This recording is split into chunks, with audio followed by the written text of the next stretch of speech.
How this book can work miracles in your life. I have seen miracles happen to men and women in all walks of life all over the world. Miracles will happen to you, too, when you begin using the magic power of your subconscious mind. This book is designed to teach you that your habitual thinking and imagery mold, fashion, and create your destiny. For as a man thinketh in his subconscious mind, so is he. Do you know the answers? Why is one man sad and another man happy? Why is one man joyous and prosperous and another man poor and miserable? Why is one man fearful and anxious and another full of faith and confidence?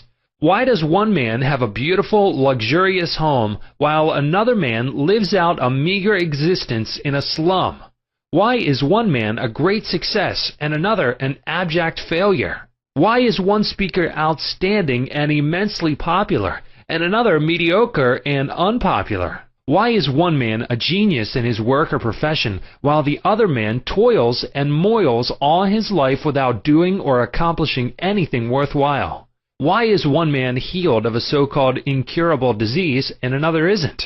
Why is it so many good, kind, religious people suffer the tortures of the damned in their mind and body? Why is it many immoral and irreligious people succeed and prosper and enjoy radiant health? Why is one woman happily married and her sister very unhappy and frustrated? Is there an answer to these questions in the workings of your conscious and subconscious minds? There most certainly is. Reason for writing this book. It is for the express purpose of answering and clarifying the above questions and many others of a similar nature that motivated me to write this book. I have endeavored to explain the great fundamental truths of your mind in the simplest language possible. I believe that it is perfectly possible to explain the basic, foundational, and fundamental laws of life and of your mind in ordinary, everyday language. You will find that the language of this book is that used in your daily papers, current periodicals, in your business offices, in your home, and in the daily workshop. I urge you to study this book and apply the techniques outlined therein. And as you do, I feel absolutely convinced that you will lay hold of a miracle-working power that will lift you up from confusion, misery, melancholy, and failure, and guide you to your true place, solve your difficulties, sever you from emotional and physical bondage, and place you on the royal road to freedom, happiness, and peace of mind.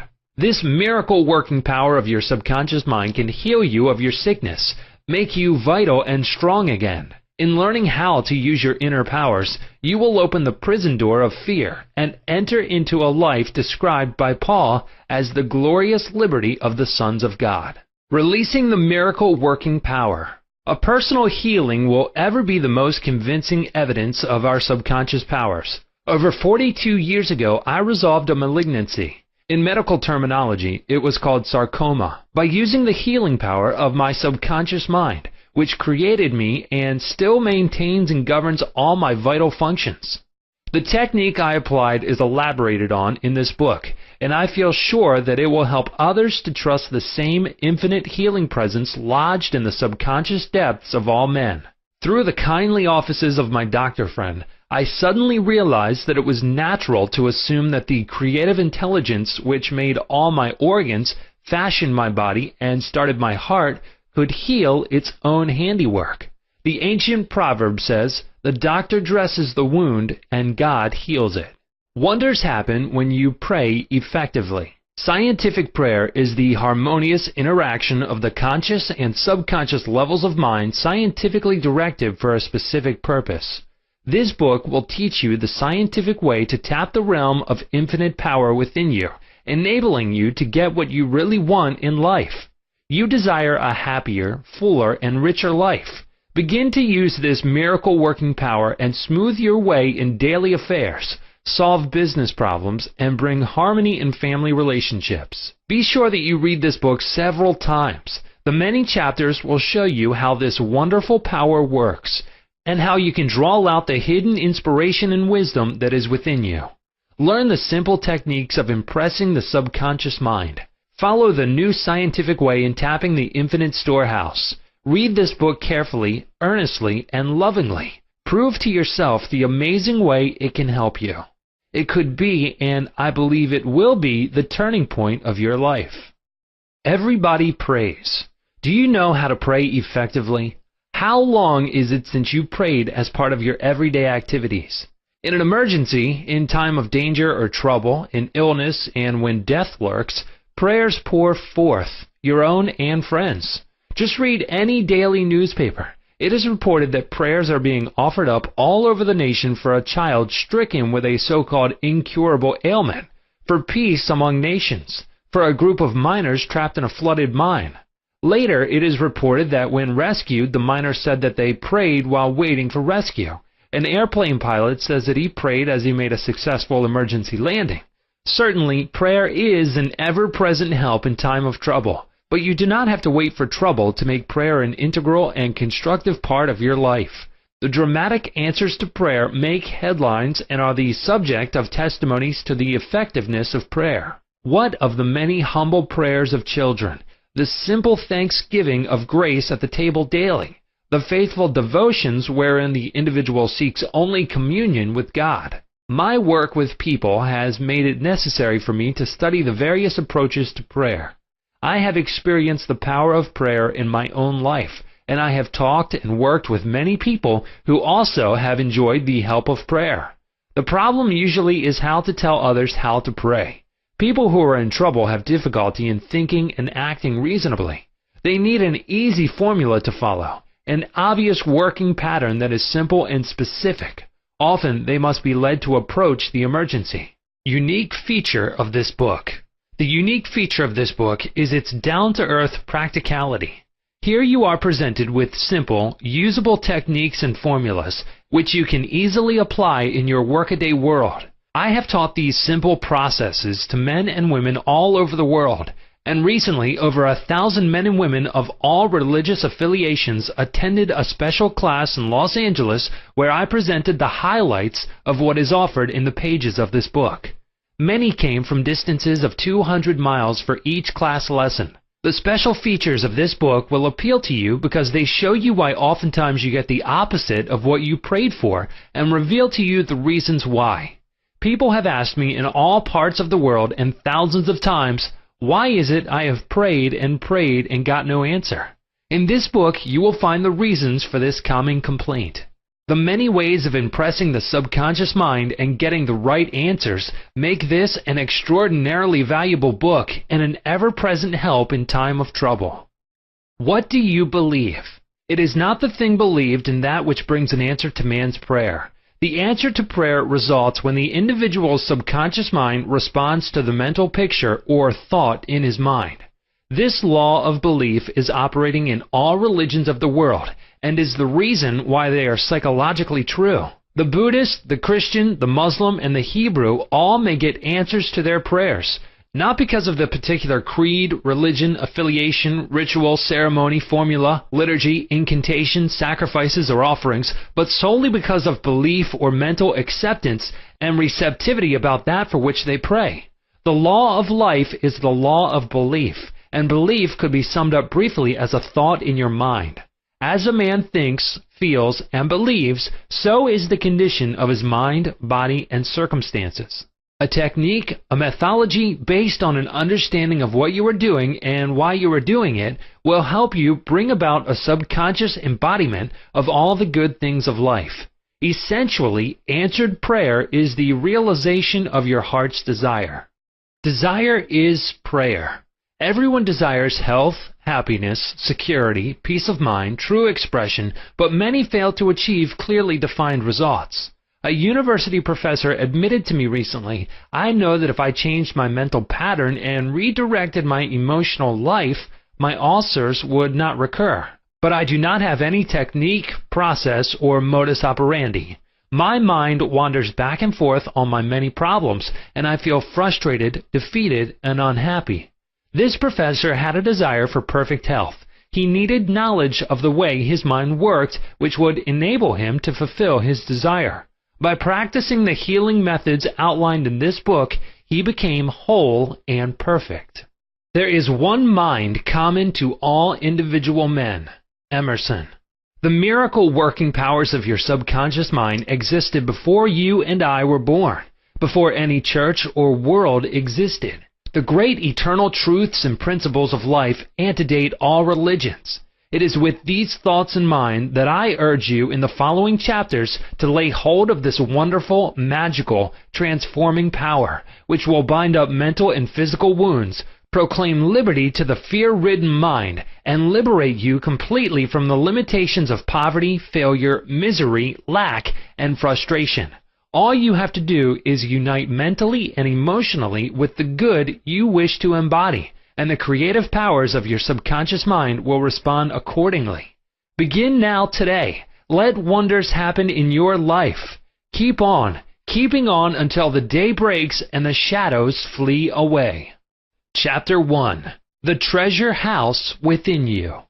Infinite riches are all around you if you will open your mental eyes and behold the treasure house of infinity within you. There is a gold mine within you from which you can extract everything you need to live life gloriously, joyously, and abundantly. Many are sound asleep because they do not know about this gold mine of infinite intelligence and boundless love within themselves. Whatever you want, you can draw forth. A magnetized piece of steel will lift about 12 times its own weight, and if you demagnetize this same piece of metal, it will not even lift a feather. Similarly, there are two types of men. There is the magnetized man who is full of confidence and faith. He knows that he is born to win and to succeed. Then there's the type of man who is demagnetized. He is full of fears and doubts. Opportunities come and he says, I might fail. I might lose my money. People will laugh at me. This type of man will not get very far in life because if he is afraid to go forward, he will simply stay where he is. Become a magnetized man and discover the master secret of the ages. The master secret of the ages. What, in your opinion, is the master secret of the ages? The secret of atomic energy, thermonuclear energy, the neutron bomb, interplanetary travel? No, not any of these. Then what is the master secret? Where can one find it and how can it be contacted and brought into action? The answer is extraordinarily simple. This secret is the marvelous, miracle-working power found in your own subconscious mind, the last place that most people would seek it. The marvelous power of your subconscious. You can bring into your life more power, more wealth, more health, more happiness, and more joy by learning to contact and release the hidden power of your subconscious mind. You need not acquire this power, you already possess it. But you want to learn how to use it. You want to understand it so that you can apply it in all departments of your life. As you follow the simple techniques and processes set forth in this book, you can gain the necessary knowledge and understanding. A new light can inspire you, and you can generate a new force enabling you to realize your hopes and make all your dreams come true. Decide now to make your life grander, greater, richer, and nobler than ever before. Within your subconscious depths lie infinite wisdom, infinite power, and infinite supply of all that is necessary, which is waiting for development and expression. Begin now to recognize these potentialities of your deeper mind, and they will take form in the world without. The infinite intelligence within your subconscious mind can reveal to you everything you need to know at every moment of time and point of space, provided you are open-minded and receptive. You can receive new thoughts and ideas, enabling you to bring forth new inventions, make new discoveries, or write books and plays. Moreover, the infinite intelligence in your subconscious can impart to you wonderful kinds of knowledge of an ordinary nature. It can reveal to you and open the way for perfect expression and true place in your life. Through the wisdom of your subconscious mind, you can attract the ideal companion as well as the right business associate or partner. It can find the right buyer for your home and provide you with all the money you need and the financial freedom to be, do, and go as your heart desires. It is your right to discover this inner world of thought, feeling, and power, of light, love, and beauty. Though invisible, its forces are mighty. Within your subconscious mind, you will find the solution for every problem and the cause for every effect. Because you can draw out the hidden powers, you come into actual possession of the power and wisdom necessary to move forward in abundance, security, joy, and dominion. I have seen the power of the subconscious lift people up out of crippled states, making them whole, vital, and strong once more, and free to go out into the world to experience happiness, health, and joyous expression. There is a miraculous healing power in your subconscious that can heal the troubled mind and the broken heart. It can open the prison door of the mind and liberate you. It can free you from all kinds of material and physical bondage. Necessity of a working basis. Substantial progress in any field of endeavor is impossible in the absence of a working basis, which is universal in its application. You can become skilled in the operation of your subconscious mind. You can practice its powers with a certainty of results in exact proportion to your knowledge of its principles and to your application of them for definite specific purposes and goals you wish to achieve.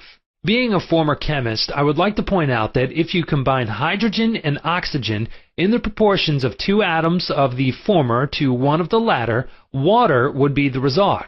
You are very familiar with the fact that 1 atom of oxygen and 1 atom of carbon will produce carbon monoxide, a poisonous gas.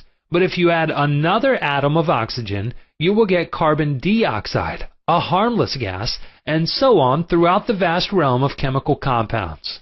You must not think that the principles of chemistry, physics, and mathematics differ from the principles of your subconscious mind.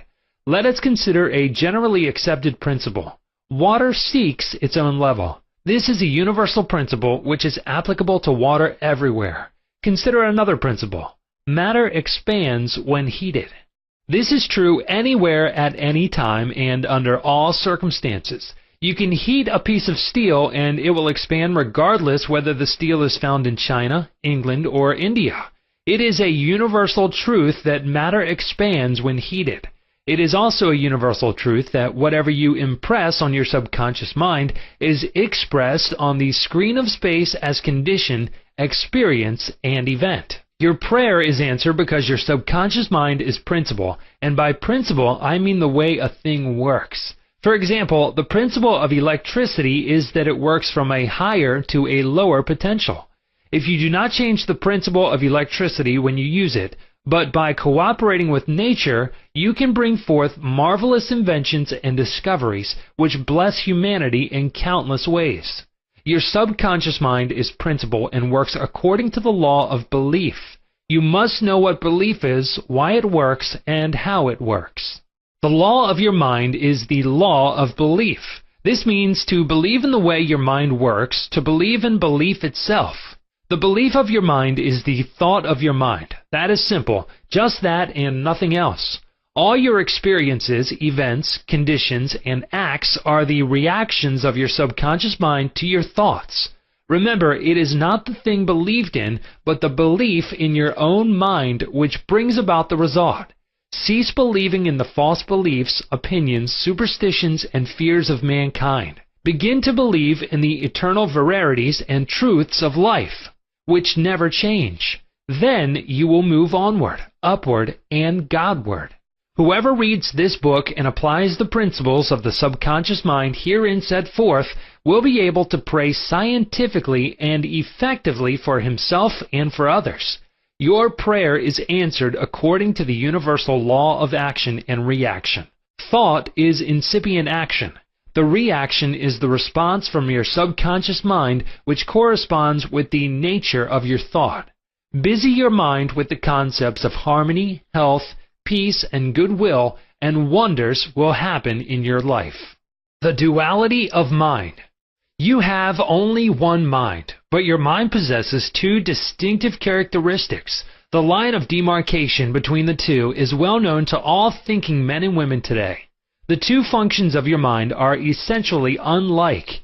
Each is endowed with separate and distinct attributes and powers. The nomenclature generally used to distinguish the 2 functions of your mind is as follows: the objective and subjective mind, the conscious and subconscious mind, the waking and sleeping mind, the surface self and the deep self, the voluntary mind and the involuntary mind, the male and the female, and many other terms. You will find the terms conscious and subconscious used to represent the dual nature of your mind throughout this book. The conscious and subconscious minds. An excellent way to get acquainted with the two functions of your mind is to look upon your own mind as a garden.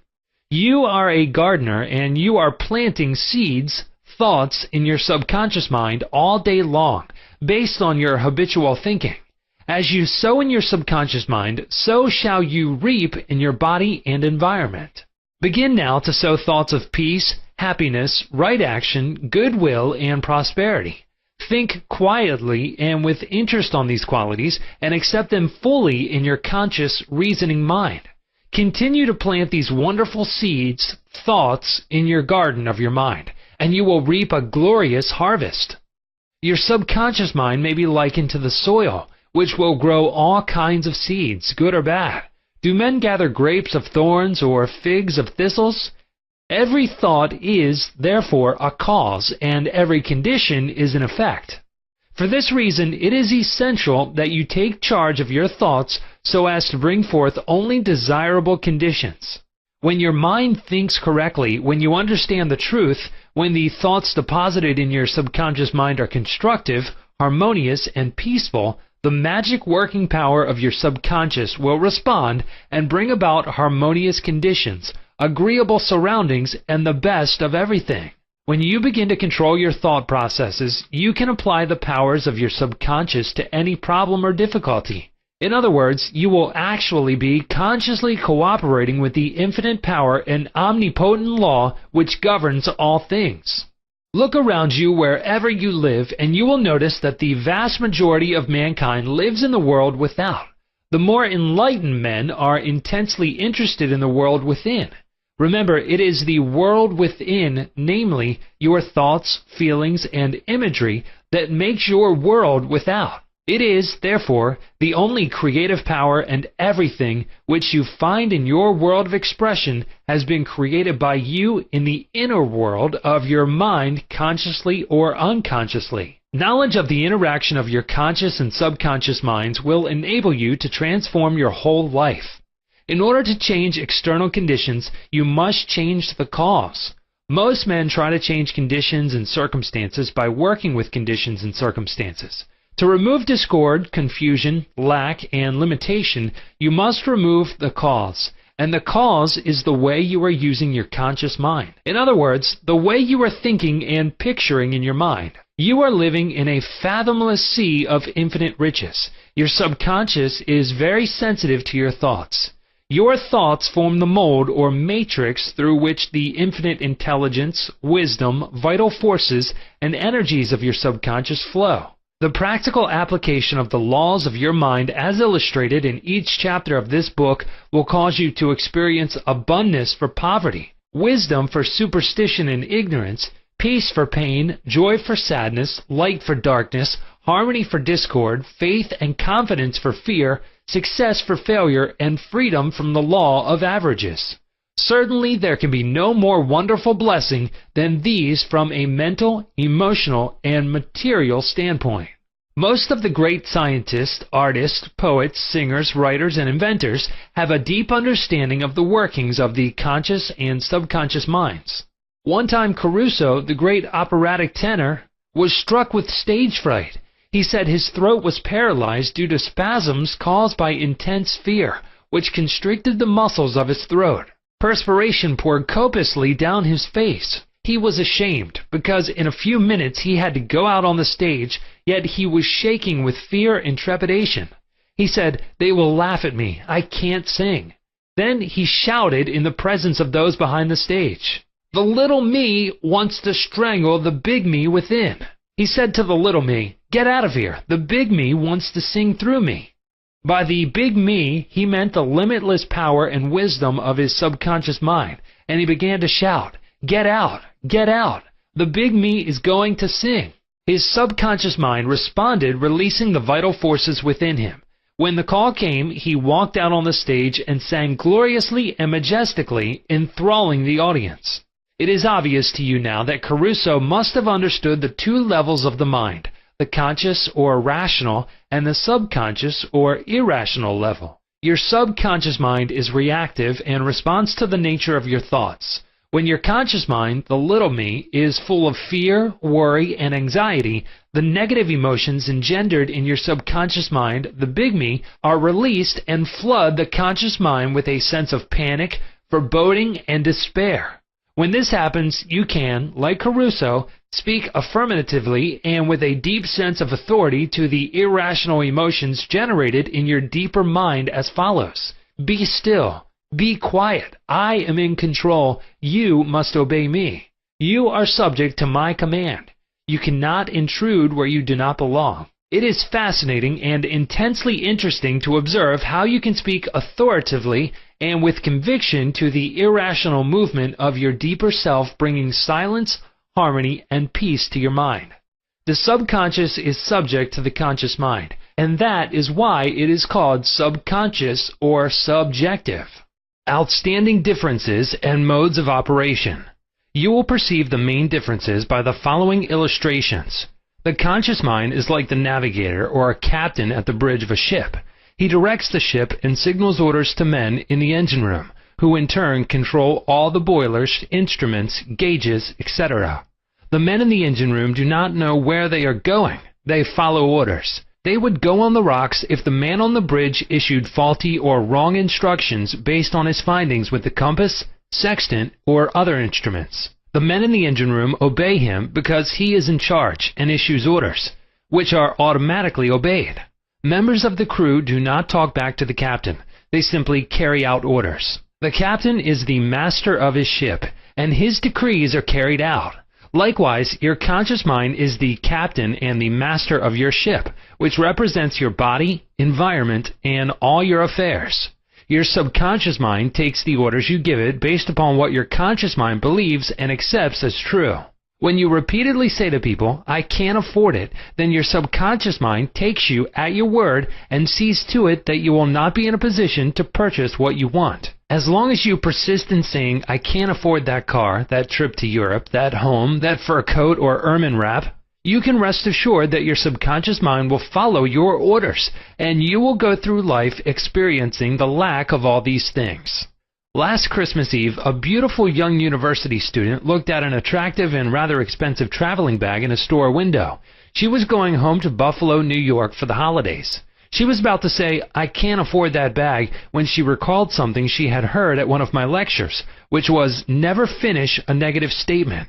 Reverse it immediately, and wonders will happen in your life. She said, "That bag is mine. It is for sale. I accept it mentally, and my subconscious sees to it that I receive it."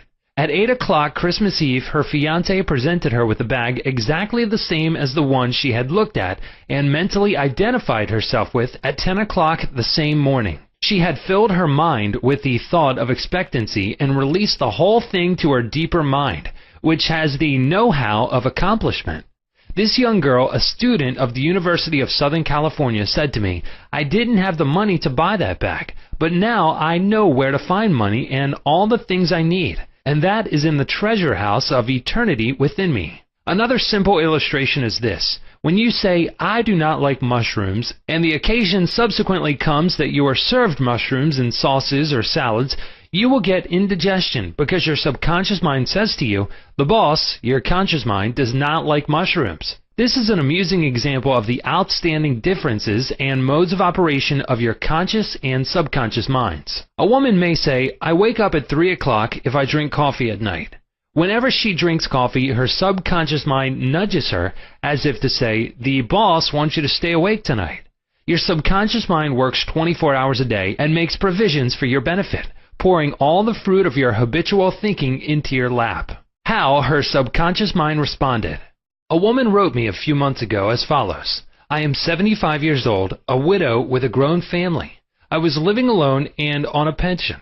I heard your lectures on the powers of the subconscious mind, wherein you said that ideas could be conveyed to the subconscious mind by repetition, faith, and expectancy. I began to repeat frequently with feeling, 'I am wanted.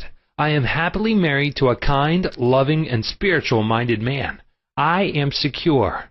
I kept on doing this many times a day for about 2 weeks, and one day at the corner drugstore I was introduced to a retired pharmacist. I found him to be kind, understanding, and very religious. He was a perfect answer to my prayer. Within a week, he proposed to me, and now we are on our honeymoon in Europe. I know that the intelligence within my subconscious mind brought both of us together in divine order.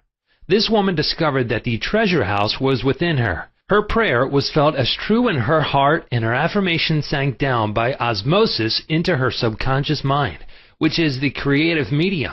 The moment she succeeded in bringing about a subjective embodiment, her subconscious mind brought about the answer through the law of attraction. Her deeper mind, full of wisdom and intelligence, brought both of them together in divine order.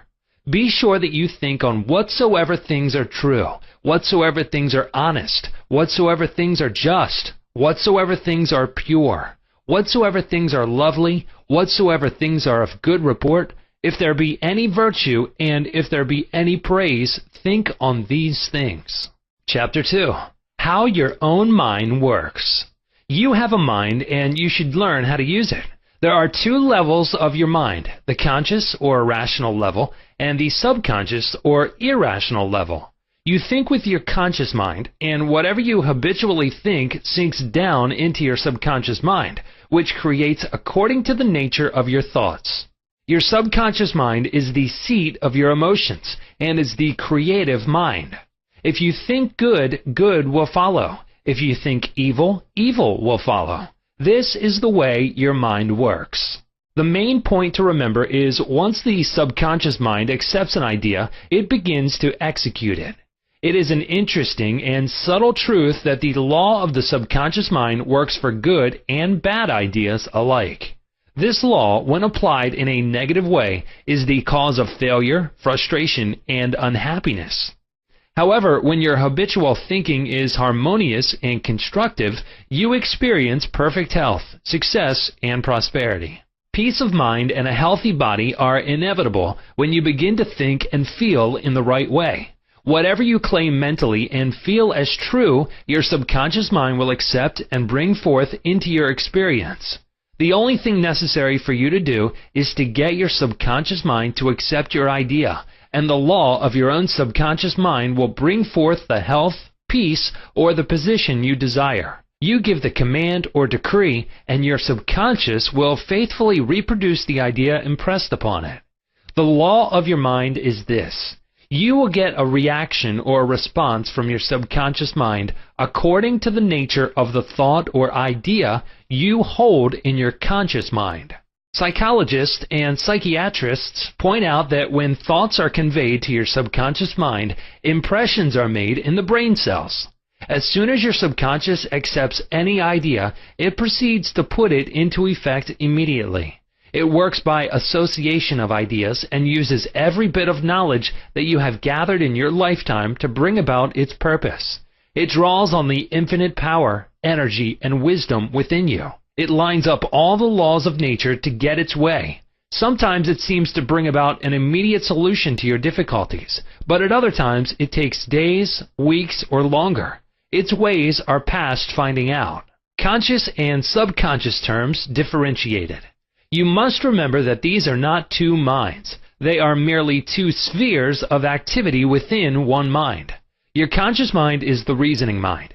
It is that phase of mind which chooses. For example, you choose your books, your home, and your partner in life. You make all your decisions with your conscious mind. On the other hand, without any conscious choice on your part, your heart is kept functioning automatically, and the process of digestion, circulation, and breathing are carried on by your subconscious mind through processes independent of your conscious control. Your subconscious mind accepts what is impressed upon it, or what you consciously believe. It does not reason things out like your conscious mind, and it does not argue with you controversially. Your subconscious mind is like the soil, which accepts any kind of seed, good or bad. Your thoughts are active and might be likened unto seeds. Negative, destructive thoughts continue to work negatively in your subconscious mind, and in due time will come forth into outer experience which corresponds with them. Remember, your subconscious mind does not engage in proving whether your thoughts are good or bad, true or false, but it responds according to the nature of your thoughts or suggestions.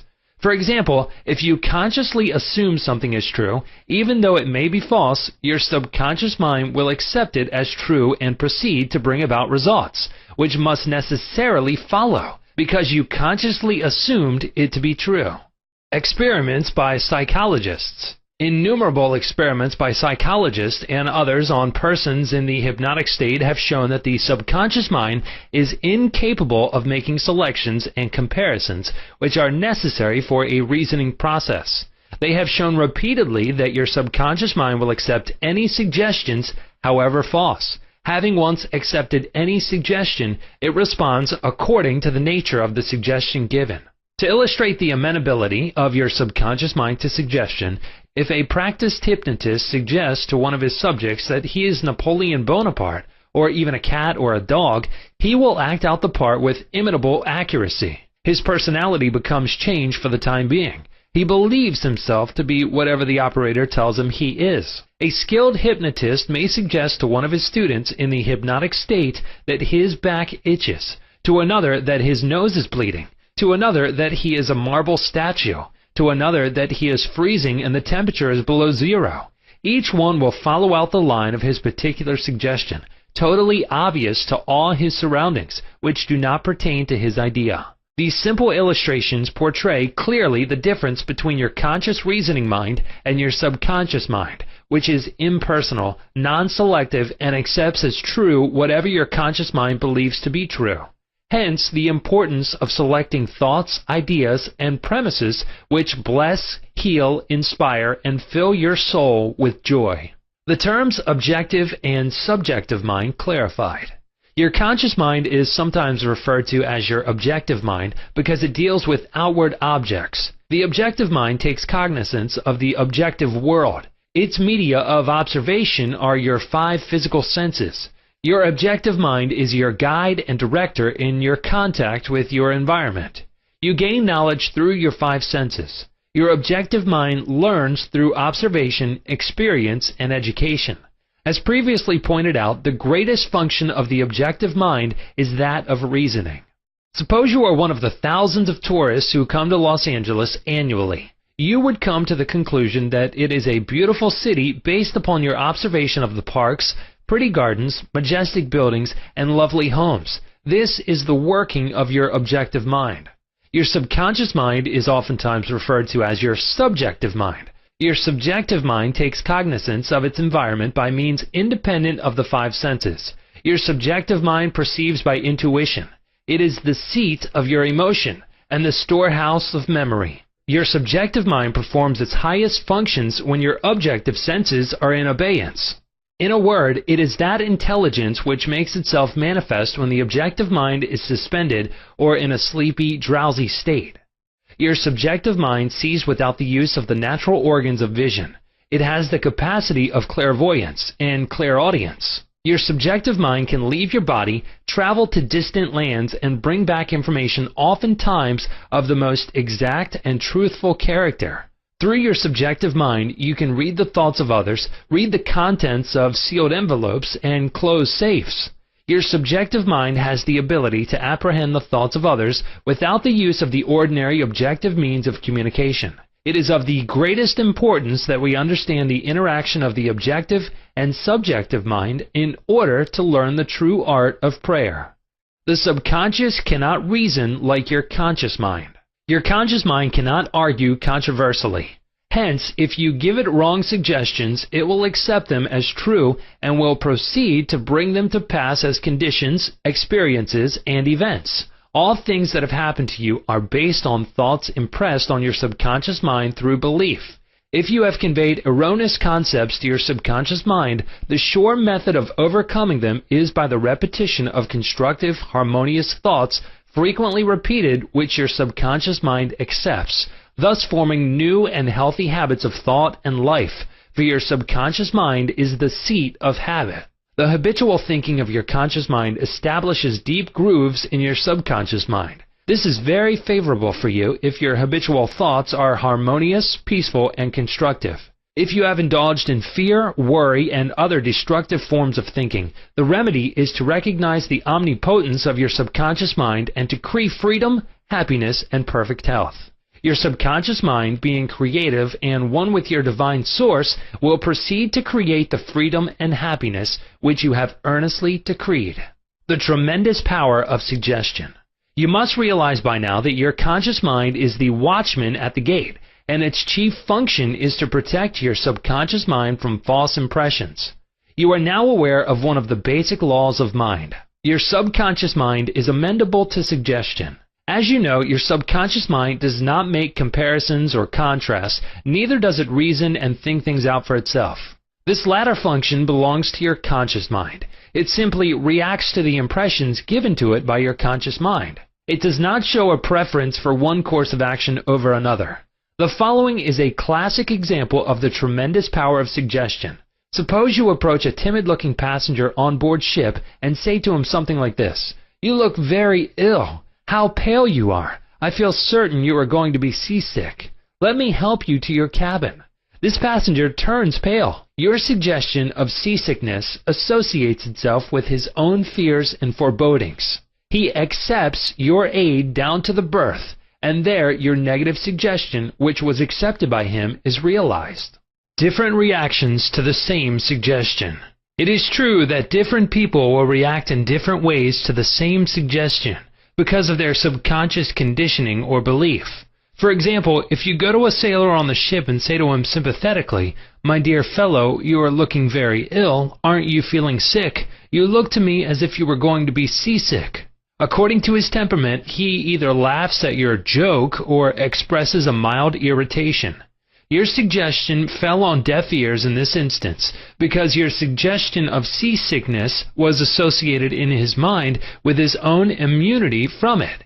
Therefore, it called up not fear or worry, but self-confidence. The dictionary says that a suggestion is the act or instance of putting something into one's mind, the mental process by which the thought or idea suggested is entertained, accepted, or put into effect. You must remember that a suggestion cannot impress something on the subconscious mind against the will of the conscious mind. In other words, your conscious mind has the power to reject the suggestion given. In the case of the sailor, he had no fear of seasickness. He had convinced himself of his immunity, and the negative suggestion had absolutely no power to evoke fear. The suggestion of seasickness to the other passenger called forth his indwelling fear of seasickness. Each of us has his own inner fears, beliefs, opinions, and these inner assumptions rule and govern our lives. A suggestion has no power in and of itself except if you accept it mentally. This causes your subconscious powers to flow in a limited and restricted way according to the nature of the suggestion. How he lost his arm. Every 2 or 3 years I give a series of lectures at the London Truth Forum in Caxton Hall. This is a forum I founded a number of years ago. Dr. Evelyn Fleet, the director, told me about an article which appeared in the English newspapers dealing with the power of suggestion. This is the suggestion a man gave to his subconscious mind over a period of about 2 years. I would give my right arm to see my daughter cured. It appeared that his daughter had a crippling form of arthritis together with a so-called incurable form of skin disease. Medical treatment had failed to alleviate the condition, and the father had an intense longing for his daughter's healing and expressed his desire in the words just quoted. Dr. Evelyn Fleet said that the newspaper article pointed out that one day the family was out riding when their car collided with another. The father's right arm was torn off at the shoulder, and immediately the daughter's arthritis and skin condition vanished. You must make certain to give your subconscious only suggestions which heal, bless, elevate, and inspire you in all your ways. Remember that your subconscious mind cannot take a joke. It takes you at your word. How autosuggestion banishes fear. Illustrations of autosuggestion. Autosuggestion means suggesting something definite and specific to oneself. Herbert Parkin, in his excellent manual of autosuggestion, records the following incident. It has its amusing side so that one remembers it. A New York visitor in Chicago looks at his watch, which is set an hour ahead of Chicago time, and tells a Chicago friend that it is 12 o'clock.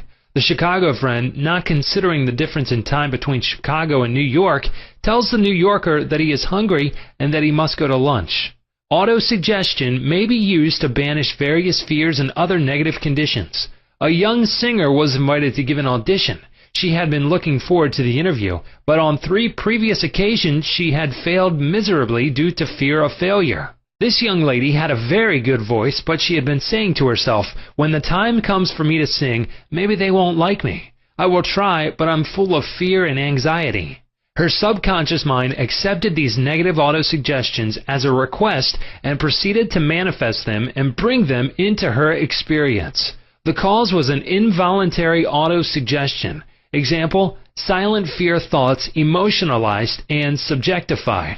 She overcame it by the following technique. 3 times a day, she isolated herself in a room. She sat down comfortably in an armchair, relaxed her body, and closed her eyes. She stilled her mind and body as best she could. Physical inertia favors mental passivity and renders the mind more receptive to suggestion. She counteracted the fear suggestion by saying to herself, I sing beautifully. I am poised, serene, confident, and calm.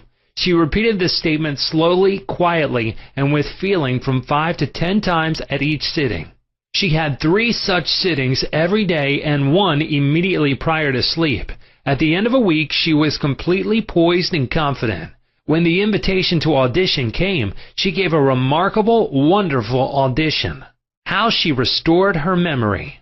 A woman aged 75 was in the habit of saying to herself, I am losing my memory. She reversed the procedure and practiced inducing autosuggestion several times a day as follows. My memory from today on is improving in every department. I shall always remember whatever I need to know at every moment of time and point of space. The impressions received will be clearer and more definite. I shall retain them automatically and with ease. Whatever I wish to recall will immediately present itself in the correct form in my mind. I am improving rapidly every day, and very soon my memory will be better than it has ever been before. At the end of 3 weeks, her memory was back to normal, and she was delighted. How he overcame a nasty temper. Many men who complained of irritability and bad temper proved to be very susceptible to autosuggestion and obtained marvelous results by using the following statements 3 or 4 times a day, morning, noon, and at night prior to sleep for about a month. Henceforth I shall grow more good-humored. Joy, happiness, and cheerfulness are now becoming my normal states of mind. Every day I am becoming more and more lovable and understanding. I am now becoming the center of cheer and goodwill to all those about me, infecting them with good humor. This happy, joyous, and cheerful mood is now becoming my normal, natural state of mind. I am grateful. The constructive and destructive power of suggestion. Some illustrations and comments on hereto suggestion. Heterosuggestion means suggestions from another person. In all ages, the power of suggestion has played a part in the life and thought of man in every period of time and in each country of the earth. In many parts of the world, it is the controlling power in religion. Suggestion may be used to discipline and control ourselves, but it can also be used to take control and command over others who do not know the laws of mind. In its constructive form, it is wonderful and magnificent. In its negative aspects, it is one of the most destructive of all the response patterns of the mind, resulting in patterns of misery, failure, suffering, sickness, and disaster. Have you accepted any of these? From infancy on, the majority of us have been given many negative suggestions. Not knowing how to thwart them, we unconsciously accepted them. Here are some of the negative suggestions. You can't. You'll never amount to anything. You mustn't. You'll fail. You haven't got a chance. You're all wrong. It's no use. It's not what you know, but who you know. The world is going to the dogs. What's the use? Nobody cares. It's no use trying so hard. You're too old now. Things are getting worse and worse. Life is an endless grind. Love is for the birds. You just can't win. Pretty soon, you'll be bankrupt. Watch out, you'll get the virus. You can't trust the soul, etc. Unless, as an adult, you use constructive autosuggestion, which is a reconditioning therapy, the impressions made on you in the past can cause behavior patterns that cause failure in your personal and social life. Autosuggestion is a means releasing you from the mass of negative verbal conditioning that might otherwise distort your life pattern. making the development of good habits difficult. You can counteract negative suggestions. Pick up the paper any day and you can read dozens of items that could sow the seeds of fertility, fear, worry, anxiety, and impending doom. If accepted by you, these thoughts of fear could cause you to lose the will for life.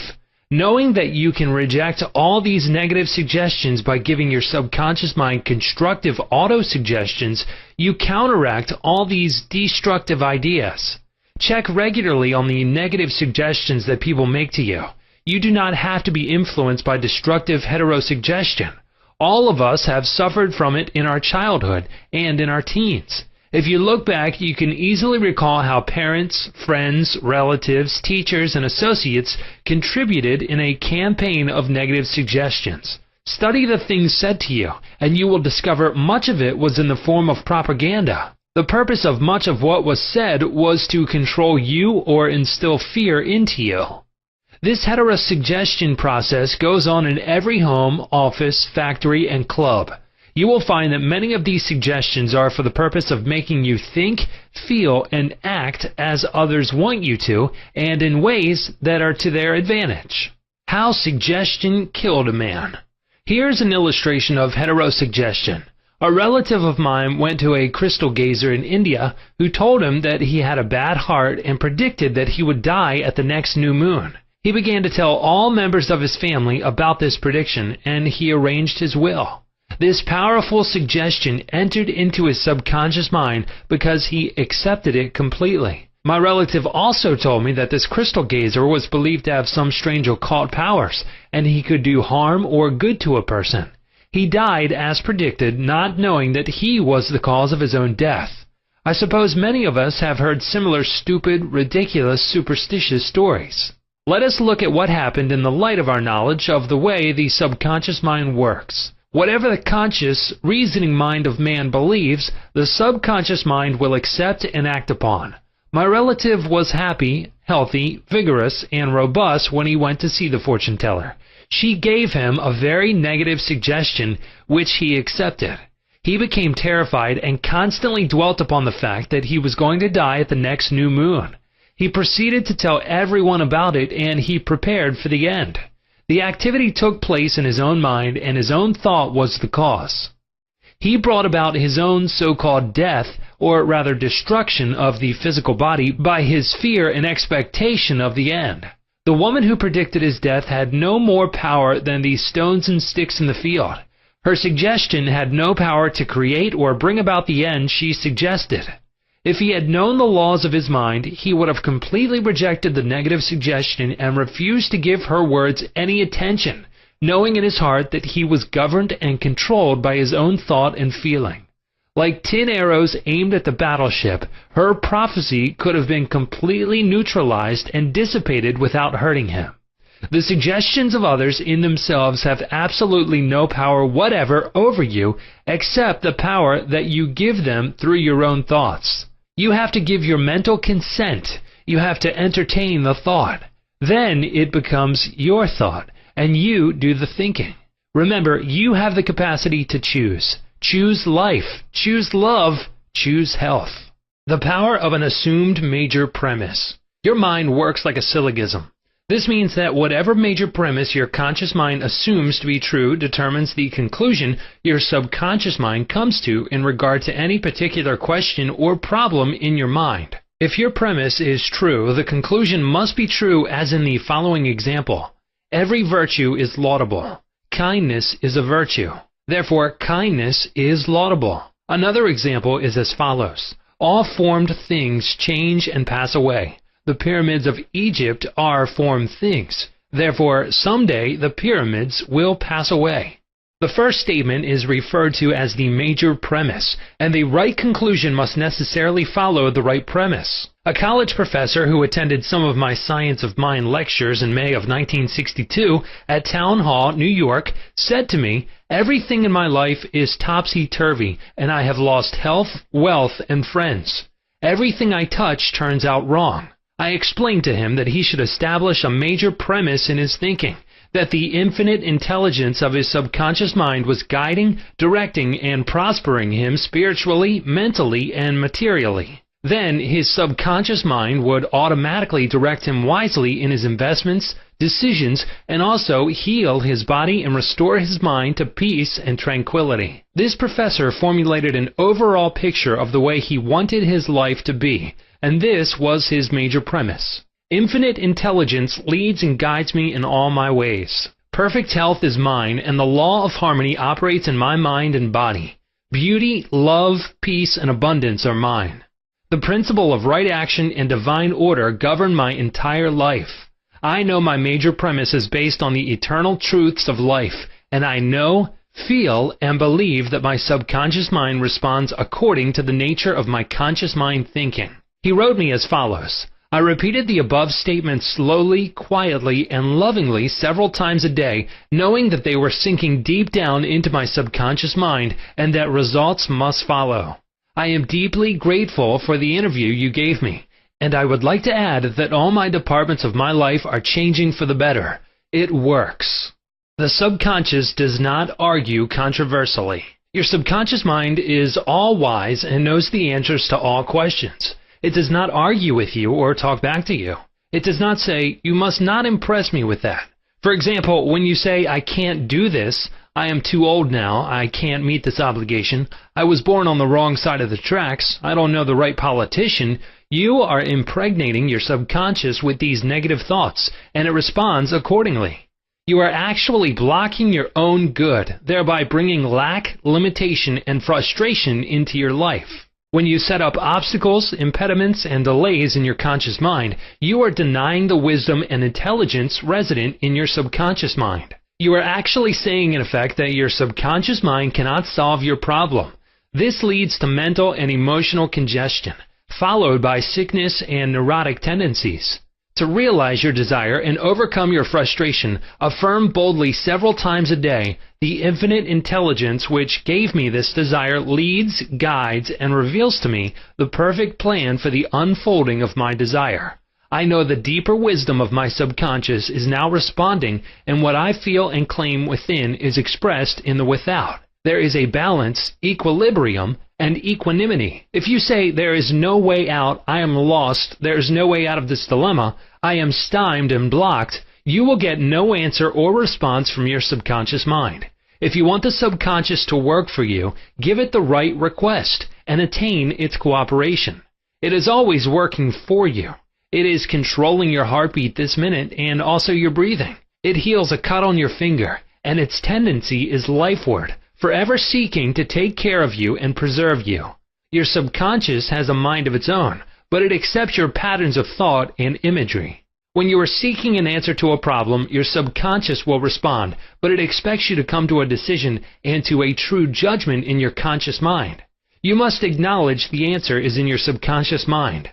However, if you say, I don't think there is any way out, I am all mixed up and confused, why don't I get an answer? You are neutralizing your prayer. Like the soldier marking time, you do not get anywhere. Still the wheels of your mind. Relax, let go, and quietly affirm, my subconscious knows the answer. It is responding to me now. I give thanks because I know the infinite intelligence of my subconscious knows all things and is revealing the perfect answer to me now. My real conviction is now setting free the majesty and glory of my subconscious mind.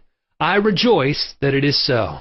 Chapter 3. The Miracle Working Power of Your Subconscious.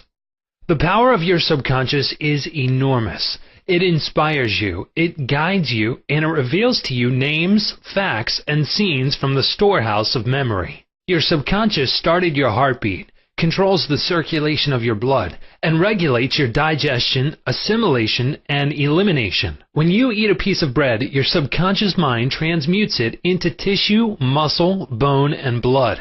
This process is beyond the ken of the wisest man who walks the earth. Your subconscious mind controls all the vital processes and functions of your body and knows the answer to all problems. Your subconscious mind never sleeps, never rests. It is always on the job. You can discover the miracle-working power of your subconscious by plainly stating to your subconscious prior to sleep that you wish a certain specific thing accomplished. You will be delighted to discover that forces within you will be released, leading to the desired result. Here, then, is a source of power and wisdom which places you in touch with omnipotence, or the power that moves the world, guides the planets in their course, and causes the sun to shine. Your subconscious mind is the source of your ideals, aspirations, and altruistic urges. It was through the subconscious mind that Shakespeare perceived great truths hidden from the average man of his day. Undoubtedly, it was the response of his subconscious mind that caused the Greek sculptor Phidias to portray beauty, order, symmetry, and proportion in marble and bronze. It enabled the Italian artist Raphael to paint Madonnas, and Ludwig van Beethoven to compose symphonies. In 1955, I lectured at the Yoga Forest University, Rishikesh, India, and there I chatted with a visiting surgeon from Bombay. He told me about Dr. James S. Dale, a Scotch surgeon who worked in Bengal before ether or other modern methods of anesthesia were discovered. Between 1843 and 1846, Dr. S. Dale performed about 400 major operations of all kinds, such as amputations, removal of tumors and cancerous growths, as well as operations on the eye, ear, and throat. All operations were conducted under mental anesthesia only. This Indian doctor at Rishikesh informed me that the post-operative mortality rate of patients operated on by Dr. S. Dale was extremely low, probably 2 or 3%.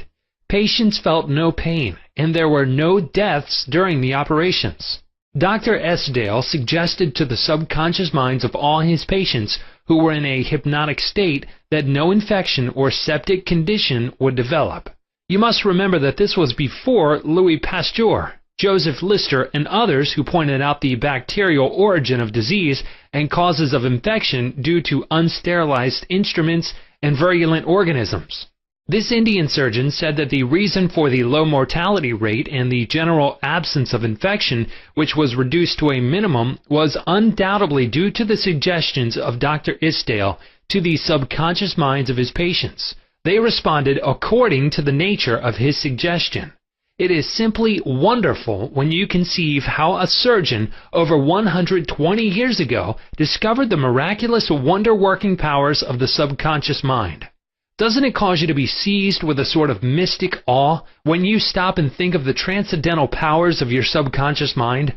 Consider its extrasensory perceptions, such as its capacity for clairvoyance and clairaudience, its independence of time and space, its capacity to render you free from all pain and suffering, and its capacity to get the answers to all problems, be that what they may. All these and many more reveal to you that there is a power and intelligence within you that far transcends your intellect, causing you to marvel at the wonders of it all. All these experiences cause you to rejoice and believe in the miracle-working powers of your own subconscious mind. Your subconscious is your book of life. Whatever thoughts, beliefs, opinions, theories, or dogmas you write, engrave, or impress on your subconscious mind, you shall experience them as the objective manifestation of circumstances, conditions, and events. What you write on the inside, you will experience on the outside. You have two sides to your life, objective and subjective, visible and invisible, thought and its manifestation. Your brain receives your thought, which is the organ of your conscious reasoning mind. When your conscious or objective mind accepts the thought completely, it is sent to the solar plex, called the brain of your mind, where it becomes flesh and is made manifest in your experience. As previously outlined, your subconscious cannot argue. It acts only from what you write on it. It accepts your verdict or the conclusions of your conscious mind as final. This is why you are always writing on the book of life, because your thoughts become your experiences. The American essayist Ralph Waldo Emerson said, "Man is what he thinks all day long." What is impressed in the subconscious is expressed. William James, the father of American psychology, said that the power to move the world is in your subconscious mind. Your subconscious mind is one with infinite intelligence and boundless wisdom. It is fed by hidden springs and is called the law of life. Whatever you impress upon your subconscious mind, the latter will move heaven and earth to bring it to pass. You must, therefore, impress it with right ideas and constructive thoughts. The reason there is so much chaos and misery in the world is because people do not understand the interaction of their conscious and subconscious minds. When these two principles work in accord, in concord, in peace, and synchronously together, you will have health, happiness, peace, and joy. There is no sickness or discord when the conscious and subconscious work together harmoniously and peacefully. The tomb of Hermes was opened with great expectancy and a sense of wonder because people believed that the greatest secret of the ages was contained therein. The secret was as within, so without, as above, so below. In other words, whatever is impressed in your subconscious mind is expressed on the screen of space. This same truth was proclaimed by Moses, Isaiah, and all the illumined seers of the ages. Whatever you feel as true subjectively is expressed as conditions, experiences, and events. Motion and emotion must balance. As in heaven, your own mind, so on earth, in your body and environment. This is the great law of life. You will find throughout all nature the law of action and reaction, of rest and motion. These two must balance. Then there will be harmony and equilibrium. You are here to let the life principle flow through you rhythmically and harmoniously. The intake and the outgo must be equal. The impression and the expression must be equal. All your frustration is due to unfilled desire.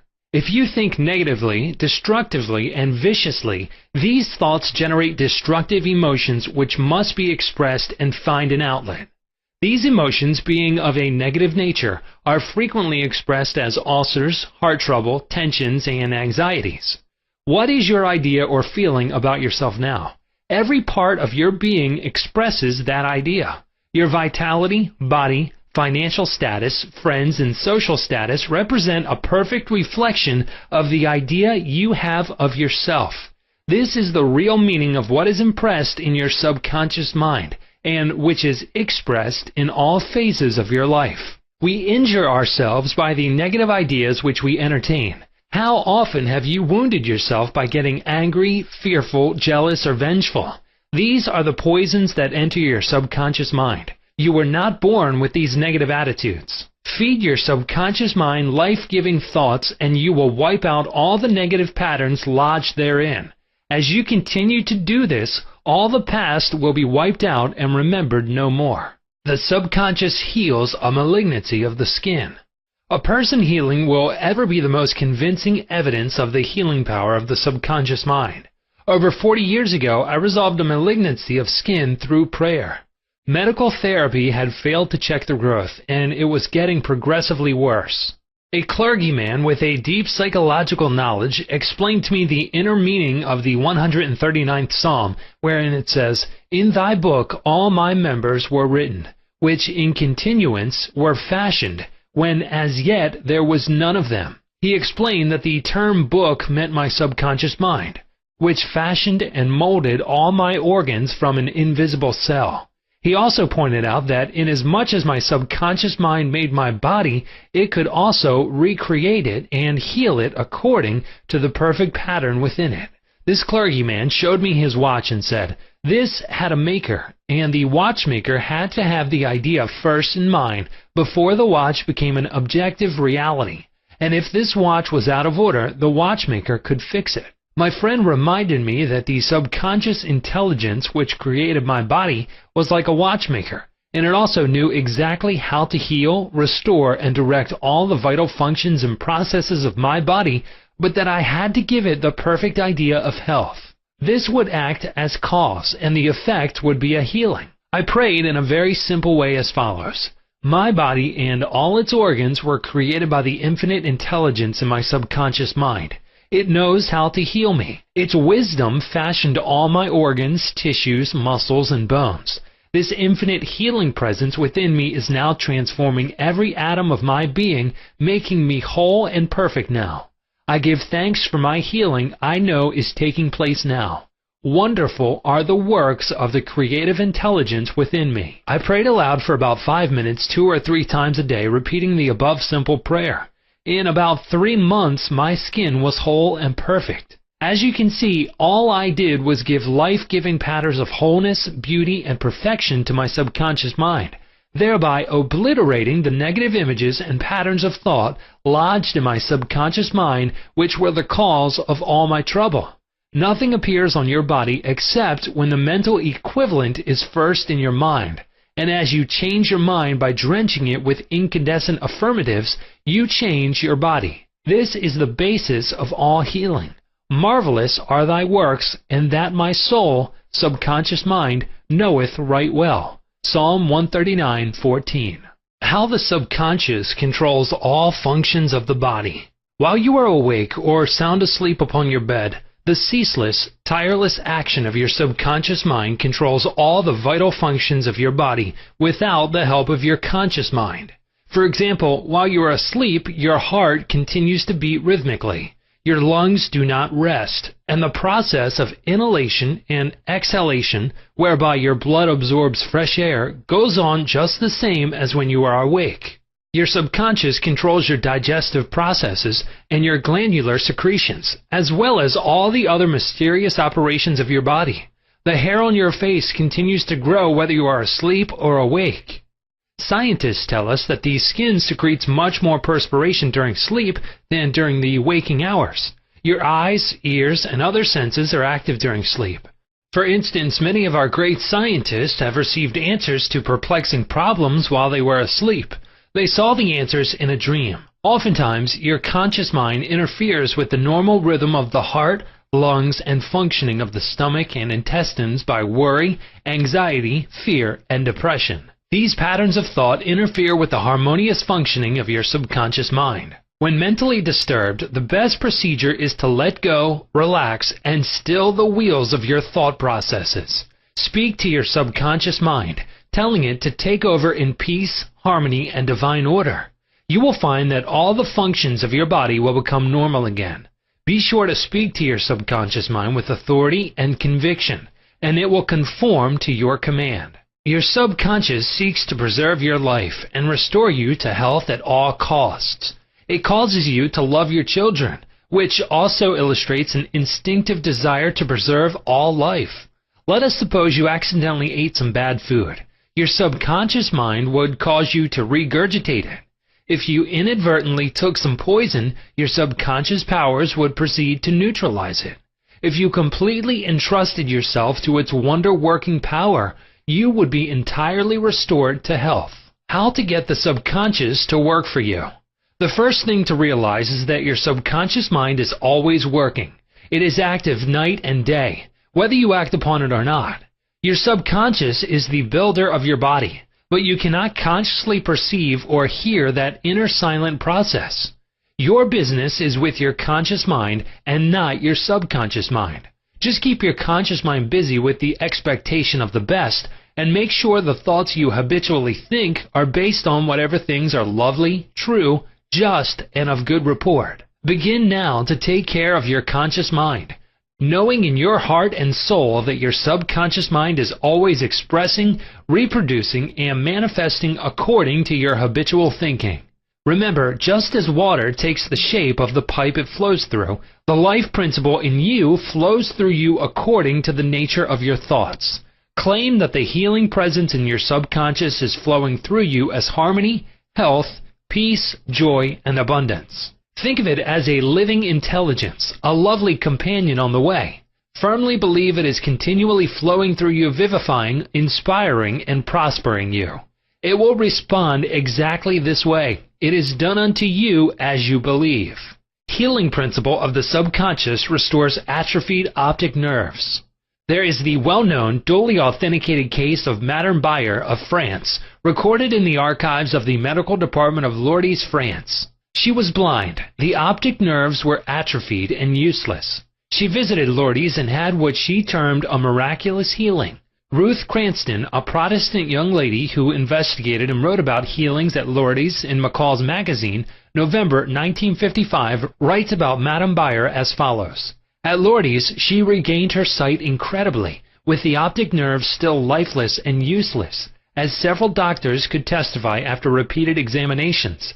A month later, upon re-examination, it was found that the seeing mechanism had been restored to normal. But at first, so far as medical examination could tell, she was seeing with dead eyes. I have visited Lourdes several times where I, too, witnessed some healings. And of course, as we shall explain in the next chapter, there is no doubt that healings take place at many shrines throughout the world, Christian and non-Christian. The waters of the shrine did not heal Madame Bayer, to whom we just referred, but by her own subconscious mind which responded to her belief. The healing principle within her subconscious mind responded to the nature of her thought. Belief is a thought in the subconscious mind. It means to accept something as true. The thought accepted executes itself automatically. Undoubtedly, Madame Bayer went to the shrine with expectancy and great faith, knowing in her heart she would receive a healing. Her subconscious mind responded accordingly, releasing the ever-present healing forces. The subconscious mind, which created the eye, can certainly bring a dead nerve back to life.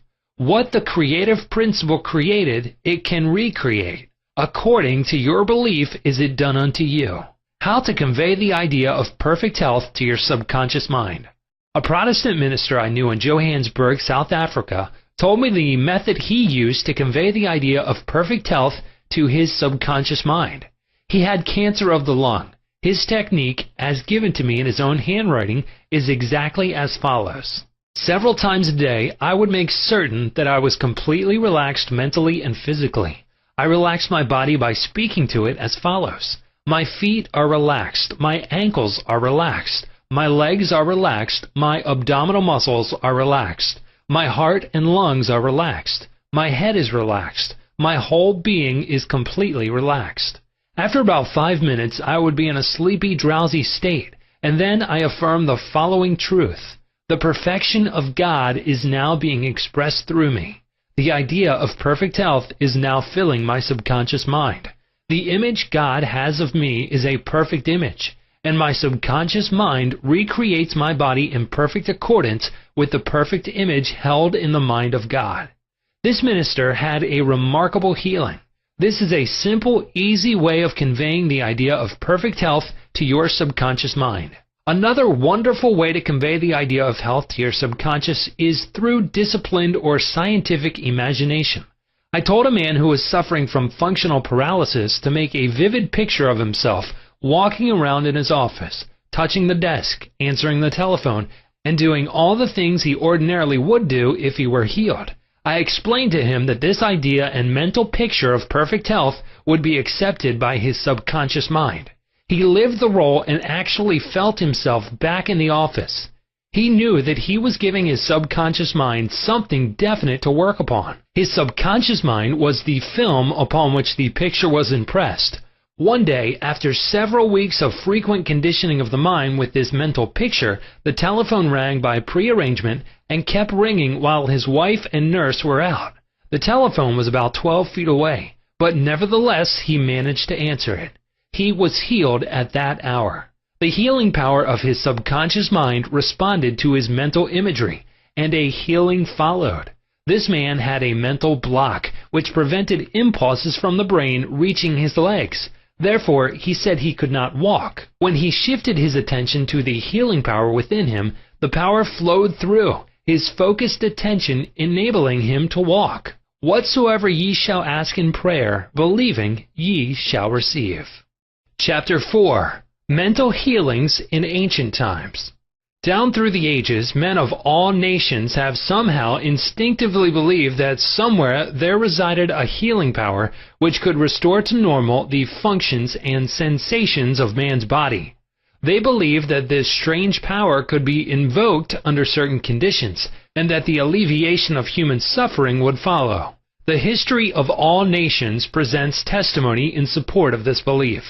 In the early history of the world, the power of secretly influencing men for good or evil, including the healing of the sick, was said to be possessed by the priests and holy men of all nations. Healing of the sick was supposed to be a power derived directly by them from God, and the procedures and processes of healing varied throughout the world. The healing processes took the form of supplications to God, attended by various ceremonies, such as the laying on of hands, incantations, the application of amulets, talismans, rings, relics, and images. For example, in the religions of antiquity, priests in the ancient temples gave drugs to the patient, and practiced hypnotic suggestions prior to the patient's sleep, telling him that the gods would visit him in his sleep and heal him. Many healings followed. Obviously, all this was the work of potent suggestions to the subconscious mind. After the performance of certain mysterious rites, the devotees of Hecate would see the goddess during sleep, provided that before going to sleep they had prayed to her according to weird and fantastic instructions. They were told to mix lizards with resin, frankincense, and myrrh, and pound all this together in the open air under the crescent moon. Healings were reported in many cases following this grotesque procedure. It is obvious that the strange procedures, as mentioned in the illustrations given, favored suggestion and acceptance by the subconscious mind of these people by making a powerful appeal to their imagination. Actually, in all these healings, the subconscious mind of the subject was the healer. In all ages, unofficial healers have obtained remarkable results in cases where authorized medical skill has failed. This gives cause for thought. How do these healers in all parts of the world effect their cures? The answer to all these healings is due to the blind belief of the sick person, which released the healing power resident in his subconscious mind. Many of the remedies and methods employed were rather strange and fantastic, which fired the imagination of the patients, causing an aroused emotional state. This state of mind facilitated the suggestion of health and was accepted both by the conscious and subconscious mind of the sick. This will be elaborated on further in the next chapter. Biblical accounts of the use of the subconscious powers. What things soever ye desire, when ye pray, believe that ye receive them, and ye shall have them. Note the difference in tenses. The inspired writer tells us to believe and accept as true the fact that our desire has already been accomplished and fulfilled, that it is already completed, and that its realization will follow as a thing in the future. The success of this technique depends on the confident conviction that the thought, the idea, the picture is already a fact in mind. In order for anything to have substance in the realm of mind, it must be thought of as actually existing there. Here, in a few cryptic words, is a concise and specific direction for making use of the creative power of thought by impressing upon the subconscious the particular thing which you desire. Your thought, idea, plan, or purpose is as real on its own plane as your hand or your heart. In following the biblical technique, you completely eliminate from your mind all consideration of conditions, circumstances, or anything which might imply adverse contingencies. You are planting a seed, a concept, in the mind which, if you leave it undisturbed, will infallibly germinate into external fruition. The prime condition is faith. Over and over again you read in the Bible, according to your faith is it done unto you. If you plant certain types of seeds in the ground, you have faith they will grow after their kind. This is the way of seeds, and trusting the laws of growth and agriculture, you know that these seeds will come forth after their kind. Faith, as mentioned in the Bible, is a way of thinking, an attitude of mind, an inner certitude, knowing that the idea you fully accept in your conscious mind will be embodied in your subconscious mind and made manifest. Faith is, in a sense, accepting as true what your reason and senses deny. For example, a shutting out of the little, rational, analytical, conscious mind and embracing an attitude of complete reliance on the inner power of your subconscious mind. Miracles at various shrines throughout the world. It is an established fact that cures have taken place at various shrines throughout the world, such as in Japan, India, Europe, and America. I have visited several of the famous shrines in Japan. At the world-famous shrine called Daibutsu is a gigantic divinity of bronze where Buddha is seated with folding hands, and the head is inclined in an attitude of profound contemplative ecstasy. It is 42 feet in height, and is called the Great Buddha. Here I saw young and old making offerings at its feet. Money, fruit, rice, and oranges were offered. Candles were lit, incense was burned, and prayers of petition recited. The guide explained the chant of a young girl as she murmured a prayer, bowed low, and placed 2 oranges as an offering. She also lit a candle. He said she had lost her voice and it was restored at the shrine. She was thanking Buddha for restoring her voice. She had the simple faith that Buddha would give her back her singing voice if she followed a certain ritual, fasted, and made certain offerings. All this helped to kindle faith and expectancy, resulting in a conditioning of her mind to the point of belief. Her subconscious mind responded to her belief. To illustrate further the power of imagination and blind belief, I will relate the case of a relative of mine who had tuberculosis. His lungs were badly diseased. His son decided to heal his father. He came home to Perth, Western Australia, where his father lived, and said to him that he had met a monk who had returned from one of the healing shrines in Europe. This monk sold him a piece of the true cross. He said that he gave the monk the equivalent of $500 for it. This young man had actually picked up a splinter of wood from the sidewalk, went to the jeweler's, and had it set in a ring so that it looked real. He told his father that just touching the ring or the cross healed many. He inflamed and fired his father's imagination to the point that the old gentleman snatched the ring from him, placed it over his chest, prayed silently, and went to sleep. In the morning he was healed. All the clinic's tests proved negative. You know, of course, it was not the splinter of wood from the sidewalk that healed him. It was his imagination aroused to an intense degree, plus the confident expectancy of a perfect healing. Imagination was joined to faith or subjective feeling, and the union of the two brought about a healing. The father never learned of the trick that had played upon him. If he had, he probably would have had a relapse. He remained completely cured and passed away 15 years later at the age of 89. One universal healing principle.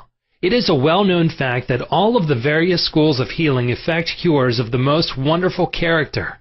The most obvious conclusion, which strikes your mind, is that there must be some underlying principle which is common to them all, namely the subconscious mind, and the one process of healing is faith. It will now be in order to recall to your mind once more the following fundamental truths. First, that you must possess mental functions which have been distinguished by designating one of the conscious mind and the other the subconscious mind. Secondly, your subconscious mind is constantly amenable to the power of suggestion. Furthermore, your subconscious mind has complete control of the functions, conditions, and sensations of your body. I venture to believe that all the readers of this book are familiar with the fact that symptoms of almost any disease can be induced in hypnotic subjects by suggestion. For example, a subject in the hypnotic state can develop a high temperature, flushed face, or chills according to the nature of the suggestion given. By experiment, you can suggest to the person that he is paralyzed and cannot walk. It will be so. By illustration, you can hold a cup of cold water under the nose of the hypnotic subject and tell him, "This is full of pepper, smell it." He will proceed to sneeze. What do you think caused him to sneeze? The water or the suggestion? If a man says he is allergic to Timothy grass, you can place a synthetic flower or an empty glass in front of his nose when he is in a hypnotic state and tell him it is Timothy grass. He will portray the usual allergic symptoms. This indicates that the cause of the disease is in the mind. The healing of the disease can also take place mentally. You realize that remarkable healings take place through osteopathy, chiropractic medicine, and naturopathy, as well as through all the various religious bodies throughout the world. But it is obvious that all of these healings are brought about through the subconscious mind, the only healer there is. Notice how it heals a cut on your face caused by shaving. It knows exactly how to do it. The doctor dresses the wound and says, "Nature heals it." Nature refers to natural law, the law of the subconscious mind, or self-preservation, which is the function of the subconscious mind. The instinct of self-preservation is the first law of nature. Your strongest instinct is the most potent of all autosuggestions. Widely different theories. It would be tedious and unprofitable to discuss to any great extent the numerous theories advanced by different religious sects and prayer therapy groups. There are a great number who claim that because their theory produces results, it is, therefore, the correct one. This, as explained in this chapter, cannot be true. You are aware that there are all types of healings. Franz Anton Mesmer, an Australian physician from 1734 to 1815, who practiced in Paris, discovered that by applying magnets to the diseased body, he could cure that disease miraculously. He also performed cures with various other pieces of glass and metals. He discontinued this form of healing and claimed that his cures were due to animal magnetism, theorizing that his substance was projected from the healer to the patient. His method of treating disease from then on was by hypnotism, which was called mesmerism in his day. Other physicians said that all his healings were due to suggestion and nothing else. All of these groups, such as psychiatrists, psychologists, osteopaths, chiropractors, physicians, and all the churches are using the one universal power resident in the subconscious mind. Each may proclaim the healings are due to their theory. The process of all healing is a definite, positive mental attitude, an inner attitude, or a way of thinking called faith. Healing is due to a confident expectancy, which acts as a powerful suggestion to the subconscious mind, releasing its healing potency. One man does not heal by a different power than another. It is true he may have his own theory or method. There is only one process of healing, and that is faith. There is only one healing power, namely your subconscious mind. Select the theory and method you prefer. You can rest assured if you have faith, you shall get results. Views of Paracelsus.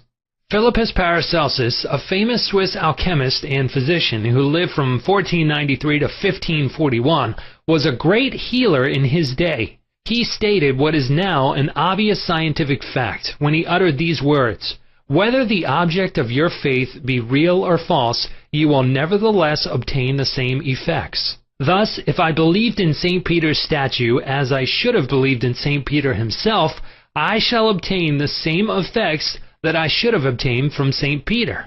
But that is superstition. Faith, however, produces miracles, and whether it is true or false faith, it will always produce the same wonders. The views of Paracelsus were also entertained in the 16th century by Pietro Pomponazzi, an Italian philosopher and contemporary of Paracelsus, who said, "We can easily conceive the marvelous effects which confidence and imagination can produce, particularly when both qualities are reciprocated between the subjects and the person who influences them. The cures attributed to the influence of certain relics are the effect of their imagination and confidence. Quacks and philosophers know that if the bones of any skeleton were put in place of the saint's bones, the sick would nonetheless experience beneficial effects if they believed that they were veritable relics. Then, if you believe in the bones of saints to heal, or if you believe in the healing power of certain waters, you will get results because of the powerful suggestion given to your subconscious mind. It is the latter that does the healing." Bernheim's experiments. Hippolyte Bernheim, professor of medicine at Nancy, France from 1910 to 1919, was the expounder of the fact that the suggestion of the physician to the patient was exerted through the subconscious mind. Bernheim, in his Suggestive Therapeutics, page 197, tells a story of a man with paralysis of the tongue which had yielded to no form of treatment. His doctor told the patient that he had a new instrument with which he promised to heal him. He introduced a pocket thermometer into the patient's mouth. The patient imagined it to be the instrument which was to save him. In a few moments he cried out joyfully that he could once more move his tongue freely. "Among our cases," continues Bernheim, "facts of the same sort will be found. A young girl came into my office having suffered from complete loss of speech for nearly 4 weeks. After making sure of the diagnosis, I told my students that loss of speech sometimes yielded instantly to electricity, which might act simply by its suggestive influence. I sent for the induction apparatus. I applied my hand over the larynx and moved a little and said, 'Now you can speak aloud.' In an instant I made her saw A, then B, then Maria. She continued to speak distinctively. The loss of voice had disappeared." Here, Bernheim is showing the power of faith and expectancy on the part of the patient, which acts as a powerful suggestion to the subconscious mind. Producing a blister by suggestion. Bernheim states that he produced a blister on the back of a patient's neck by applying a postage stamp and suggesting to the patient that it was a fly plaster. This has been confirmed by the experiments and experiences of many doctors in many parts of the world, which leave no doubt that structural change are a possible result of oral suggestion to patients. The cause of bloody stigmata. In Hudson's Law of Psychic Phenomena, page 153, he states, hemorrhages and bloody stigmata are induced in certain subjects by means of suggestion. Dr. Mbaru put a subject into the somnambulistic condition and gave him the following suggestion. At 4 o'clock this afternoon, after the hypnosis, you will come into my office, sit down in the armchair, cross your arms upon your breast, and your nose will begin to bleed. At the hour appointed, the young man did as directed. Several drops of blood came from the left nostril. On another occasion, the same investigator traced the patient's name on both his forearms with the dull point of an instrument. Then, when the patient was in the somnambulistic condition, he said, at 4 o'clock this afternoon, you will go to sleep and your arms will bleed along the lines which I have traced, and your name will appear written on your arms in letters of blood. He was watched at 4 o'clock and seen to fall asleep. On the left arm the letters stood out in bright relief, and in several places there were drops of blood. The letters were still visible 3 months afterward, although they had gradually grown faint. These facts demonstrate at once the correctness of the two fundamental propositions previously stated, namely the constant amenability of the subconscious mind to the power of suggestion and the perfect control which the subconscious mind exercises over the functions, sensations, and conditions of the body. All the foregoing phenomena dramatize vividly abnormal conditions induced by suggestion, and are conclusive proof that as a man thinketh in his heart, subconscious mind, so is he. Chapter 5. Mental Healings in Modern Times. Everyone is definitely concerned with the healing of bodily conditions and human affairs. What is it that heals? Where is this healing power? These are questions asked by everyone. The answer is that this healing power is the subconscious mind of each person, and a changed mental attitude on the part of the sick person releases this healing power. No mental or religious science practitioner, psychologist, psychiatrist, or medical doctor ever healed a patient.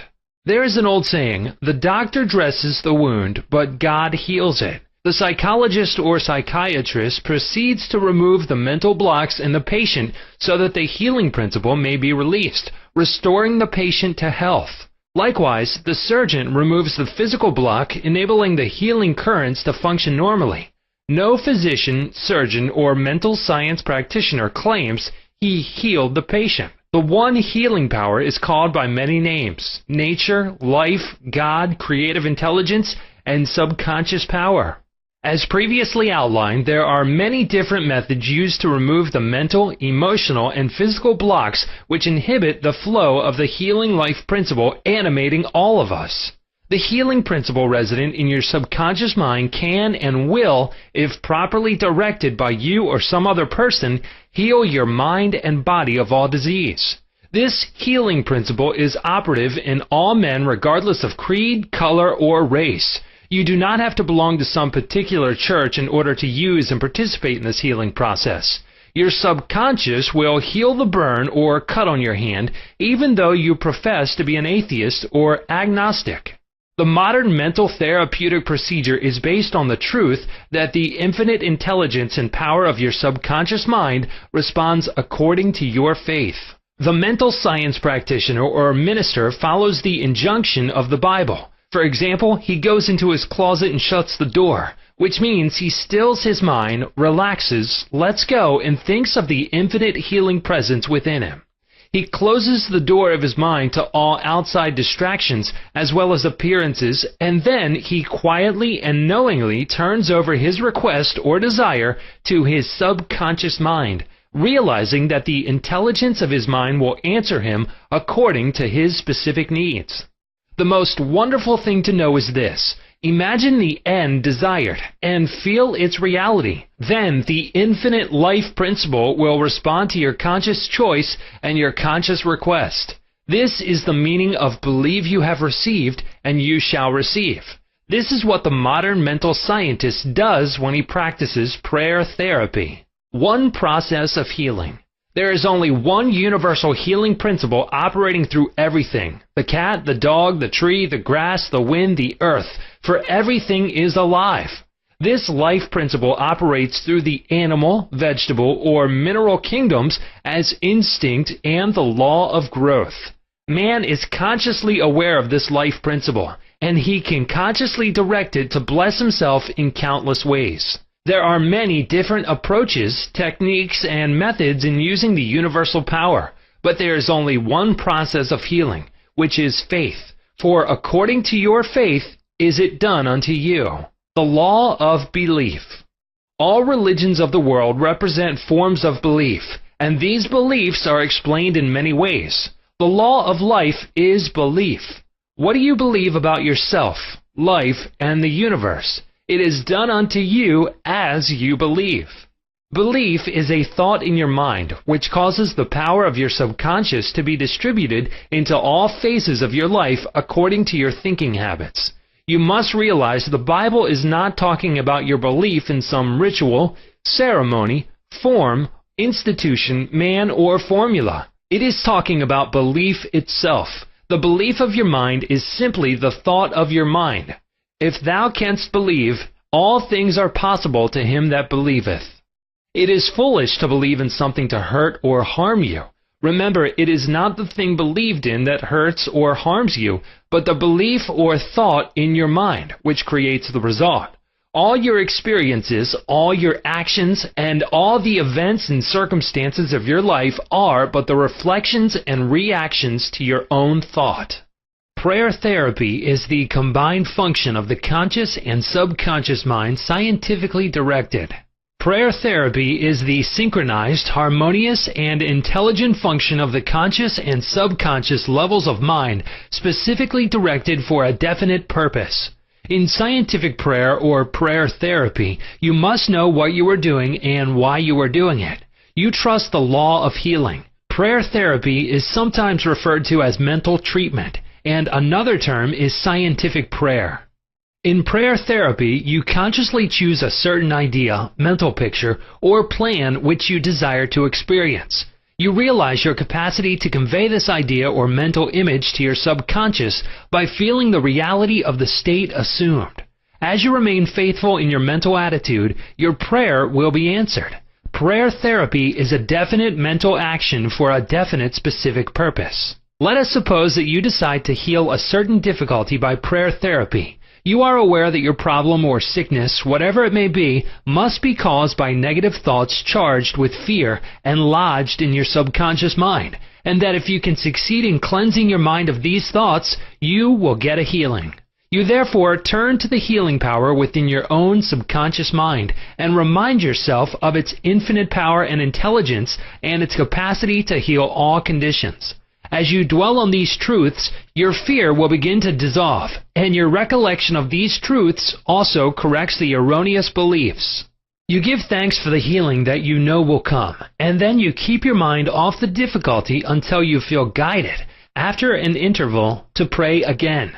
While you are praying, you absolutely refuse to give any power to the negative conditions or to admit for a second that the healing will not come. This attitude of mind brings about the harmonious union of the conscious and subconscious mind, which releases the healing power. Faith healing. What it means and how blind faith works. What is popularly termed faith healing is not the faith mentioned in the Bible, which means knowledge of the interaction of the conscious and subconscious mind. A faith healer is one who heals without any real scientific understanding of the powers and forces involved.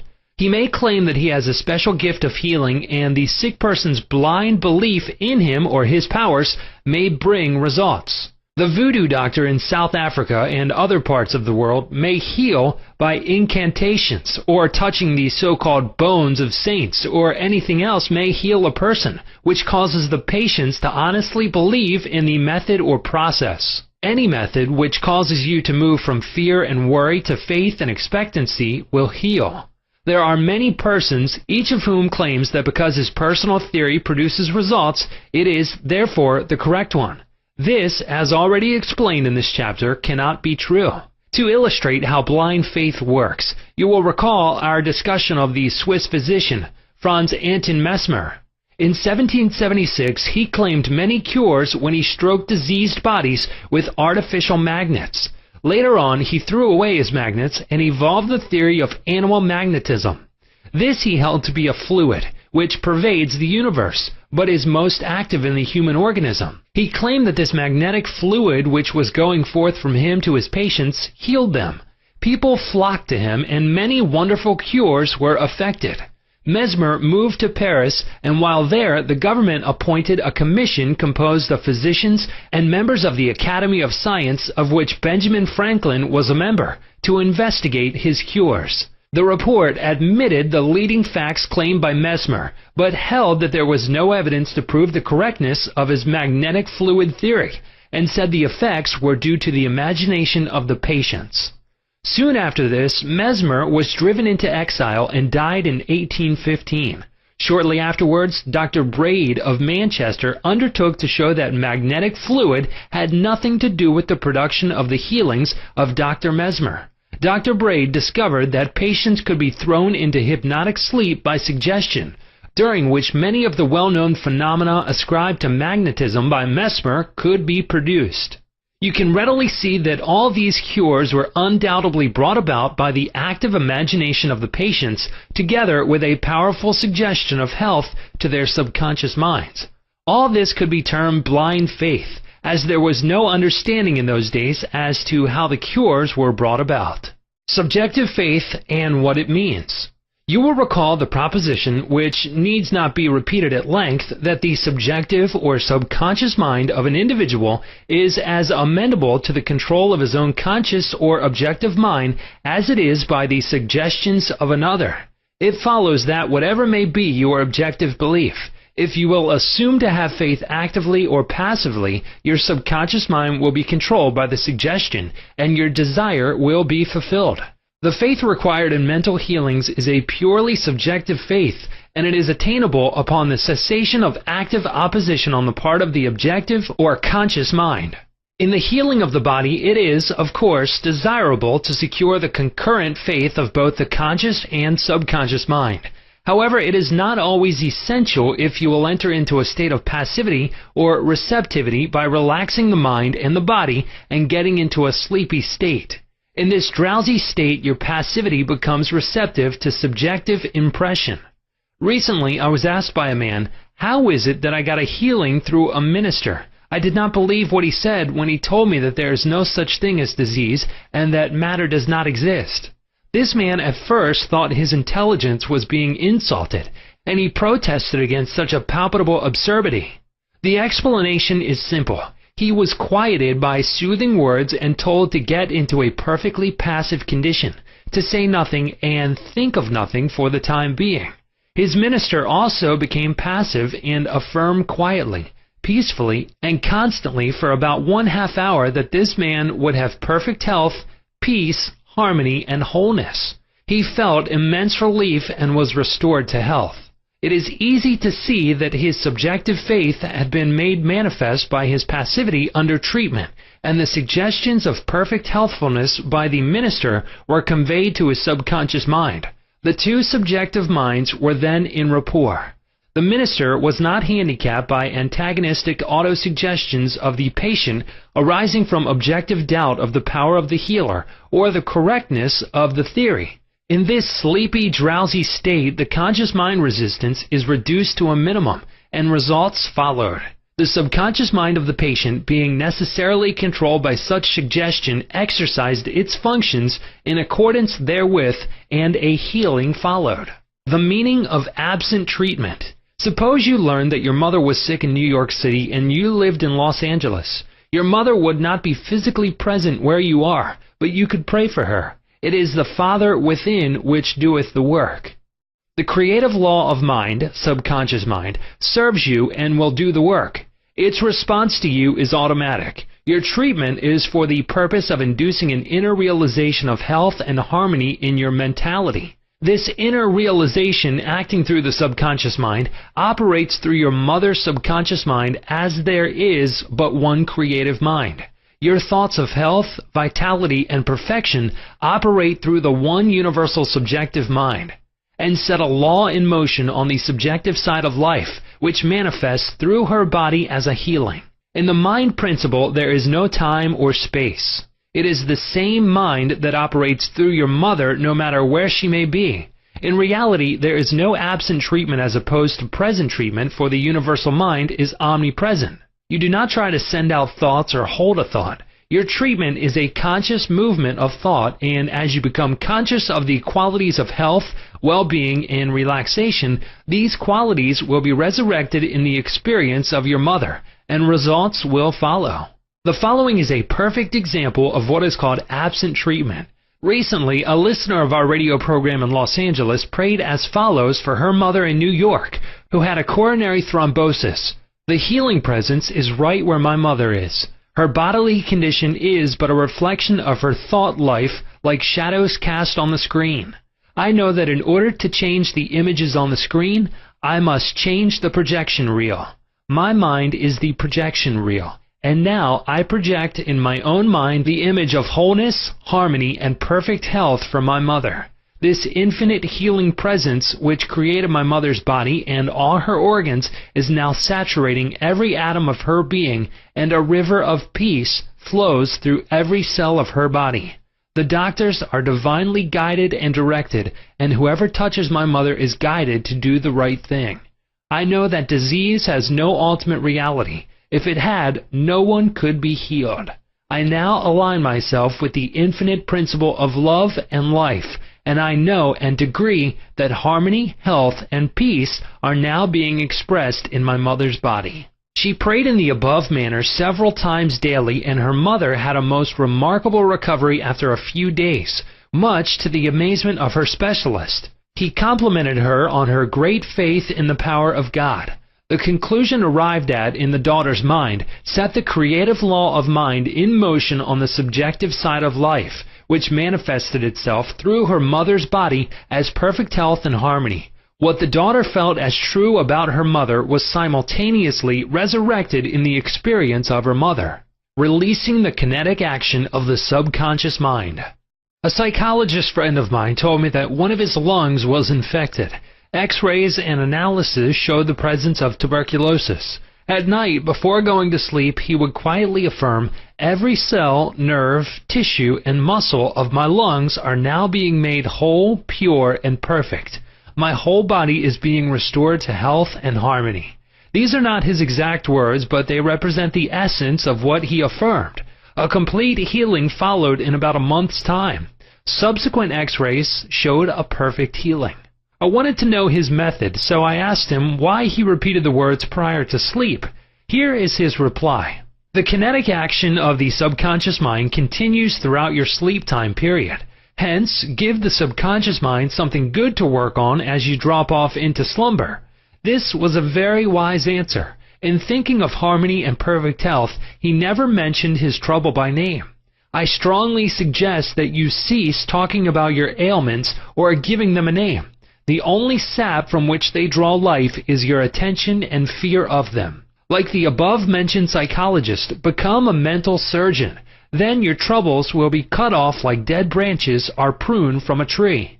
If you are constantly naming your aches and symptoms, you inhibit the kinetic action, which means the release of the healing power and energy of your subconscious mind. Furthermore, by the law of your own mind, these imaginings tend to take shape as the thing I greatly feared. Fill your mind with the great truths of life and walk forward in the light of love. Chapter 6. Practical Techniques in Mental Healings. An engineer has a technique and a process for building a bridge or an engine. Like the engineer, your mind also has a technique for governing, controlling, and directing your life. You must realize that methods and techniques are primary. In building the Golden Gate Bridge, the chief engineer understood mathematical principles, stresses, and strains. Secondly, he had a picture of the ideal bridge across the bay. The third step was his application of the tried and proven methods by which the principles were implemented until the bridge took form and we drive on it. There also are techniques and methods by which your prayers are answered. If your prayer is answered, there is a way in which it is answered, and this is a scientific way. Nothing happens by chance. This is a world of law and order. In this chapter, you will find practical techniques for the unfolding and nurture of your spiritual life. Your prayers must not remain up in the air like a balloon. They must go somewhere and accomplish something in your life. When we come to analyze prayer, we discover there are many different approaches and methods. We will not consider in this book the formal, ritual prayers used in religious services. These have important place in group worship. We are immediately concerned with the methods of personal prayer as it is applied in your daily life and as it is used to help others. Prayer is the formulation of an idea concerning something we wish to accomplish. Prayer is the soul's sincere desire. Your desire is your prayer. It comes out of your deepest needs and it reveals the things you want in life. Blessed are they that hunger and thirst after righteousness, for they shall be filled. That is really prayer. Life's hunger and thirst for peace, harmony, health, joy, and all the other blessings of life. The passing over technique for impregnating the subconscious. This consists essentially in inducing the subconscious mind to take over your request as handed it by the conscious mind. This passing over is best accomplished in the Riviere-like state. Know that in your deeper mind are infinite intelligence and infinite power. Just calmly think over what you want. See it coming into fuller fruition from this moment forward. Be like the little girl who had a very bad cough and a sore throat. She declared firmly and repeatedly, "It is passing away now. It is passing away now." It passed away in about an hour. Use this technique with complete simplicity and naivety. Your subconscious will accept your blueprint. If you were building a new home for yourself and family, you know that you would be intensely interested in regard to the blueprint for your home. You would see to it that the builders conform to the blueprint. You would watch the material and select only the best wood, steel, in fact, the best of everything. What about your mental home and your mental blueprint for happiness and abundance?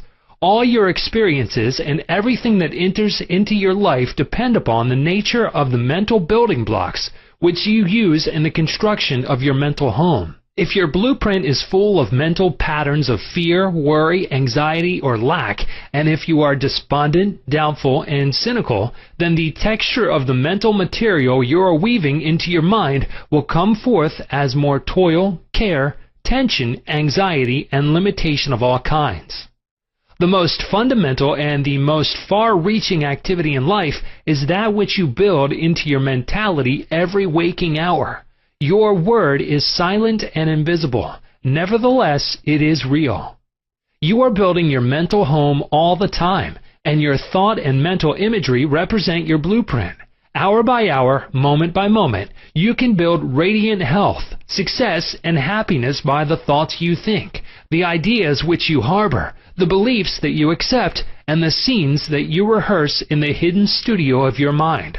This stately mansion, upon the construction of which you are perpetually engaged, is your personality, your identity in this plane, your whole life story on this earth. Get a new blueprint, build silently by realizing peace, harmony, joy, and goodwill in the present moment. By dwelling upon these things and claiming them, your subconscious will accept your blueprint and bring all these things to pass. By their fruits ye shall know them. The science and art of true prayer. The term science means knowledge, which is coordinated, arranged, and systematized. Let us think of the science and art of true prayer as it deals with the fundamental principles of life and the techniques and processes by which they can be demonstrated in your life, as well as in the life of every human being when he applies them faithfully. The art is your technique or process, and the science behind it is the definite response of creative mind to your mental picture or thought. Ask, and it shall be given you. Seek, and ye shall find. Knock, and it shall be opened unto you. Here you are told you shall receive that for which you ask. It shall be opened to you when you knock, and you shall find that for which you are searching. This teaching implies the definiteness of mental and spiritual laws. There is always a direct response from the infinite intelligence of your subconscious mind to your conscious thinking. If you ask for bread, you will not receive a stone. You must ask believing, if you are to receive. Your mind moves from the thought to the thing. Unless there is first an image in the mind, it cannot move, for there would be nothing for it to move toward. Your prayer, which is your mental act, must be accepted as an image in your mind before the power from your subconscious will play upon it and make it productive. You must reach a point of acceptance in your mind, an unqualified and undisputed state of agreement. This contemplation should be accompanied by a feeling of joy and restfulness in foreseeing the certain accomplishment of your desire. The sound basis for the art and science of true prayer is your knowledge and complete confidence that the movement of your conscious mind will gain a definite response from your subconscious mind, which is one with boundless wisdom and infinite power. By following this procedure, your prayers will be answered. The visualization technique. The easiest and most obvious way to formulate an idea is to visualize it, to see it in your mind's eye as vividly as if it were alive. You can see with the naked eye only what already exists in the external world. In a similar way, that which you can visualize in your mind's eye already exists in the invisible realms of your mind. Any picture which you have in your mind is the substance of things hoped for and the evidence of things not seen. What you form in your imagination is as real as any part of your body. The idea and the thought are real and will one day appear in your objective world if you are faithful to your mental image. This process of thinking forms impressions in your mind. These impressions in turn become manifested as facts and experiences in your life. The builder visualizes the type of building he wants. He sees it as he desires it to be completed. His imagery and thought processes become a plastic mold from which the building will emerge, a beautiful or an ugly one, a skyscraper or a very low one. His mental imagery is projected as it is drawn on paper. Eventually, the contractor and his workers gather the essential materials, and the building progresses until it stands finished, conforming perfectly to the mental patterns of the architect. I use the visualization technique prior to speaking from the platform. I quiet the wheels of my mind in order that I may present to the subconscious mind my images of thought. Then I picture the entire auditorium and the seats filled with men and women, and each one of them illumined and inspired by the infinite healing presence within each one. I see them as radiant, happy, and free. Having first built up the idea in my imagination, I quietly sustain it there as a mental picture which I imagine I hear men and women saying, "I am healed. I feel wonderful. I've had an instantaneous healing. I'm transformed." I keep this up for about 10 minutes or more, knowing and feeling that each person's mind and body are saturated with love, wholeness, beauty, and perfection. My awareness grows to the point where in my mind I can actually hear the voices of the multitude proclaiming their health and happiness. Then I release the whole picture and go on to the platform. Almost every Sunday some people stop and say that their prayers were answered. Mental movie method. The Chinese say a picture is worth 1,000 words. William James, the father of American psychology, stressed the fact that the subconscious mind will bring to pass any picture held in the mind and backed by faith. Act as though I am and I will be. A number of years ago, I was in the Middle West lecturing in several states, and I desired to have a permanent location in the general area from which I could serve those who desired help. I traveled far, but the desire did not leave my mind. One evening, while in a hotel in Spokane, Washington, I relaxed completely on a couch, immobilized my attention, and in a quiet, passive manner imagined that I was talking to a large audience, saying in effect, "I am glad to be here. I have prayed for the ideal opportunity." I saw in my mind's eye the imaginary audience, and I felt the reality of it all. I played the role of the actor, dramatized this mental movie, and felt satisfied that this picture was being conveyed to my subconscious mind, which would bring it to pass in its own way. The next morning, on awakening, I felt a great sense of peace and satisfaction, and in a few days' time I received a telegram asking me to take over an organization in the Midwest, which I did, and I enjoyed it immensely for several years. The method outlined here appeals to many who have described it as the mental movie method. I have received numerous letters from people who listen to my radio talks and weekly public lectures telling me of the wonderful results they get using this technique in the sale of their property. I suggest to those who have homes or property for sale that they satisfy themselves in their own mind that their price is right. Then I claim that the infinite intelligence is attracting to them the buyer who really wants to have the property and who will love it and prosper in it.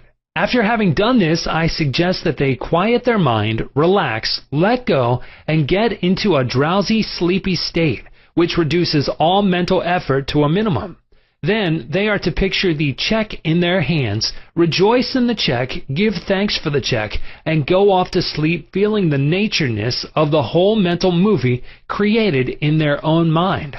They must act as though it were an objective reality, and the subconscious mind will take it as an impression, and through the deeper currents of the mind, the buyer and the seller are brought together. A mental picture held in the mind, backed by faith, will come to pass. The Baudouin Technique. Charles Baudouin was a professor at the Roswell Institute in France. He was a brilliant psychotherapist and a research director of the New Nancy School of Healing, who in 1910 taught that the best way to impress the subconscious mind was to enter into a drowsy, sleepy state, or a state akin to sleep in which all effort was reduced to a minimum. Then, in a quiet, passive, receptive way, by reflection, he would convey the idea to the subconscious. The following is his formula.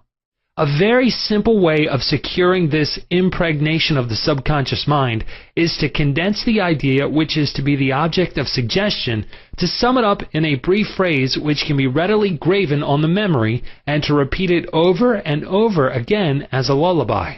Some years ago, a young lady in Los Angeles was engaged in a prolonged, bitter family lawsuit over a will. Her husband had bequeathed his entire estate to her, and his sons and daughters by a previous marriage were bitterly fighting to break the will. The Baudouin technique was outlined to her, and this is what she said. She relaxed her body in an armchair, entered into the sleepy state, and, as suggested, condensed the idea of her need into a phrase consisting of 6 words easily graven on the memory. It is finished in divine order. The significance to her of these words meant that infinite intelligence, operating through the laws of her subconscious mind, would bring about a harmonious adjustment through the principle of harmony. She continued this procedure every night for about 10 nights. After she got into a sleepy state, she would affirm slowly, quietly, and feelingly the statement, "It is finished in divine order," over and over again, feeling a sense of inner peace and an all-pervading tranquility. Then she went off into her deep, normal sleep.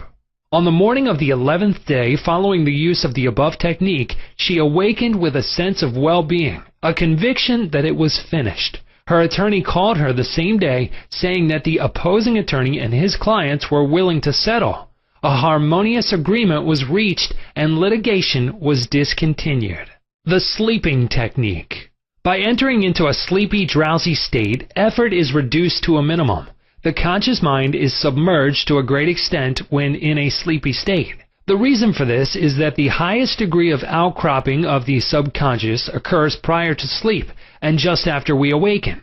In this state, the negative thoughts, which tend to neutralize your desire and so prevent acceptance by your subconscious mind, are no longer present. Suppose you want to get rid of a destructive habit.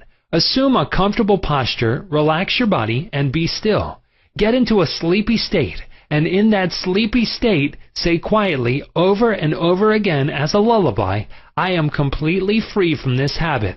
Harmony and peace of mind reign supreme." Repeat the above slowly, quietly, and lovingly for 5 or 10 minutes night and morning. Each time you repeat the words, the emotional value becomes greater. When the urge comes to repeat the negative habit, repeat the above formula out loud by yourself. By this means you induce the subconscious to accept the idea, and a healing follows. The thank you technique. In the Bible, Paul recommends that we make known our request with praise and thanksgiving. Some extraordinary results follow this simple method of prayer.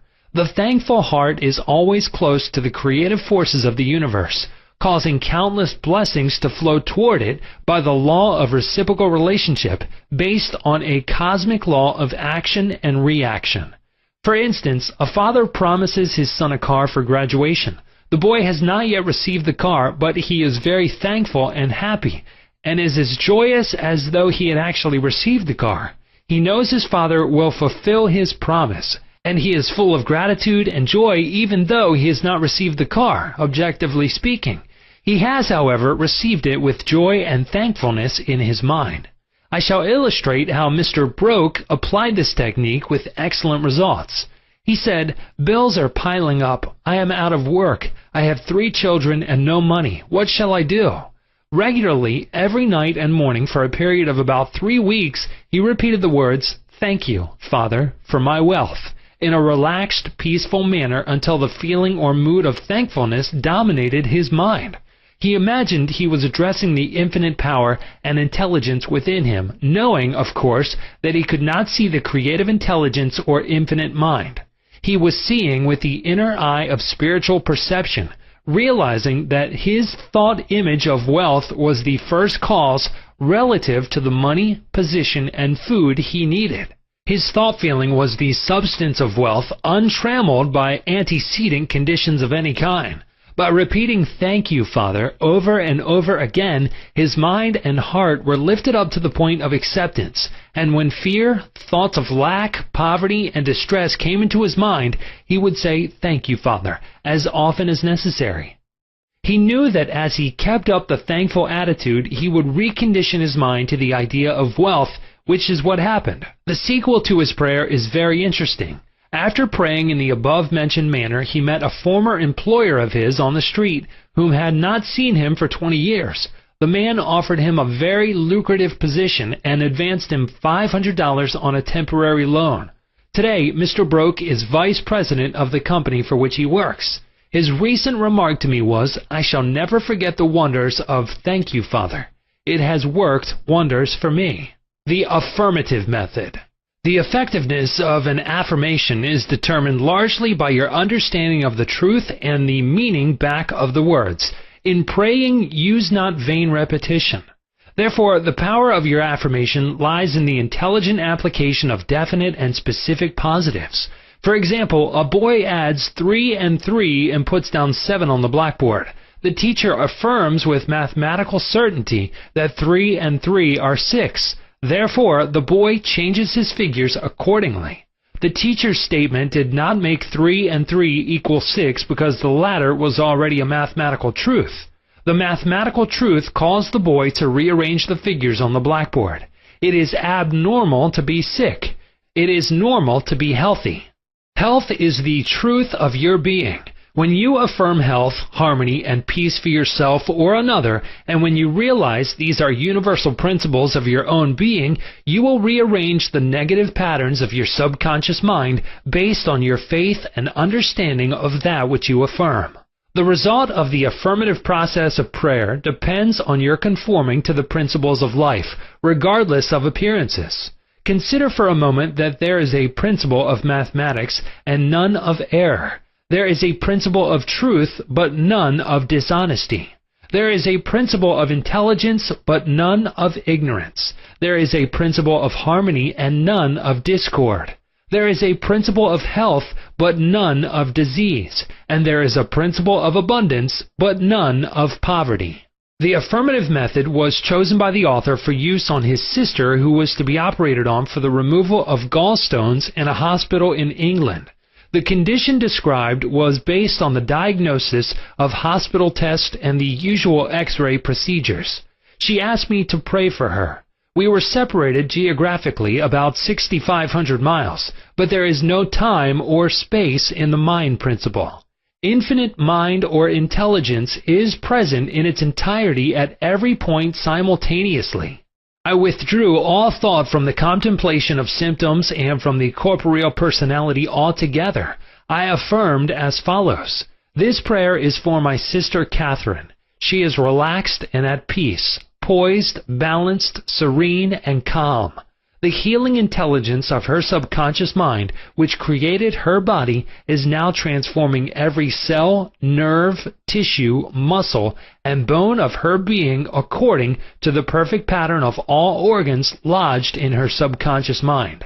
Silently, quietly, all distorted thought patterns in her subconscious mind are removed and dissolved, and the vitality, wholeness, and beauty of the life principle are made manifest in every atom of her being. She is now open and receptive to the healing currents which are flowing through her like a river, restoring her to perfect health, harmony, and peace. All distortions and ugly images are now washed away by the infinite ocean of love and peace flowing through her, and it is so. I affirm the above several times a day, and at the end of 2 weeks my sister had an examination, which showed a remarkable healing, and the X-ray proved negative. To affirm is to state that it is so, and as you maintain this attitude of mind as true, regardless of all evidence to the contrary, you will receive an answer to your prayer. Your thought can only affirm, for even if you deny something, you are actually affirming the presence of what you deny. Repeating an affirmation, knowing what you are saying and why you are saying it, leads the mind to that state of consciousness where it accepts that which you state as true.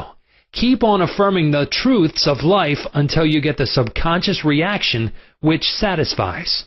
The argumentative method. This method is just what the word implies. It stems from the procedure of Dr. Phineas Parkhurst Quimby of Maine. Dr. Quimby, a pioneer in mental and spiritual healing, lived and practiced in Belfast, Maine, about 100 years ago. A book called The Quimby Manuscripts, published in 1921 by Thomas Y. Crow Company, New York City, and edited by Horatio Dresser, is available in your library. This book gives newspaper accounts of this man's remarkable results in prayer treatment of the sick. Quimby duplicated many of the healing miracles recorded in the Bible. In brief, the argumentative method employed according to Quimby consists of spiritual reasoning where you conceive the patient and yourself that his sickness is due to his false belief, groundless fears, and negative patterns lodged in his subconscious mind. You reason it out clearly in your mind and convince your patient that the disease or ailment is due only to a distorted, twisted pattern of thought which has taken form in his body. This wrong belief in some external power and external causes has now externalized itself as sickness and can be changed by changing the thought patterns. You explain to the sick person that the basis of all healing is a change of belief. You also point out that the subconscious mind created the body and all its organs. Therefore, it knows how to heal it, can heal it, and is doing so now as you speak.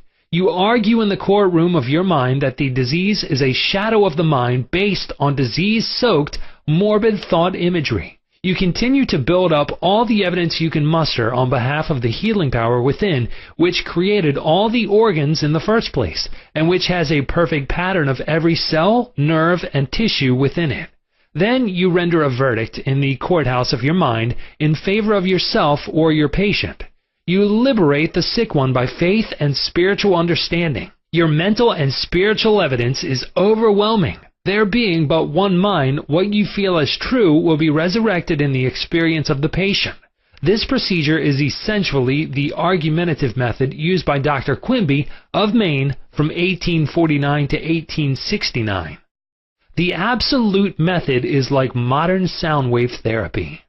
Many people throughout the world practice this form of prayer treatment with wonderful results. The person using the absolute method mentions the name of the patient, such as John Jones, then quietly and silently thinks of God and his qualities and attributes, such as God is all bliss, boundless love, infinite intelligence, all-powerful, boundless wisdom, absolute harmony, indescribable beauty, and perfection.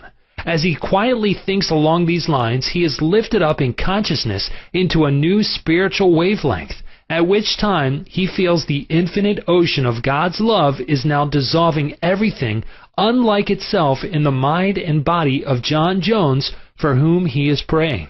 He feels all the power and love of God are now focused on John Jones, and whatever is bothering or vexing him is now completely neutralized in the presence of the infinite ocean of life and love.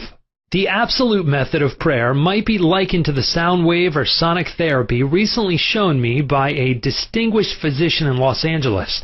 He has an ultrasound wave machine which oscillates at a tremendous speed and sends sound waves to any area of the body to which it is directed.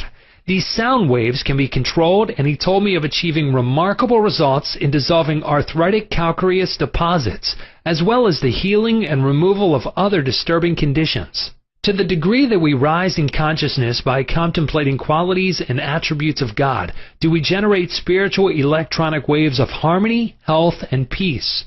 Many remarkable healings follow this technique of prayer. A cripple walks. Dr. Phineas Parkhurst Quimby, of whom we spoke previously in this chapter, used the absolute method in the latter years of his healing career. He was really the father of the psychosomatic medicine and the first psychoanalyst. He had the capacity to diagnose clairvoyantly the cause of the patient's troubles, pains, and aches. The following is a condensed account of the healing of a cripple as recorded in Quimby's manuscripts. Quimby was called on to visit a woman who was lame, aged, and bedridden. He states that her ailment was due to the fact that she was imprisoned by a creed so small and contracted that she would not stand upright and move about. She was living in the tomb of fear and ignorance. Furthermore, she was taking the Bible literally, and it frightened her. In this tomb, Quimby said, was the presence and power of God trying to burst the bands, break through the bonds, and rise from the dead. When she would ask others for an explanation of some passage of the Bible, the answer would be a stone. Then she would hunger for the bread of life. Dr. Quimby diagnosed her case as a mind cloudy and stagnated, due to the excitation and fear caused by the inability to see clearly the meaning of the passage of the Bible, which she had been reading. This showed itself in the body by her heavy and sluggish feeling, which would terminate as paralysis. Quimby traveled in his mind and contemplated the divine ideal, for example, the vitality, intelligence, harmony, and the power of God functioning in the sick person. This is why he said to the woman, "Therefore, where I go you cannot come, for you are in your narrow, restricted belief, and I am in health." This prayer and explanation produced an instantaneous sensation, and a change came over her mind. She walked without her crutches. Quimby said it was one of the most singular of all his healings. She was, as it were, dead to error, and to bring her to life or truth was to raise her from the dead.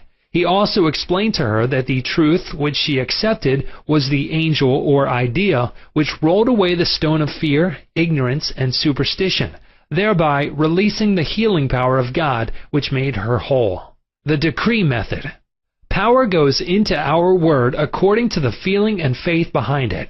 When we realize the power that moves the world is moving on our behalf and is backing up our word, our confidence and assurance grow. You do not try and add power to power. Therefore, there must be no mental striving, coercion, force, or mental wrestling. A young girl used the decree method on a young man who was constantly phoning her, pressing her for dates, and meeting her at her place of business. She found it very difficult to get rid of him. She decreed as follows, "I release unto God. He is in his true place at all times. I am free and he is free. I now decree that my words go forth into infinite mind, and it brings it to pass. It is so." She said he vanished, and she never saw him since, adding, "It was as though the ground swallowed him up. Thou shalt decree a thing, and it shall be established unto thee, and the light shall shine upon thy ways." Job 22:28. Chapter 7. The tendency of our subconscious is life word. Over 90% of your mental life is subconscious. So men and women who fail to make use of this marvelous power live within very narrow limits. Your subconscious processes are always lifeward and constructive. Your subconscious is the builder of your body and maintains all its vital functions. It is on the job 24 hours a day and never sleeps. It is always trying to help and preserve you from harm. Your subconscious mind is in touch with infinite life and boundless wisdom, and its impulses and ideas are always lifeward. The great aspirations, inspirations, and visions from a grander and nobler life spring from the subconscious. Your profoundest convictions are those you cannot argue about rationally, because they do not come from your conscious mind. They come from your subconscious mind. Your subconscious speaks to you in intuitions, impulses, hunches, intimations, urges, and ideas, and it is always telling you to rise, transcend, grow, advance, adventure, and move forward to greater heights. The urge to love, to save the lives of others, comes from the depths of your subconscious. For example, during the Great San Francisco earthquake and fire of April 18, 1906, invalids and cripples who had been confined to bed for long periods of time rose up and performed some of the most amazing feats of bravery and endurance. The intense desire welled up within them to save others at all cost, and their subconscious responded accordingly. Great artists, musicians, poets, speakers, and writers tune in with their subconscious powers and become animated and inspired. For example, Robert Louis Stevenson, before he went to sleep, used to charge his subconscious with the task of evolving stories for him while he slept. He was accustomed to ask his subconscious to give him a good, marketable thriller when his bank account was low. Stevenson said the intelligence of his deeper mind gave him the story piece by piece, like a serial. This shows how your subconscious will speak lofty and wise sayings through you, which your conscious mind knows nothing about. Mark Twain confided to the world on many occasions that he never worked in his life. All his humor and all his great writings were due to the fact that he tapped the inexhaustible reservoir of his subconscious mind. How the body portrays the workings of the mind. The interaction of your conscious and subconscious mind requires a similar interaction between the corresponding system of nerves. The cerebral spinal system is the organ of the conscious mind, and the sympathetic system is the organ of the subconscious mind. The cerebral spinal system is the channel through which you receive conscious perception by means of your 5 physical senses and exercise control over the movement of your body. This system has its nerves in the brain, and it is the channel of your volitional and conscious mental action. The sympathetic system, sometimes referred to as the involuntary nervous system, has its center in the ganglionic mass at the back of the stomach known as the solar plex, and is sometimes spoken of as the abdominal brain. It is the channel of that mental action which unconsciously supports the vital functions of the body. The two systems may work separately or synchronously. Judge Thomas Troward says, the vagus nerve passes out of the cerebral region as a portion of the voluntary system, and through it we control the vocal organs. Then it passes onward to the thorax, sending out branches to the heart and lungs. Finally, passing through the diaphragm, it loses the outer coating which distinguishes the nerves of the voluntary system, and becomes identified with those of the sympathetic system, so forming a connecting link between the two and making the man physically a single entity. Similarly, different areas of the brain indicate their connection with the objective and subjective activities of the mind respectively, and speaking in a general way, we may assign the frontal portion of the brain to the former and the posterior portion to the latter, while the intermediate portion partakes of the character of both. A rather simple way of looking at the mental and physical interaction is to realize that your conscious mind grasps an idea, which induces a corresponding vibration in your voluntary system of nerves. This, in turn, causes a similar current to be generated in your involuntary system of nerves, thus handing the idea over to your subconscious mind, which is the creative medium. This is how your thoughts become things. Every thought entertained by your conscious mind and accepted as true is sent by your brain to your solar plex, the brain of your subconscious mind, to be made into your flesh and to be brought forth into your world as a reality. There is an intelligence which takes care of the body. When you study the cellular system and the structure of the organs, such as the eyes, ears, heart, liver, bladder, etc., You learn they consist of groups of cells which form a group intelligence whereby they function together and are able to take orders and carry them out in deductive function at the suggestion of the mastermind, conscious mind. A careful study of the single-celled organism shows you what goes on in your complex body. Though the monocellular organism has no organs, it still gives evidence of mind action and reaction performing the basic functions of movement, alimentation, assimilation, and elimination. Many say there is an intelligence which will take care of your body if you will let it alone. That is true, but the difficulty is that the conscious mind always interferes with its five-sense evidence based on outer appearances, leading to the sway of false beliefs, fears, and mere opinion. When fear, false beliefs, and negative patterns are made to register in your subconscious mind through psychological, emotional conditioning, there is no other course open to the subconscious mind except to act on the blueprint specifications offered it. The subconscious mind works continually for the common good. The subjective self within you works continuously for the general good, reflecting an innate principle of harmony behind all things. Your subconscious mind has its own will, and it is a very real something in itself. It acts night and day whether you act upon it or not. It is the builder of your body, but you cannot see, hear, or feel it building, as all this is a silent process. Your subconscious has a life of its own, which is always moving toward harmony, health, and peace. This is the divine norm within it seeking expression through you at all times. How man interferes with the innate principle of harmony. To think correctly, scientifically, we must know the truth. To know the truth is to be in harmony with the infinite intelligence and power of your subconscious mind, which is always moving lifeward. Every thought or action which is not harmonious, whether through ignorance or design, will result in discord and limitation of all kinds. Scientists inform us that you build a new body every 11 months, so you are really only 11 months old from a physical standpoint. If you build defects back into your body by thoughts of fear, anger, jealousy, and ill will, you have no one to blame but yourself. You are the sum total of your own thoughts. You can keep from entertaining negative thought and imagery. The way to get rid of darkness is with light. The way to overcome cold is with heat. The way to overcome the negative thought is to substitute the good thought.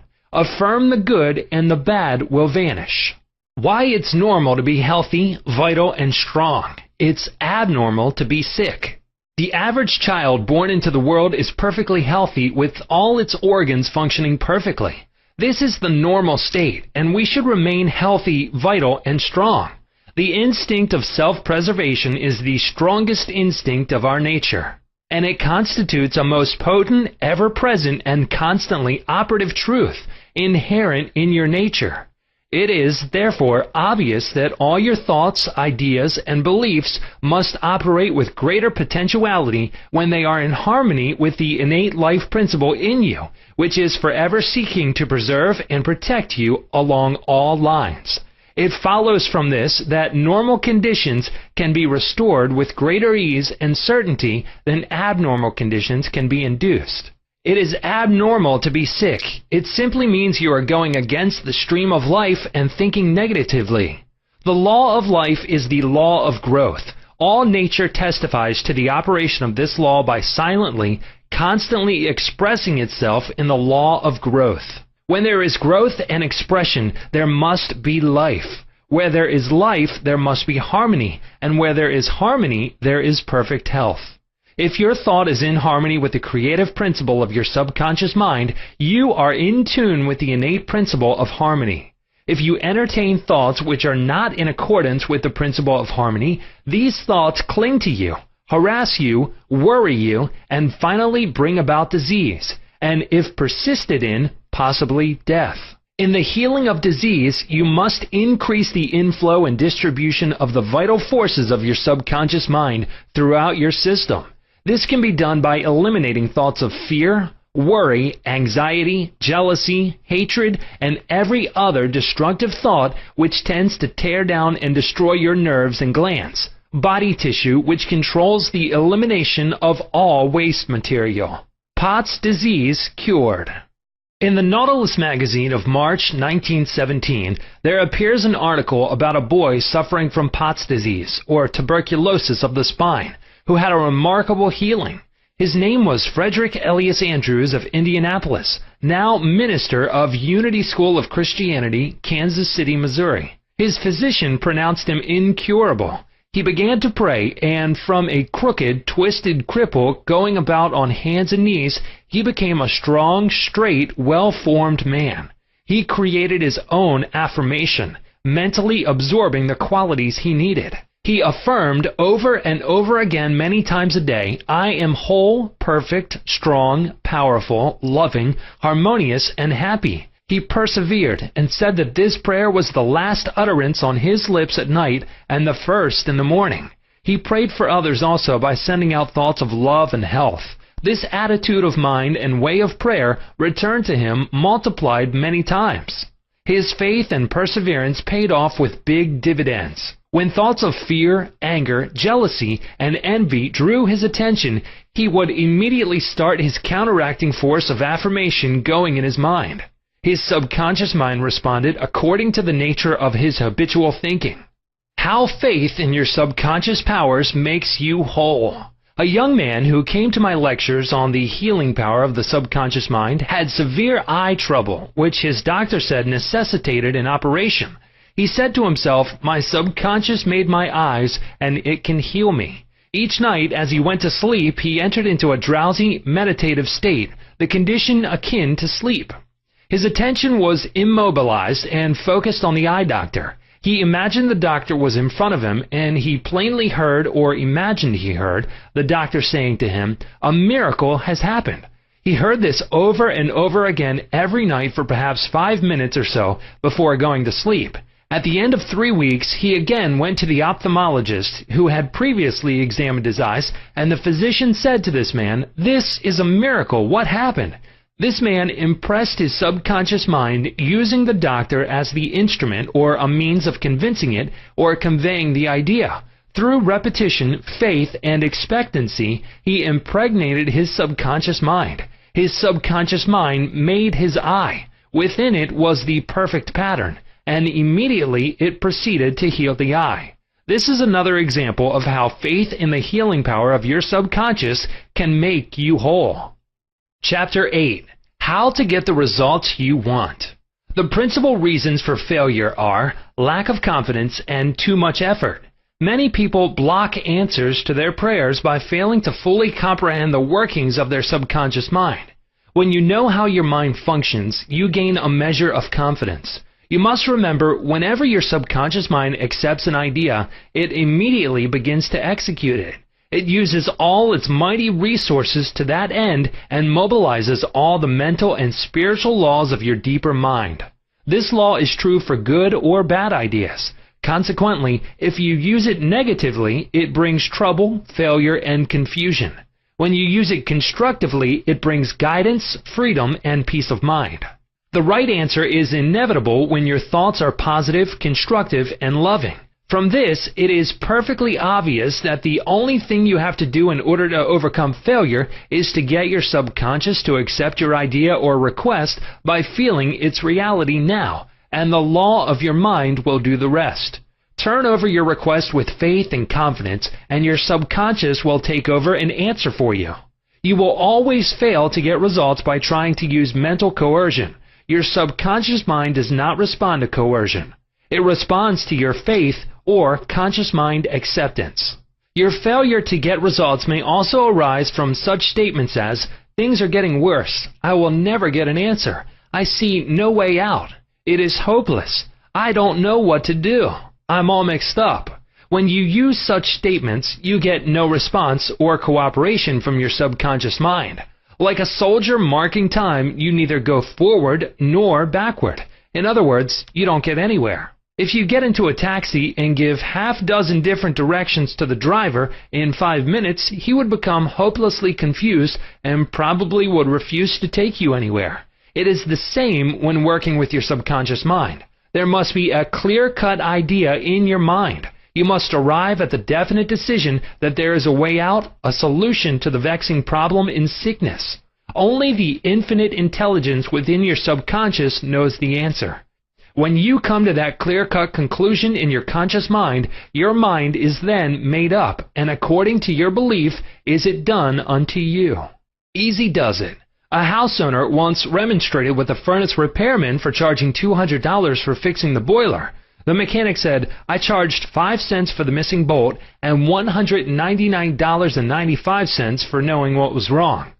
Similarly, your subconscious mind is the master mechanic, the all-wise one, who knows ways and means of healing any organ of your body as well as your affairs. Decree health and your subconscious will establish it, but relaxation is the key. Easy does it. Do not be concerned with details and means, but know the end result. Get the feel of the happy solution to your problem, whether it is health, finances, or employment. Remember how you felt after you had recovered from a severe state of illness? Bear in mind that your feeling is the touchstone of all subconscious demonstration. Your new idea must be felt subjectively in a finished state, not the future, but as coming about now. Infer no opponent. Use imagination and not willpower. In using your subconscious mind, you infer no opponent. You use no willpower. You imagine the end and the freedom state. You will find your intellect trying to get in the way, but persist in maintaining a simple, childlike, miracle-making faith. Picture yourself without the ailment or problem. Imagine the emotional accompaniment of the freedom state you crave. Cut out all red tape from the process. The simple way is the best. How disciplined imagination works wonders. A wonderful way to get a response from your subconscious mind is through disciplined or scientific imagination. As previously pointed out, your subconscious mind is the builder of the body and controls all its vital functions. The Bible says, "Whatsoever ye shall ask in prayer, believing ye shall receive." To believe is to accept something as true, or to live in the state of being it. As you sustain this mood, you shall experience the joy of the answered prayer. The 3 steps to success in prayer. The usual procedure is as follows. 1. Take a look at the problem. 2. Turn to the solution or way out known only to the subconscious mind. 3. Rest in a sense of deep conviction that it is done. Do not weaken your prayer by saying, "I wish I might be healed. I hope so." Your feeling about the work to be done is the boss. Harmony is yours. Know that health is yours. Become intelligent by becoming a vehicle for the infinite healing power of the subconscious mind. Pass on the idea of health to your subconscious mind to the point of conviction, then relax. Get yourself off your hands. Say to the condition and circumstance, "This too shall pass." Through relaxation, you impress your subconscious mind, enabling the kinetic energy behind the idea to take over and bring it into concrete realization. The law of reversed effort and why you get the opposite of what you pray for. You.O.U, the famous psychologist from France who visited America about 40 years ago, defined the law of reversed effort as follows. When your desires and imagination are in conflict, your imagination invariably gains the day. If, for example, you were asked to walk a plank on the floor, you would do so without question.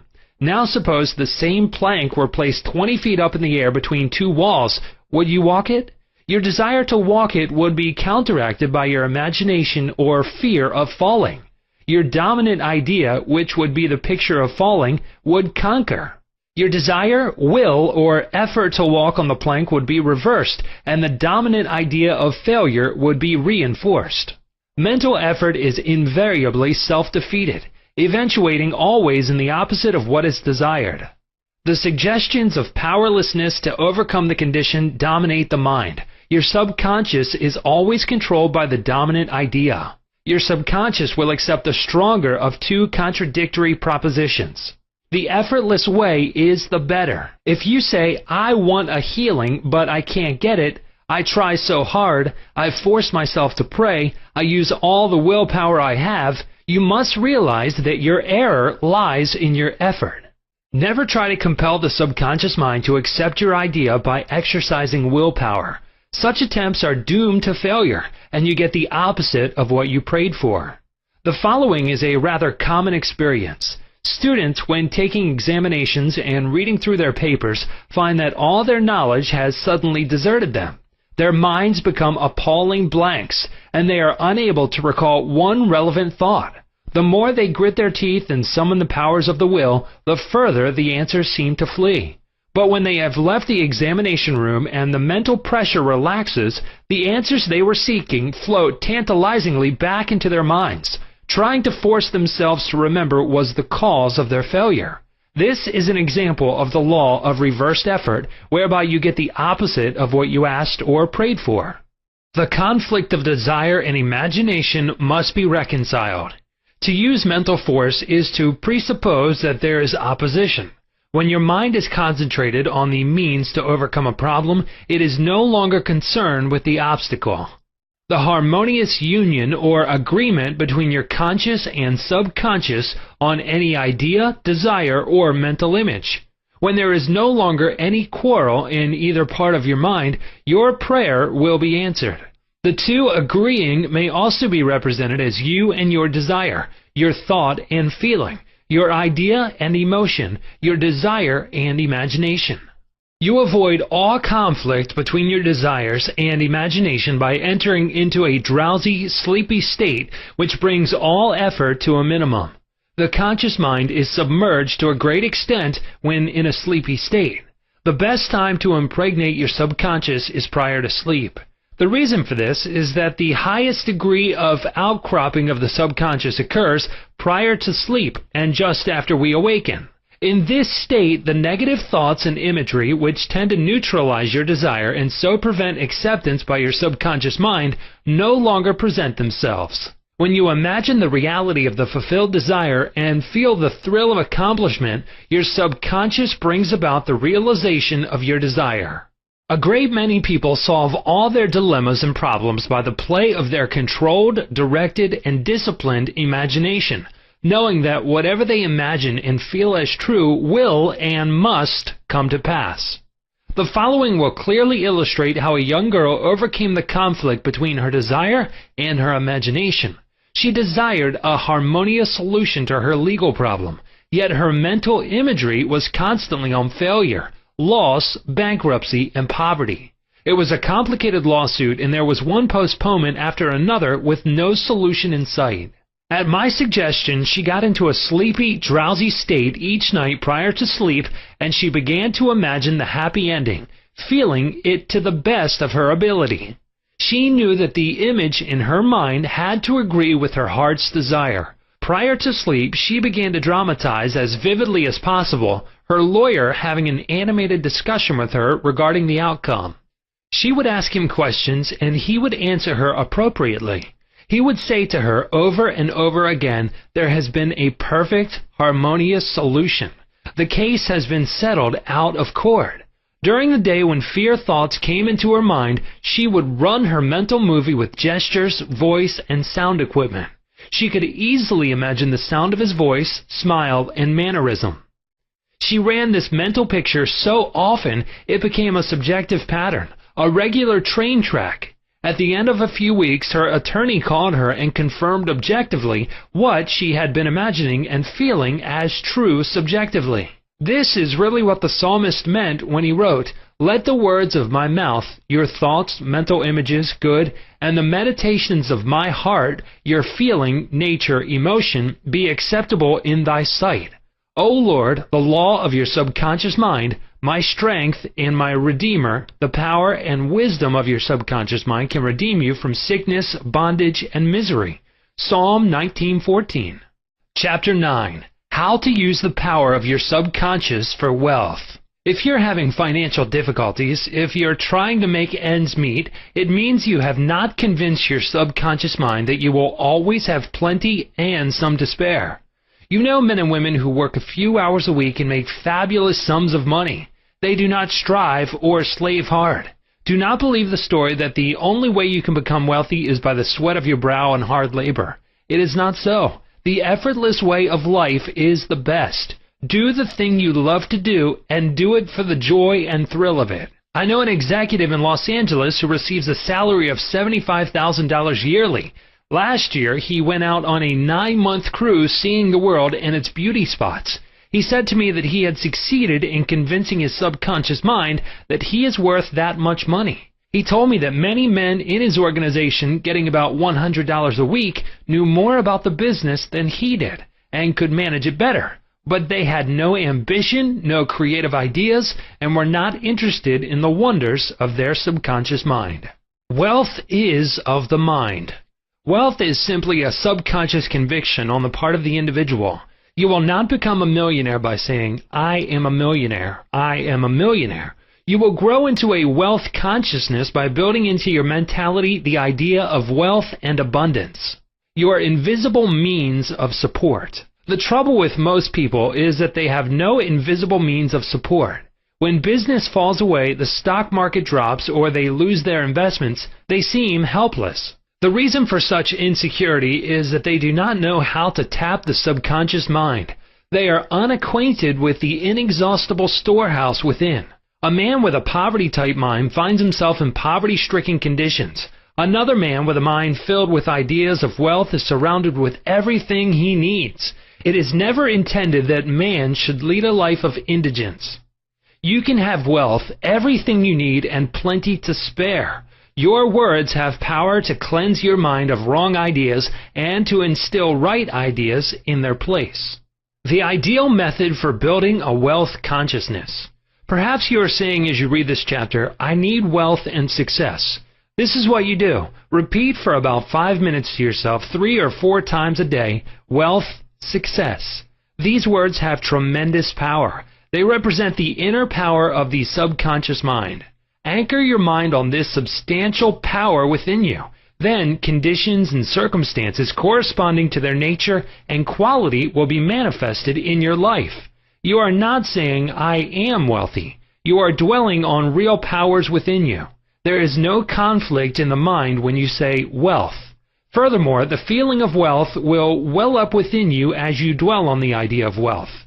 The feeling of wealth produces wealth. Keep this in mind at all times. Your subconscious mind is like a bank, a sort of universal financial institution. It magnifies whatever you deposit or impress upon it, whether it is the idea of wealth or of poverty.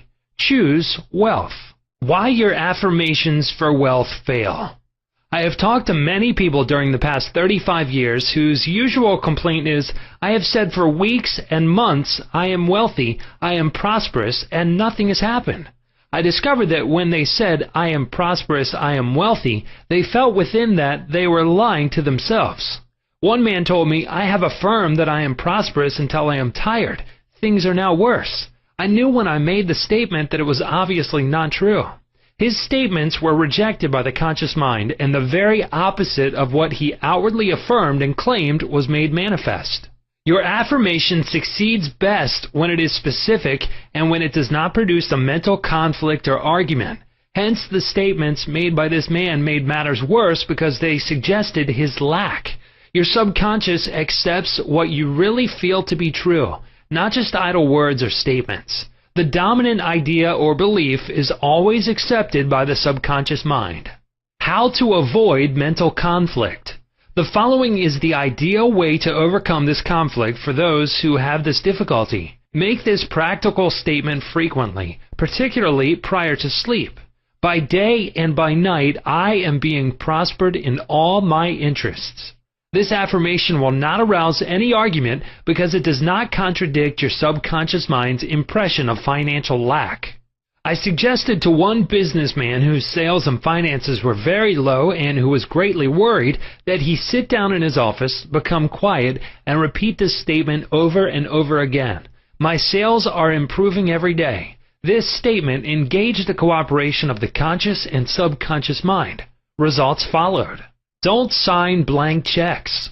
You sign blank checks when you make such statements as, "There is not enough to go around. There is a shortage. I will lose the house because of the mortgage," etc. If you are full of fear about the future, you are also writing a blank check and attracting negative conditions to you. Your subconscious mind takes your fear and negative statements as your request and proceeds in its own way to bring obstacles, delays, lack, and limitation into your life. Your subconscious gives you compound interest. To him that hath the feeling of wealth, more wealth shall be added. To him that hath the feeling of lack, more lack shall be added. Your subconscious multiplies and magnifies whatever you deposit in it. Every morning as you awaken, deposit thoughts of prosperity, success, wealth, and peace. Dwell upon these concepts. Busy your mind with them as often as possible. These constructive thoughts will find their way as deposits in your subconscious mind and bring forth abundance and prosperity. Why nothing happened? I can hear you saying, "Oh, I did that and nothing happened."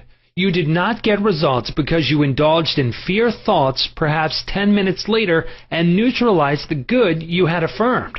When you place a seed in the ground, do not dig it up. You let it take root and grow. Suppose, for example, you are going to say, "I shall not be able to make that payment." Before you get further than "I shall," stop the sentence and dwell on a constructive statement such as, "By day and by night I am prospered in all my ways." True source of wealth. Your subconscious mind is never short of ideas. There are within it an infinite number of ideas ready to flow into your conscious mind and appear as cash in your pocketbook in countless ways. This process will continue to go on in your mind regardless of whether the stock market goes up or down, or whether the pound sterling or dollar drops in value. Your wealth is never truly dependent on bonds, stocks, or money in the bank. These are really only symbols, necessary and useful, of course, but only symbols. The point I wish to emphasize is that if you convince your subconscious mind that wealth is yours and that it is always circulating in your life, you will always and inevitably have it, regardless of the form it takes. Trying to make ends meet and the real cause. There are people who claim that they are always trying to make ends meet. They seem to have a great struggle to meet their obligations. Have you listened to their conversation? In many instances, their conversation runs along this vein. They are constantly condemning those who have succeeded in life and who have raised their heads above the crowd. Perhaps they are saying, "Oh, that fellow has a racket. He is ruthless. He is a crook." This is why they lack. They are condemning the thing they desire and want. The reason they speak critically of their more prosperous associates is because they are envious and covetous of the other's prosperity. The quickest way to cause wealth to take wings and fly away is to criticize and condemn others who have more wealth than you. A common stumbling block to wealth. There is one emotion which is the cause of the lack of wealth in the lives of many. Most people learn this the hard way. It is envy. For example, if you see a competitor depositing large sums of money in the bank and you have only a meager amount to deposit, does it make you envious? The way to overcome this emotion is to say to yourself, "Isn't it wonderful? I rejoice in that man's prosperity. I wish for him greater and greater wealth."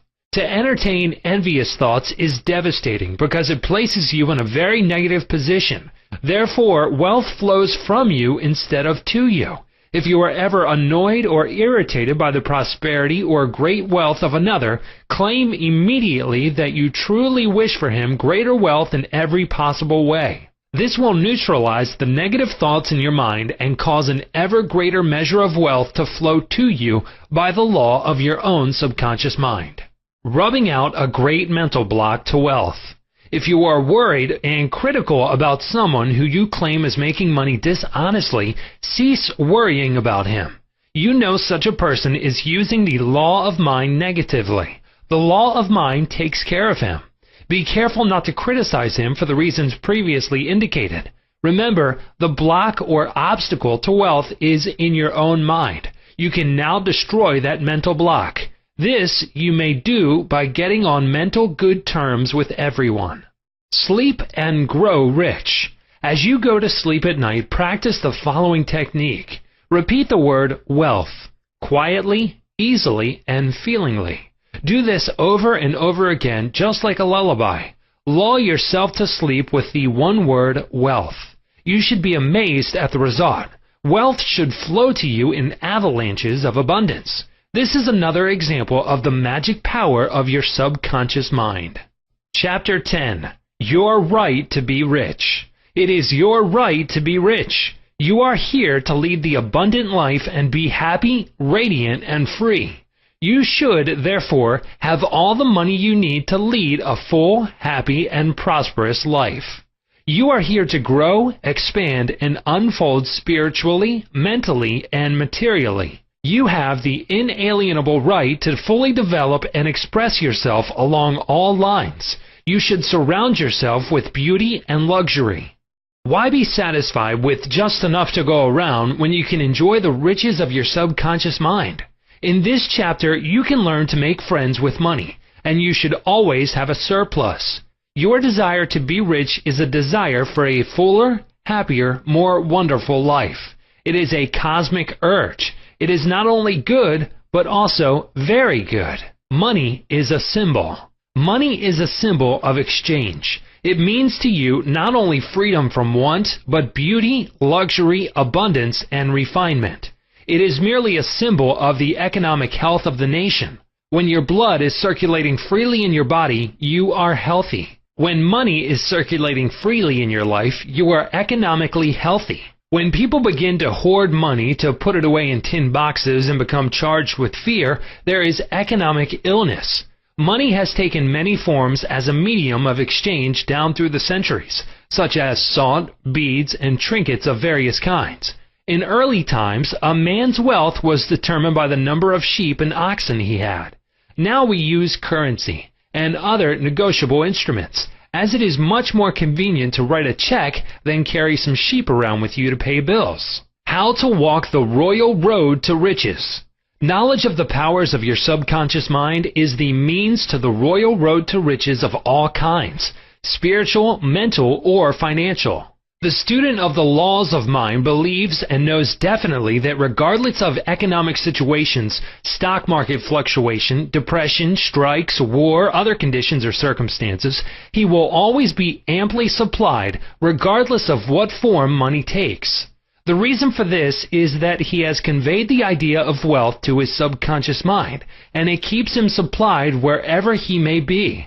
He has convinced himself in his mind that money is forever, flowing freely in his life, and that there is always a wonderful surplus. Should there be a financial collapse of government tomorrow and all the man's present holdings become valueless, as the German marks did after the First World War, he would still attract wealth and be cared for, regardless of the form the new currency took.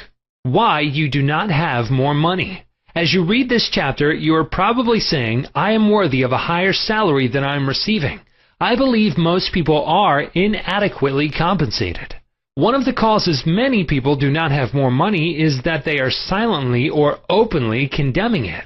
They refer to money as filthy lucre, or the love of money is the root of all evil. Another reason they do not prosper is that they have a sneaky subconscious feeling there is some virtue in poverty. This subconscious pattern may be due to early childhood training, superstition, or it could be based on a false interpretation of scriptures. Money and a balanced life. One time a man said to me, I am broke. I do not like money. It is the root of all evil. These statements represent a confused, neurotic mind. Love of money to the exclusion of everything else will cause you to become lopsided and unbalanced. You are here to use your power and authority wisely. Some men crave power, others crave money. If you set your heart on money exclusively and say, money is all I want, I am going to give all my attention to amassing money, nothing else matters, you can get money and attain a fortune, but you have forgotten that you are here to lead a balanced life. You must also satisfy the hunger for peace of mind, harmony, love, joy, and perfect health. By making money your sole aim, you simply made a wrong choice. You thought that was all you wanted, but you found after all your efforts that it was not only the money you needed. You also desired true expression of your hidden talents, true place in life, beauty, and the joy of contributing to the welfare and success of others. By learning the laws of your subconscious mind, you could have $1 million or many millions if you wanted them, and still have peace of mind, harmony, perfect health, and perfect expression. Poverty is a mental disease. There is no virtue in poverty. It is a disease like any other mental disease. If you were physically ill, you would think there was something wrong with you. You would seek help and do something about the condition at once. Likewise, if you do not have money constantly circulating in your life, there is something radically wrong with you.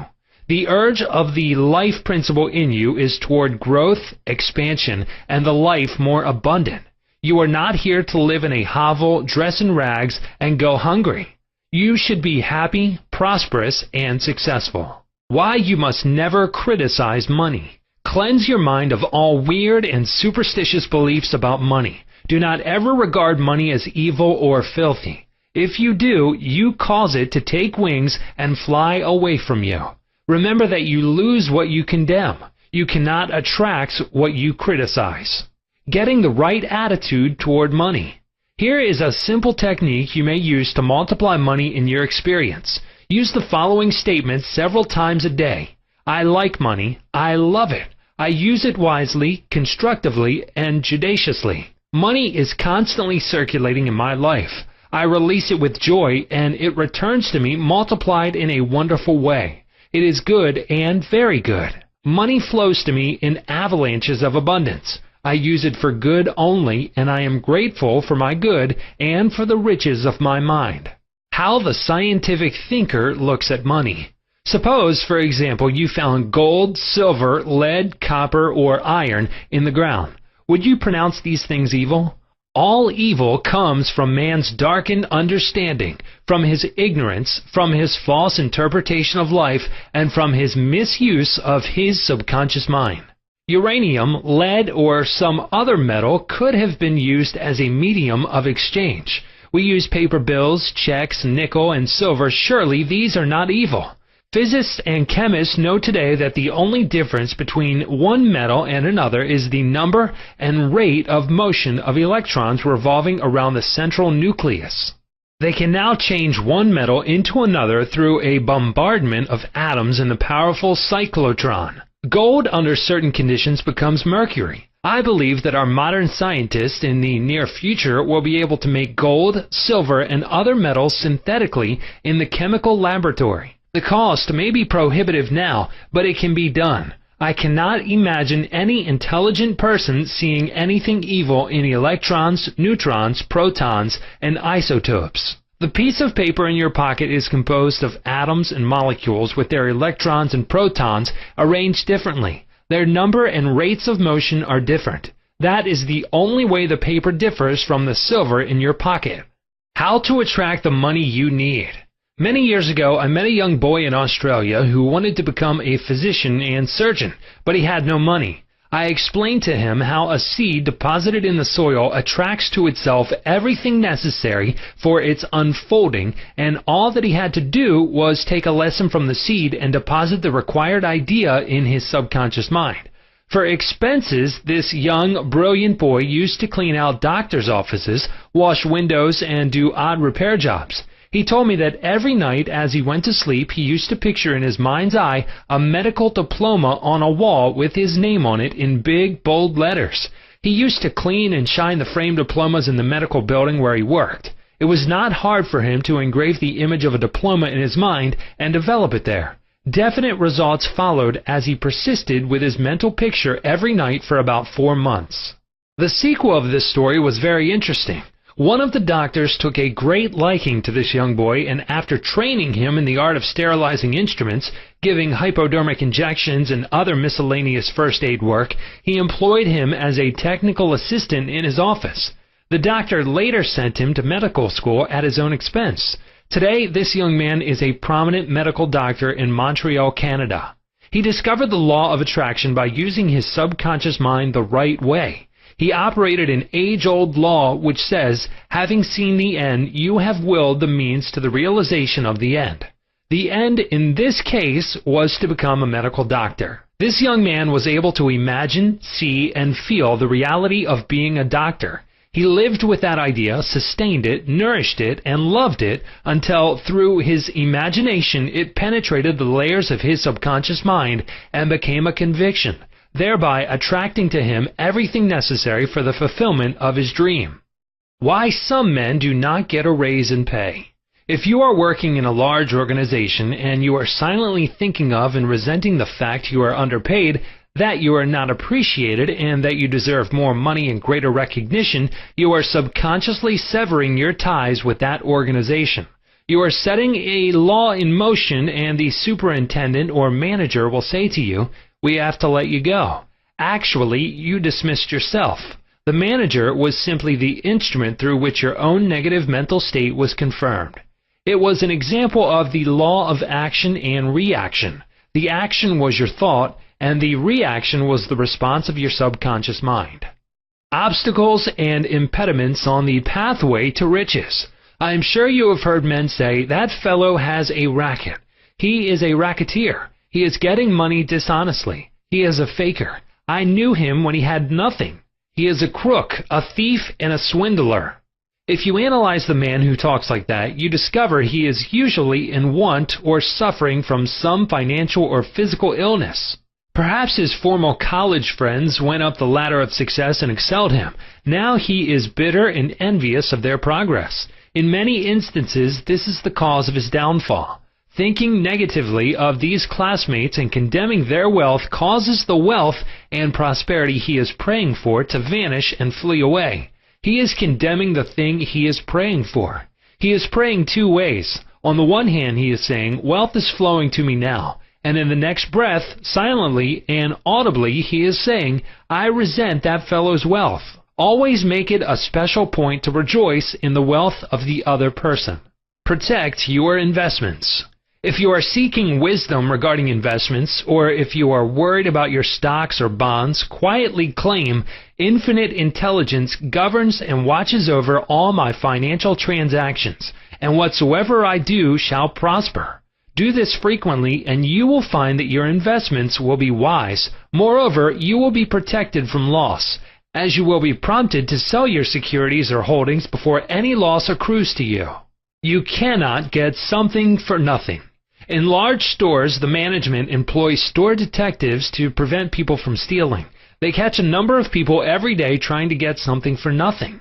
All such people are living in the mental atmosphere of lack and limitation, and are stealing from themselves peace, harmony, faith, honesty, integrity, goodwill, and confidence. Furthermore, they are attracting to themselves all manner of loss, such as loss of character, prestige, social status, and peace of mind.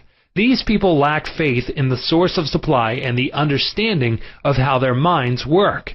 If they would mentally call on the powers of their subconscious mind and claim that they are guided to their true expression, they would find work and constant supply.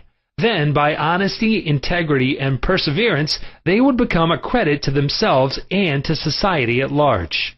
Your constant supply of money. Recognizing the powers of your subconscious mind and the creative power of your thought or mental image is the way to opulence, freedom, and constant supply. Accept the abundant life in your own mind. Your mental acceptance and expectancy of wealth has its own mathematics and mechanics of expression. As you enter into the mood of opulence, all things necessary for the abundant life will come to pass. Let this be your daily affirmation. Write it in your heart. I am one with the infinite riches of my subconscious mind.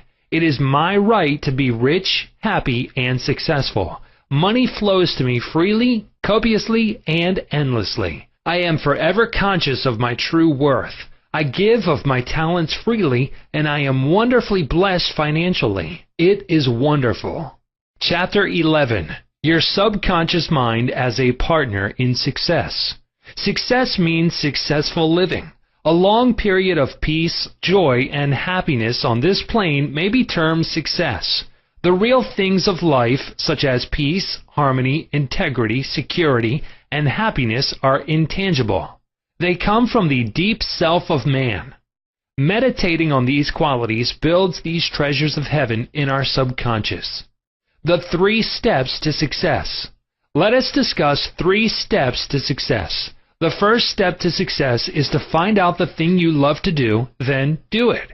Success is in loving your work. Although, if a man is a psychiatrist, it is not adequate for him to get a diploma and place it on the wall. He must keep up with the times, attend conventions, and continue studying the mind and its workings. The successful psychiatrist visits clinics and reads the latest scientific articles. In other words, he is informed in the most advanced methods of alleviating human suffering.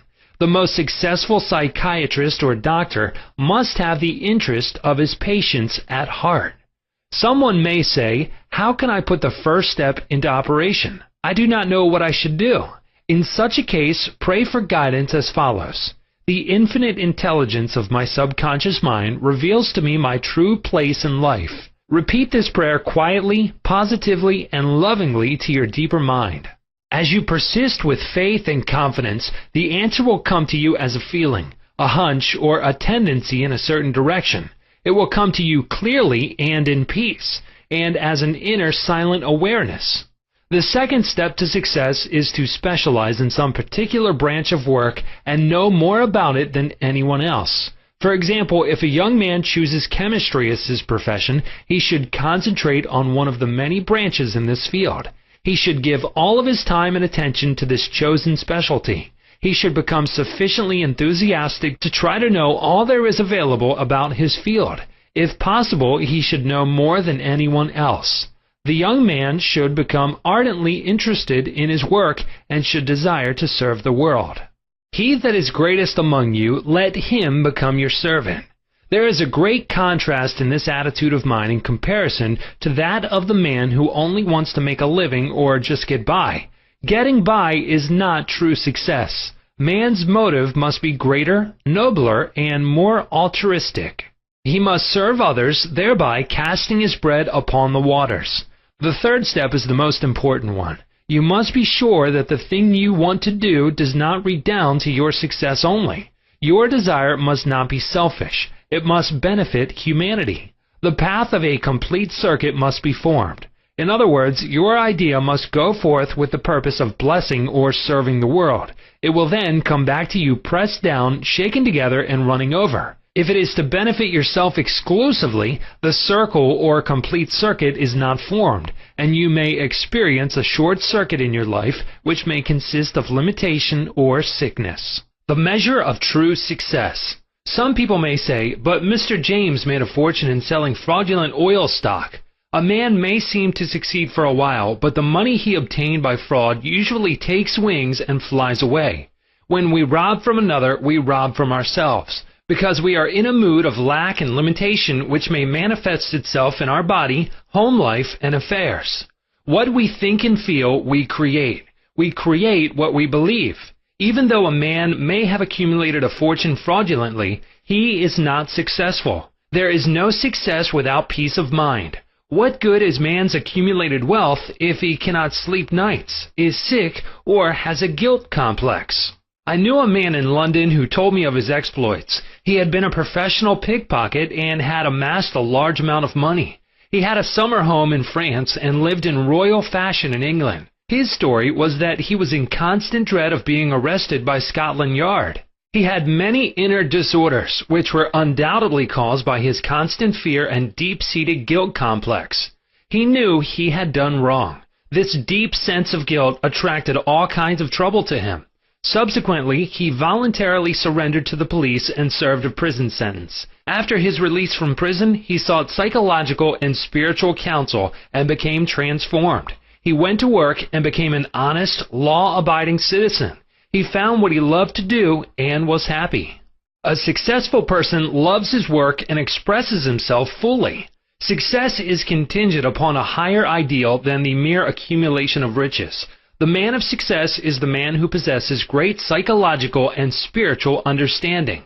Many of the great industrialists today depend upon the correct use of their subconscious minds for their success. There was an article published some years ago about Flagler, an oil magnate. He admitted that the secret of his success was his ability to see a project in its completion.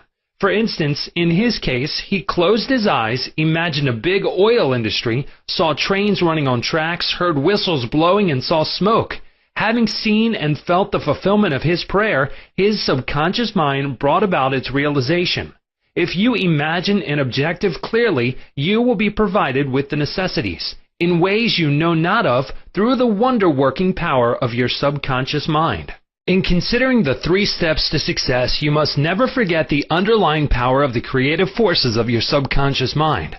This is the energy in back of all steps in any plan of success. Your thought is creative.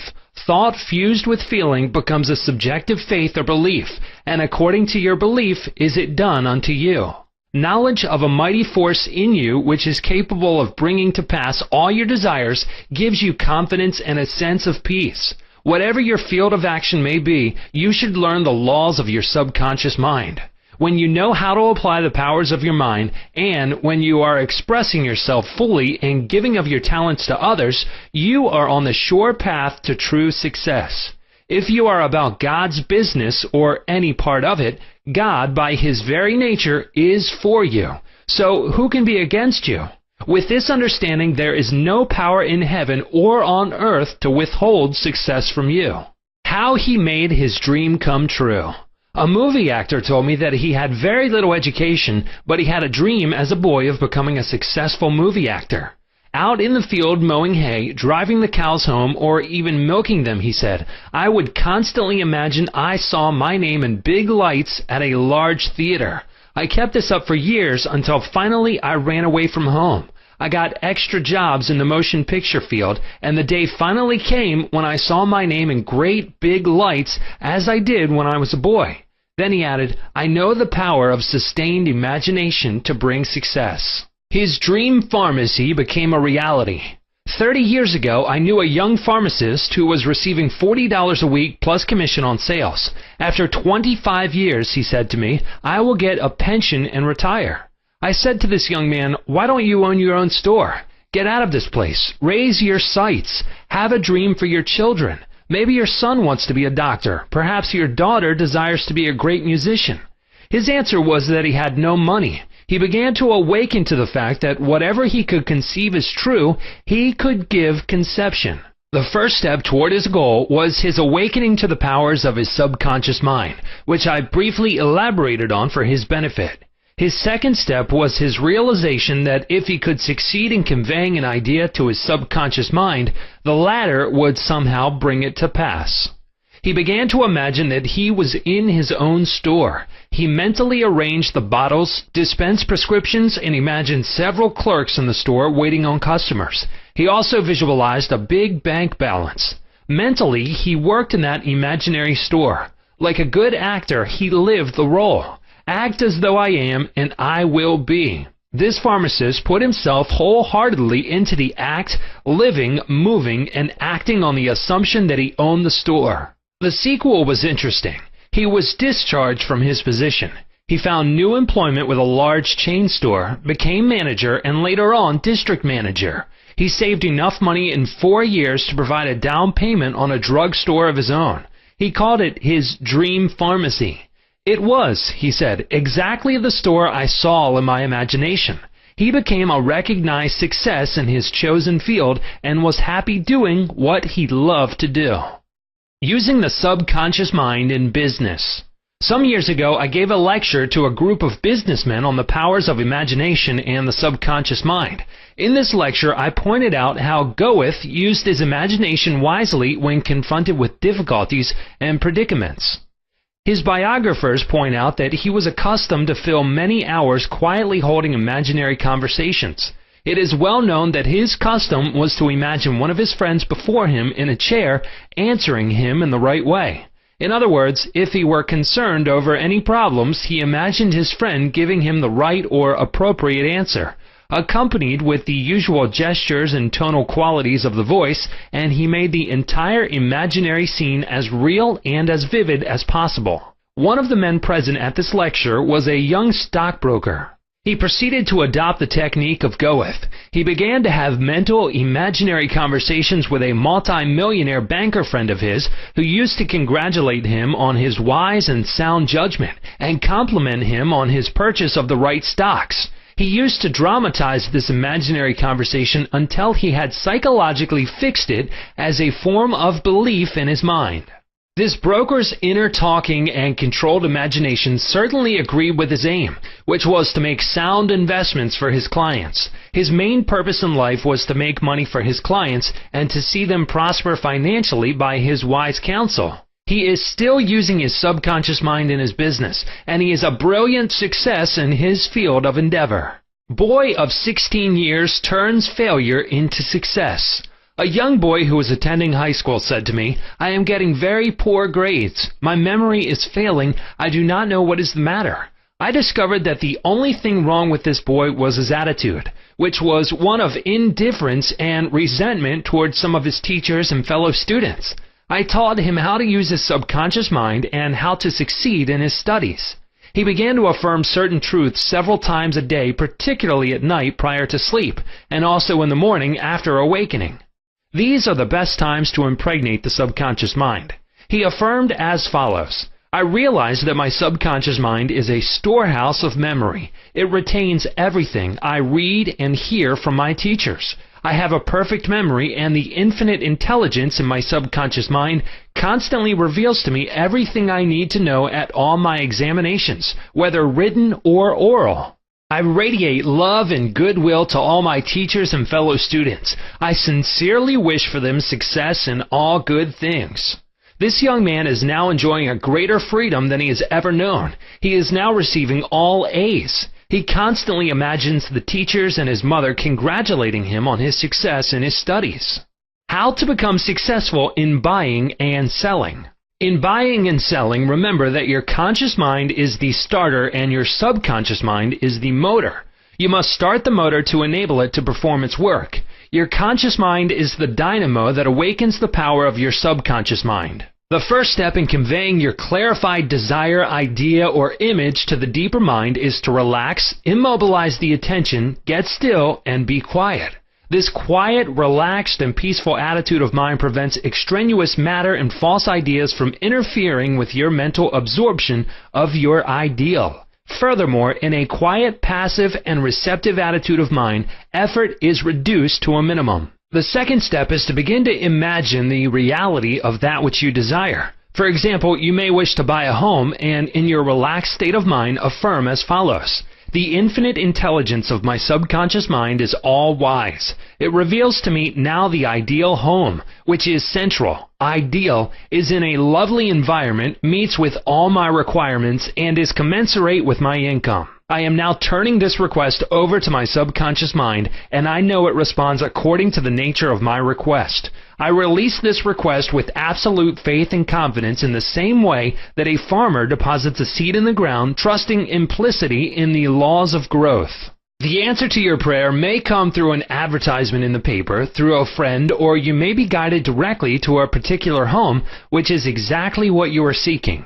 There are many ways by which your prayer may be answered. The principal knowledge in which you may place your confidence is that the answer always comes, provided you trust the working of your deeper mind. You may wish to sell a home, land, or any kind of property. In private consultation with real estate brokers, I have told them of the way I sold my own home on Orlando Avenue in Los Angeles. Many of them have applied the technique I used with remarkable and speedy results. I placed a sign which read, "For sale by owner," in the garden in front of my home. The day after, I said to myself as I was going to sleep, "Supposing you sold your house, what would you do?" I answered my own question, and I said I would take that sign down and throw it in the garage. In my imagination, I took hold of the sign, pulled it up from the ground, placed it on my shoulder, went to the garage, threw it on the floor, and said jokingly to the sign, "I don't need you anymore." I felt the inner satisfaction of it all, realizing it was finished. The next day, a man gave me a deposit of $1,000 and said to me, "Take your sign down. We will go into escrow now." Immediately, I pulled the sign up and took it to the garage. The outer action conformed to the inner. There is nothing new about this. As within, so without, meaning according to the image impressed on your subconscious mind, so it is on the objective screen of your life. The outside mirrors the inside. External action follows internal action. Here's another very popular method used in selling homes, land, or any kind of property. Affirm slowly, quietly, and feelingly as follows: Infinite intelligence attracts to me the buyer for this home who wants it and who prospers in it. This buyer is being sent to me by the creative intelligence of my subconscious mind, which makes no mistakes. This buyer may look at many other homes, but mine is the only one he wants and will buy, because he is guided by the infinite intelligence within him. I know the buyer is right, the time is right, and the price is right. Everything about it is right. The deeper currents of my subconscious mind are now in operation, bringing both of us together in divine order. I know that it is so. Remember always that what you are seeking is also seeking you. And whenever you want to sell a home or property of any kind, there is always someone who wants what you have to offer. By using the powers of your subconscious mind correctly, you free your mind of all sense of competition and anxiety in buying and selling. How she succeeded in getting what she wanted. There is a young lady who regularly comes to my lectures and classes. She had to change buses 3 times. It took her 1.5 hours each time to come to the lectures. In one lecture, I explained how a young man who needed a car in his work received one. She went home and experimented as outlined in my lecture. Here is her letter in part narrating her application of my method and published by her permission. Dear Mr. Murphy, this is how I received a Cadillac car. I wanted one to come to the lectures regularly. In my imagination, I went through the identical process I would go through if I were actually driving a car. I went to the showroom and the salesman took me for a ride in one. I also drove it several blocks. I claimed the Cadillac car as my own over and over again. I kept a mental picture of getting into the car, driving it, feeling the upholstery, etc. constantly for over 2 weeks. Last week, I drove to your lectures in a Cadillac. My uncle in Inglewood passed away and left me his Cadillac and his entire estate. A success technique employed by many outstanding executives and businessmen. There are many prominent businessmen who quietly use the abstract term success over and over many times a day until they reach a conviction that success is theirs. They know that the idea of success contains all the essential elements of success. Likewise, you can begin now to repeat the word success to yourself with faith and conviction. Your subconscious mind will accept it as true of you, and you will be under a subconscious compulsion to succeed. You are compelled to express your subjective beliefs, impressions, and convictions. What does success imply to you? You want, undoubtedly, to be successful in your home life and in your relationship with others. You wish to be outstanding in your chosen work or profession. You wish to possess a beautiful home and all the money you need to live comfortably and happily. You want to be successful in your prayer life and in your contact with the powers of your subconscious mind. You are a businessman also because you are in the business of living. Become a successful businessman by imagining yourself doing what you long to do and possessing the things you long to possess. Become imaginative. Mentally participate in the reality of the successful state. Make a habit of it. Go to sleep feeling successful every night and perfectly satisfied, and you will eventually succeed in implanting the idea of success in your subconscious mind. Believe you were born to succeed, and wonders will happen as you pray. Chapter 12. Scientists use the subconscious mind. Many scientists realize the true importance of the subconscious mind. Edison, Marconi, Kettering, Poincare, Einstein, and many others have used the subconscious mind. It has given them the insight and the know-how for all their great achievements in modern science and industry. Research has shown that the ability to bring into action the subconscious power has determined the success of all the great scientific and research workers. An instance of how a famous chemist, Friedrich von Stradonitz, used his subconscious mind to solve his problem is as follows. He had been working laboriously for a long time trying to rearrange the 6 carbon and the 6 hydrogen atoms of the benzene formula, and he was constantly perplexed and unable to solve the matter. Tired and exhausted, he turned the request over completely to his subconscious mind. Shortly afterward, as he was about to board a London bus, his subconscious presented his conscious mind with a sudden flash of a snake biting its own tail and turning around like a pinwheel. This answer from his subconscious mind gave him the long-sought answer of the circular rearrangement of the atoms that is known as the benzene ring. How a distinguished scientist brought forth his inventions. Nikola Tesla was a brilliant electrical scientist who brought forth the most amazing innovations. When an idea for a new invention came into his mind, he would build it up in his imagination, knowing that his subconscious mind would reconstruct and reveal to his conscious mind all the parts needed for its manufacture in concrete form. Through quietly contemplating every possible improvement, he spent no time in correcting defects, and was able to give the technicians the perfect product of his mind. He said, "Invariably, my device works as I imagined it should. In 20 years, there has not been a single exception." How a famous naturalist solved his problem. Professor Agassiz, a distinguished American naturalist, discovered the indefatigable activities of his subconscious mind while he slept. His widow, in her biography of her famous husband, has reported the following. He had been for 2 weeks striving to decipher the somewhat obscure impression of a fossil fish on the stone slab in which it was preserved. Weary and perplexed, he put his work aside at last and tried to dismiss it from his mind. Shortly after, he waked one night persuaded that while asleep he had seen his fish with all the missing features perfectly restored. But when he tried to hold and make fast the image, it escaped him. Nevertheless, he went early to the Jardin des Plantes, thinking that on looking anew at the impression, he should see something which would put him back on the track of his vision. In vain, the blurred record was as black as ever. The next night he saw the fish again, but with no more satisfactory result. When he awoke, it disappeared from his memory as before. Hoping that the same experience might be repeated on the third night, he placed a pencil and paper beside his bed before going to sleep. Accordingly, toward morning the fish reappeared in his dream. Confusedly at first, but at last with such distinctness that he had no longer any doubt as to its zoological characters. Still half dreaming, in perfect darkness, he traced these characters on the sheet of paper at the bedside. In the morning he was surprised to see in his nocturnal sketch features which he thought it impossible the fossil itself should reveal. He hastened to the Jardin des Plantes and, with his drawing as a guide, succeeded in chiseling away the surface of the stone under which portions of the fish proved to be hidden.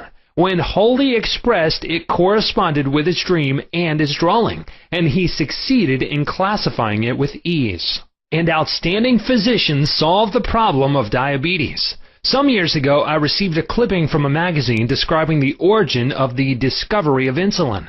This is the essence of the article as I recall it. About 40 years ago or more, Dr. Frederick Banting, a brilliant Canadian physician and surgeon, was concentrating his attention on the ravages of diabetes. At that time, medical science offered no effective method of arresting the disease. Dr. Banting spent considerable time experimenting and studying the international literature on the subject. One night he was exhausted and fell asleep. While asleep, his subconscious mind instructed him to extract the residue from the degenerated pancreatic duct of dogs. This was the origin of insulin, which has helped millions of people. You will note that Dr. Banting had been consciously dwelling on the problem for some time, seeking a solution, a way out, and his subconscious responded accordingly. It does not follow that you will always get an answer overnight. The answer may not come for some time. Do not be discouraged. Keep on turning the problem over every night to the subconscious mind prior to sleep as if you had never done it before. One of the reasons for the delay may be that you look upon it as a major problem. You may believe it will take a long time to solve. Your subconscious mind is timeless and spaceless. Go to sleep believing you have the answer now. Do not postulate the answer in the future. Have an abiding faith in the outcome. Become convinced now as you read this book that there is an answer and a perfect solution for you. How a famous scientist and physicist escaped from a Russian concentration camp. Dr. Lothar van Blank-Schmidt, a member of the Rocket Society and an outstanding research electronic engineer, gives the following condensed summary of how he used his subconscious mind to free himself from certain death at the hands of brutal guards in a Russian prison camp coal mine. He states as follows. I was a prisoner of war in a coal mine in Russia, and I saw men dying all around me in that prison compound. We were watched over by brutal guards, arrogant officers, and sharp, fast-thinking commissaires.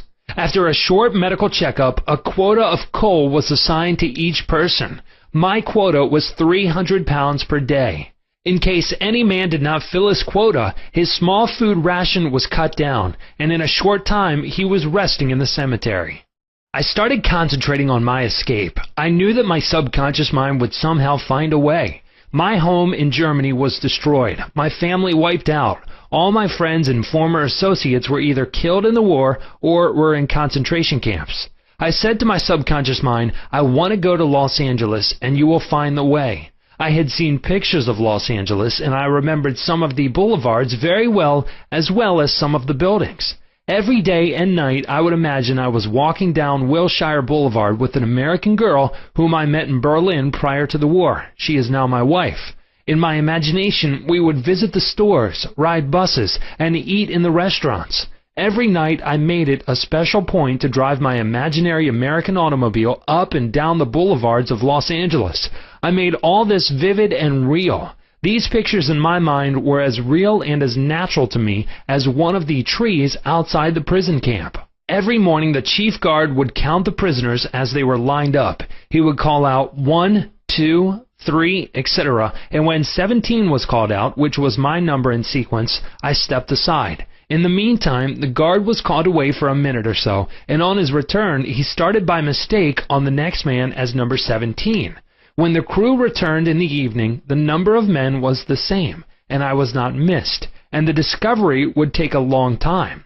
I walked out of the camp undetected and kept walking for 24 hours, resting in a deserted town the next day. I was able to live by fishing and killing some wildlife. I found coal trains going to Poland and traveled on them by night, until finally I reached Poland. With the help of friends, I made my way to Lucerne, Switzerland.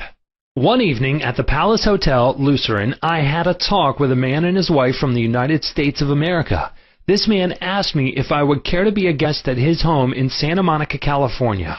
I accepted, and when I arrived in Los Angeles, I found that their chauffeur drove me along Wilshire Boulevard and many other boulevards, which I had imagined so vividly in the long months in the Russian coal mines. I recognized the buildings, which I had seen in my mind so often. It actually seemed as if I had been to Los Angeles before. I had reached my goal. I will never cease to marvel at the wonders of the subconscious mind. Truly, it has ways we know not of. How archaeologists and paleontologists reconstruct ancient scenes. These scientists know that their subconscious mind has a memory of everything that has ever transpired. As they study the ancient ruins and fossils through their imaginative perception, their subconscious mind aids them in reconstructing the ancient scenes. The dead past becomes alive and audible once more. Looking at these ancient temples and studying the pottery, statuary, tools, and household utensils of these ancient times, the scientist tells us of an age when there was no language. Communication was done by grunts, groans, and signs. The keen concentration and disciplined imagination of the scientist awakens the latent powers of his subconscious mind, enabling him to clothe the ancient temples with roofs and surround them with gardens, pools, and fountains.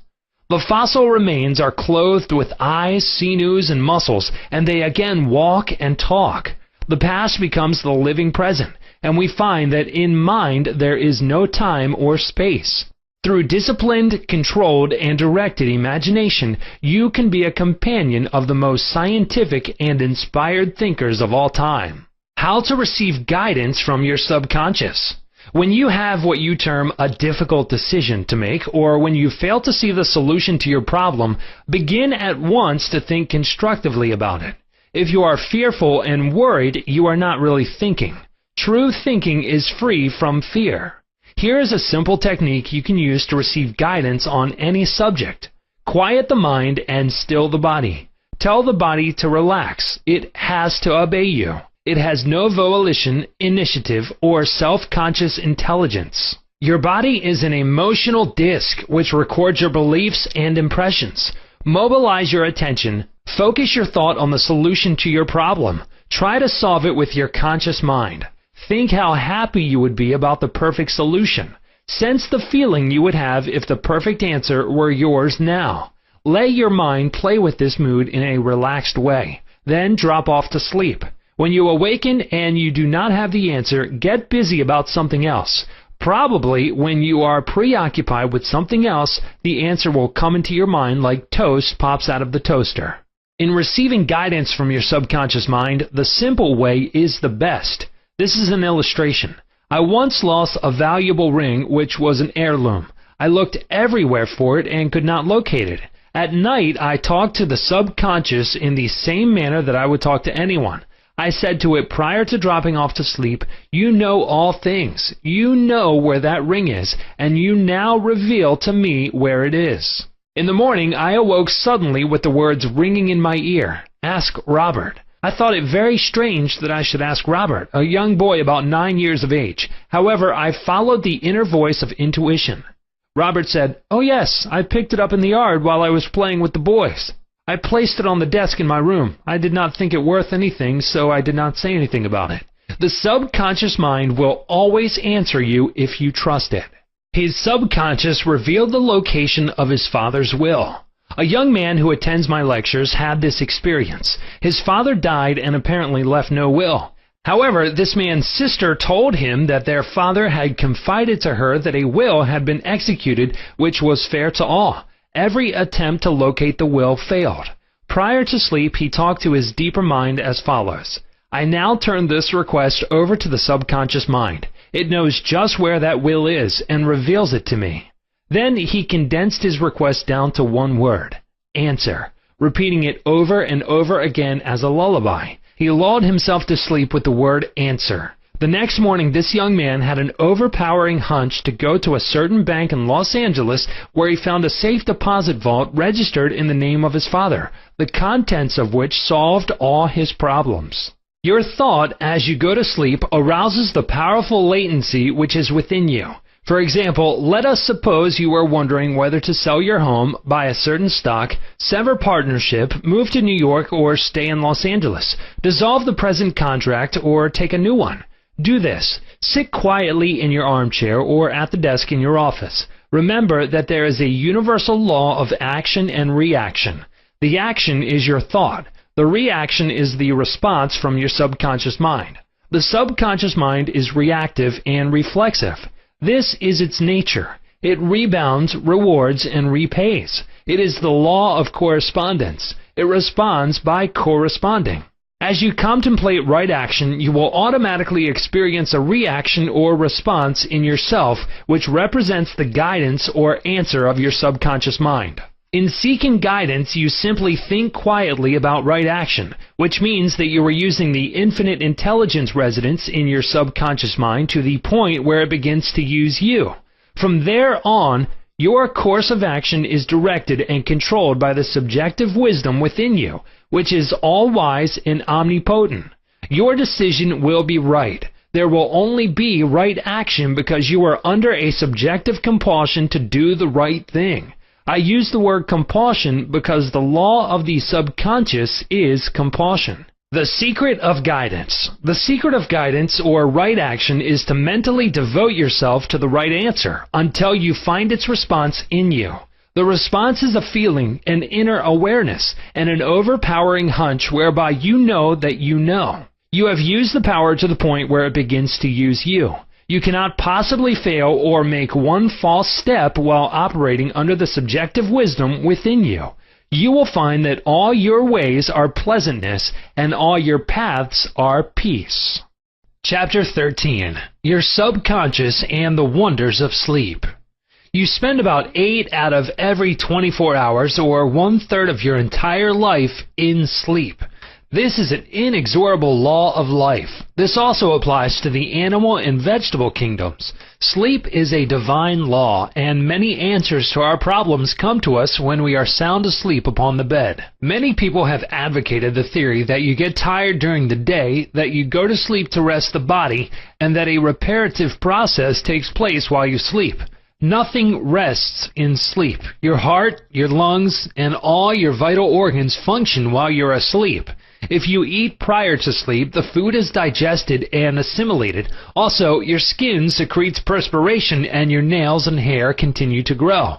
Your subconscious mind never rests or sleeps. It is always active, controlling all your vital forces. The healing process takes place more rapidly while you are asleep, as there is no interference from your conscious mind.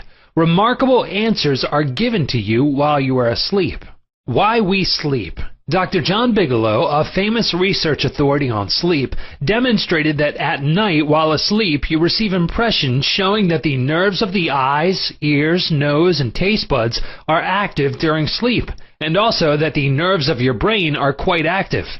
He says that the main reason we sleep is because the nobler part of the soul is united by abstraction to our higher nature and becomes a participant in the wisdom and foreknowledge of the gods. Dr. Bigelow states also, the results of my studies have not only strengthened my convictions that the supposed exemption from customary toils and activities was not the final purpose of sleep, but have also made clear to my mind the conviction that no part of a man's life deserves to be considered more indispensable to its symmetrical and perfect spiritual development than while he is separated from the phenomenal world in sleep.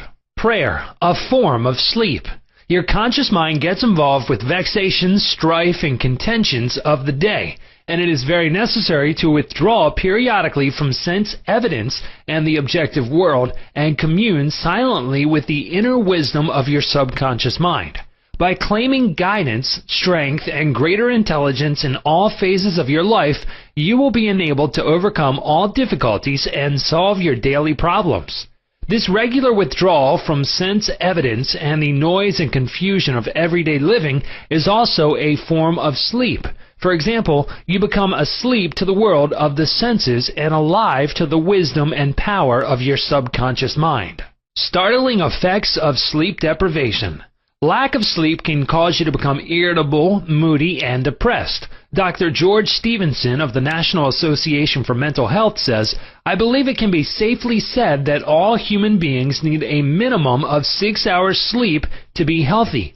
Most people need more. Those who think they can get along on less are fooling themselves. Medical research scholars investigating sleep processes and deprivation of sleep point out that severe insomnia has preceded psychologic breakdown in some instances. Remember, you are spiritually recharged during sleep, and adequate sleep is essential to produce joy and vitality in life. You need more sleep. Robert O'Brien, in an article, Maybe You Need More Sleep, in an issue of the Reader's Digest, reports the following experiment on sleep. For the last 3 years, experiments have been in progress at Walter Reed Army Institute of Research in Washington, D.C. Subjects, more than 100 military and civilian volunteers, have been kept awake for as long as 4 days. Thousands of tests have measured the effects of their behavior and personality. Results of these tests have given scientists astonishingly new insights into the mysteries of sleep. They now know that a tired brain apparently craves sleep so hungrily that it will sacrifice anything to get it. After only a few hours of sleep loss, fleeting stolen naps called lapses or microsleep occurred at the rate of 3 or 4 an hour. As in sleep, eyelids dropped, heartbeat slowed. Each lapse lasted just a fraction of a second. Sometimes the lapses were periods of blankness, sometimes they were filled with images, wisps of dreams. As hours of sleep loss mounted, the lapses took place more often and lasted longer, perhaps 2 or 3 seconds. Even if the subjects had been piloting an airliner in a thunderstorm, they still couldn't have resisted microsleeps for those few priceless seconds. And it can happen to you, as many who have fallen asleep at the wheel of a car can testify. Another startling effect of sleep deprivation was its attack on human memory and perception. Many sleep-deprived subjects were unable to retain information long enough to relate it to the tasks they were supposed to perform. They were totally befuddled in situations requiring them to hold several factors in mind and act on them, as a pilot must when he skillfully integrates wind direction, airspeed, altitude, and glide path to make a safe landing. Sleep brings counsel. A young lady in Los Angeles who listens to my morning radio talks told me that she has been offered a lucrative position in New York City at twice her present salary. She was wondering whether to accept or not and prayed prior to sleep as follows. The creative intelligence of my subconscious mind knows what is best for me. Its tendency is always lifeward, and it reveals to me the right direction, which blesses all concerned. I give thanks for the answer which I know will come to me. She repeated this simple prayer over and over again as a lullaby prior to sleep, and in the morning she had a persistent feeling that she should not accept the offer. She rejected the offer, and subsequent events verified her inward sense of knowing, because the company went bankrupt in a few months following their offer of employment to her. The conscious mind may be correct on the facts objectively known, but the intuitive faculty of her subconscious mind saw the failure of the concern in question and prompted her accordingly. Saved from certain disaster. I will illustrate how the wisdom of your subconscious mind can instruct you and protect you relative to your request for right action as you go to sleep. Many years ago, before the Second World War, I was offered a very lucrative assignment in the Orient, and I prayed for guidance and the right decision as follows. Infinite intelligence within me knows all things, and the right decision is revealed to me in divine order. I will recognize the answer when it comes. I repeated this simple prayer over and over again as a lullaby prior to sleep, and in a dream came the vivid realization of things to come 3 years hence. An old friend appeared in the dream and said, "Read these headlines. Do not go." The headlines of the newspaper which appeared in the dream related to war and attack on Pearl Harbor. Occasionally, the writer dreams literally. The aforementioned dream was undoubtedly a dramatization of the subconscious mind which projected a person whom I trusted and respected. To some, a warning may come in the form of a mother who appears in a dream. She tells the person not to go here or there and the reason for the warning. Your subconscious mind is all-wise. It knows all things. Oftentimes, it will speak to you only in a voice that your conscious mind will immediately accept as true. Sometimes your subconscious will warn you in a voice which sounds like that of your mother or some loved one, which may cause you to stop on the street, and you find if you had gone another foot, a falling object from a window might have struck you on the head. My subconscious mind is one with the universe subconscious, and it knew the Japanese were planning a war, and it also knew when the war would start. Dr. Ryan, director of the Department of Psychology at Duke University, has gathered together a vast amount of evidence showing that a great number of people all over the world see events before they happen, and in many instances are, therefore, able to avoid the tragic event which was foreseen vividly in a dream. The dream which I had showed clearly the headlines in the New York Times about 3 years prior to the tragedy of Pearl Harbor. In consequence of this dream, I immediately canceled the trip as I felt a subconscious compulsion to do so. 3 years later, the Second World War proved the truth of the inner voice of intuition. Your future is in your subconscious mind. Remember that the future, the result of your habitual thinking, is already in your mind except when you change it through prayer. The future of a country, likewise, is in the collective subconscious of the people of that nation. There is nothing strange in the dream I had wherein I saw the headlines of the New York newspapers long before the war began. The war had already taken place in mind, and all the plans of attack were already engraved on that great recording instrument, the subconscious mind, or collective unconscious of the universal mind. Tomorrow's events are in your subconscious mind. So are next week's and next month's, and they may be seen by a highly psychic or clairvoyant person. No disaster or tragedy can happen to you if you decide to pray. Nothing is predetermined or foreordained. Your mental attitude, for example, the way you think, feel, and believe, determines your destiny. You can, through scientific prayer, which is explained in a previous chapter, mold, fashion, and create your own future. Whatsoever a man soweth, that shall he also reap. A catnap gets him $15,000. One of my students mailed me a newspaper clipping 3 or 4 years ago about a man called Ray Hammerstrom, a roller at the steelworks in Pittsburgh operated by Jones and Laughlin Steel Corporation. He received $15,000 for his dream. According to the article, the engineers could not fix a faulty switch in a newly installed bar mill which controlled the delivery of straight bars to the cooling beds. The engineers worked on the switch about 11 or 12 times to no avail. Hammerstrom thought a lot about the problem and tried to figure out a new design which might work. Nothing worked. One afternoon, he lay down for a nap, and prior to sleep, he began to think about the answer to the switch problem. He had a dream in which a perfect design for the switch was portrayed. When he awoke, he sketched his new design according to the outline of his dream. This visionary catnap won Hammerstrom a check for $15,000, the largest award the firm ever gave an employee for a new idea. How a famous professor solved his problem in sleep.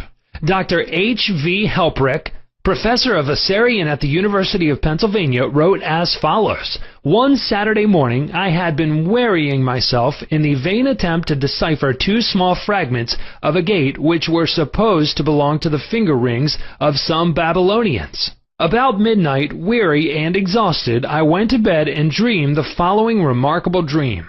A tall, thin priest of Nippur, about 40 years of age, led me to the treasure chamber of the temple, a small, low-ceilinged room without windows, while scrapes of a gate and lapazula lay scattered on the floor. Here he addressed me as follows: the two fragments which you have published separately on page 22 and 26 belong together, are not finger rings. The first two rings served as earrings for the statue of the god. The two fragments you have are the portions of them. If you will put them together, you will have confirmation of my words." I awoke at once, I examined the fragments, and to my astonishment found the dream verified. The problem was then, at last, solved. This demonstrates clearly the creative manifestation of his subconscious mind, which knew the answer to all his problems. How the subconscious works for a famous writer while he slept. Robert Louis Stevenson, in one of his books, Across the Plains, devotes a whole chapter to dreams. He was a vivid dreamer and had the persistent habit of giving specific instructions to his subconscious every night prior to sleep.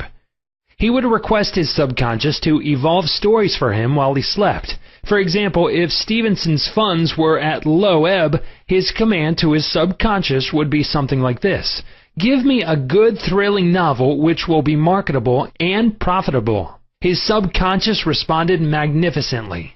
Stevenson says, "These little brownies, the intelligences and powers of his subconscious, can tell me a story piece by piece, like a serial, and keep me, its supposed creator, all the while in total ignorance of where they aim." And he added, "That part of my work which is done when I am up and about while he is consciously aware and awake is by no means necessarily mine, since all goes to show that the brownies have a hand in it even then." Sleep in peace and wake in joy. To those who suffer from insomnia, you will find the following prayer very effective. Repeat it slowly, quietly, and lovingly prior to sleep.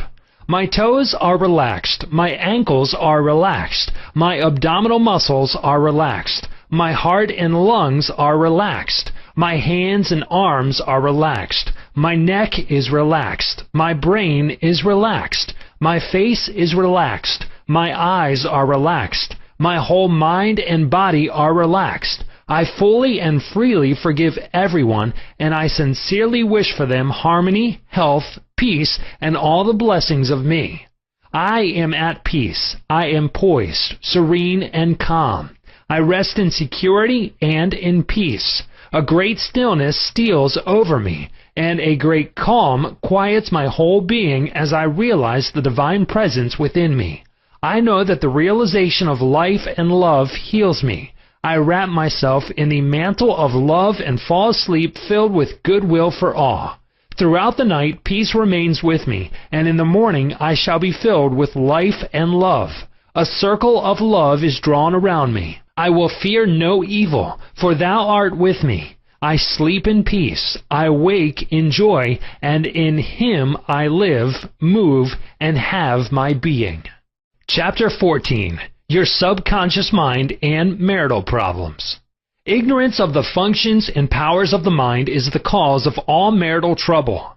Each using the law of mind correctly can solve friction between husband and wife. By praying together, they stay together.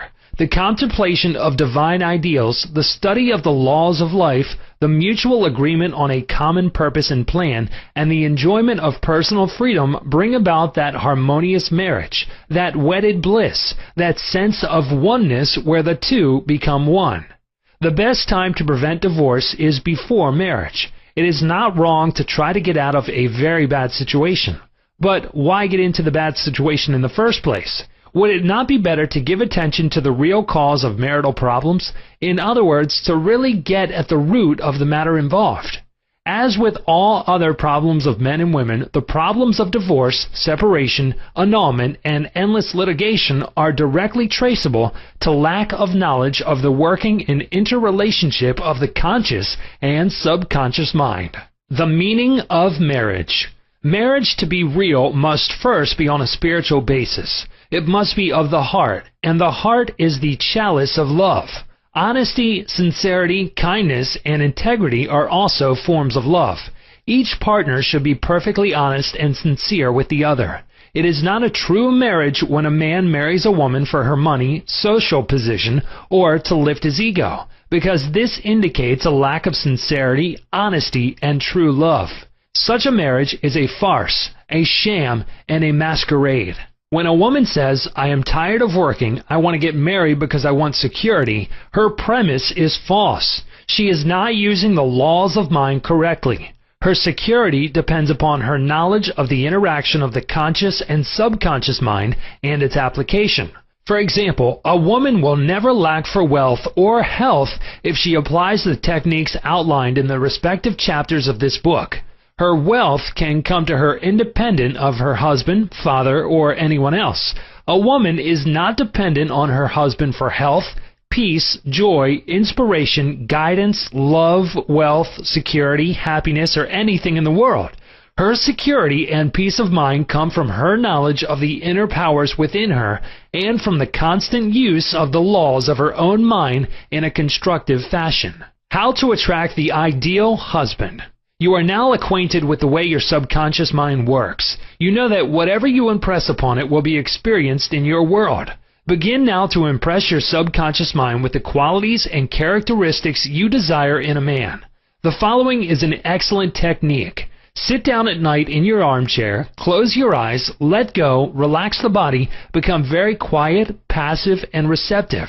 Talk to your subconscious mind and say to it, "I am now attracting a man into my experience who is honest, sincere, loyal, faithful, peaceful, happy, and prosperous. These qualities which I admire are sinking down into my subconscious mind now. As I dwell upon these characteristics, they become a part of me and are embodied subconsciously. I know there is an irresistible law of attraction and that I attract to me a man according to my subconscious belief.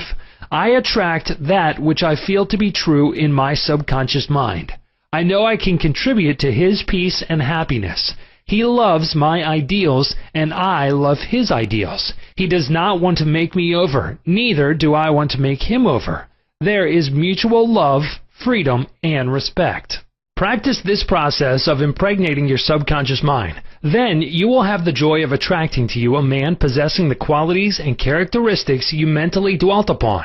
Your subconscious intelligence will open up a pathway whereby both of you will meet according to the irresistible and changeless flow of your own subconscious mind. Have a keen desire to give the best that is in you of love, devotion, and cooperation. Be receptive to this gift of love, which you have given to your subconscious mind. How to attract the ideal wife. Affirm as follows: I now attract the right woman who is in complete accord with me. This is a spiritual union because it is divine love functioning through the personality of someone with whom I blend perfectly. I know I can give to this woman love, light, peace, and joy. I feel and believe I can make this woman's life full, complete, and wonderful. I now decree that she possesses the following qualities and attributes. She is spiritual, loyal, faithful, and true. She is harmonious, peaceful, and happy. We are irresistibly attracted to each other. Only that which belongs to love, truth, and beauty can enter my experience. I accept my ideal companion now. As you think quietly and with interest on the qualities and attributes which you admire in the companion you seek, you will build the mental equivalent into your mentality.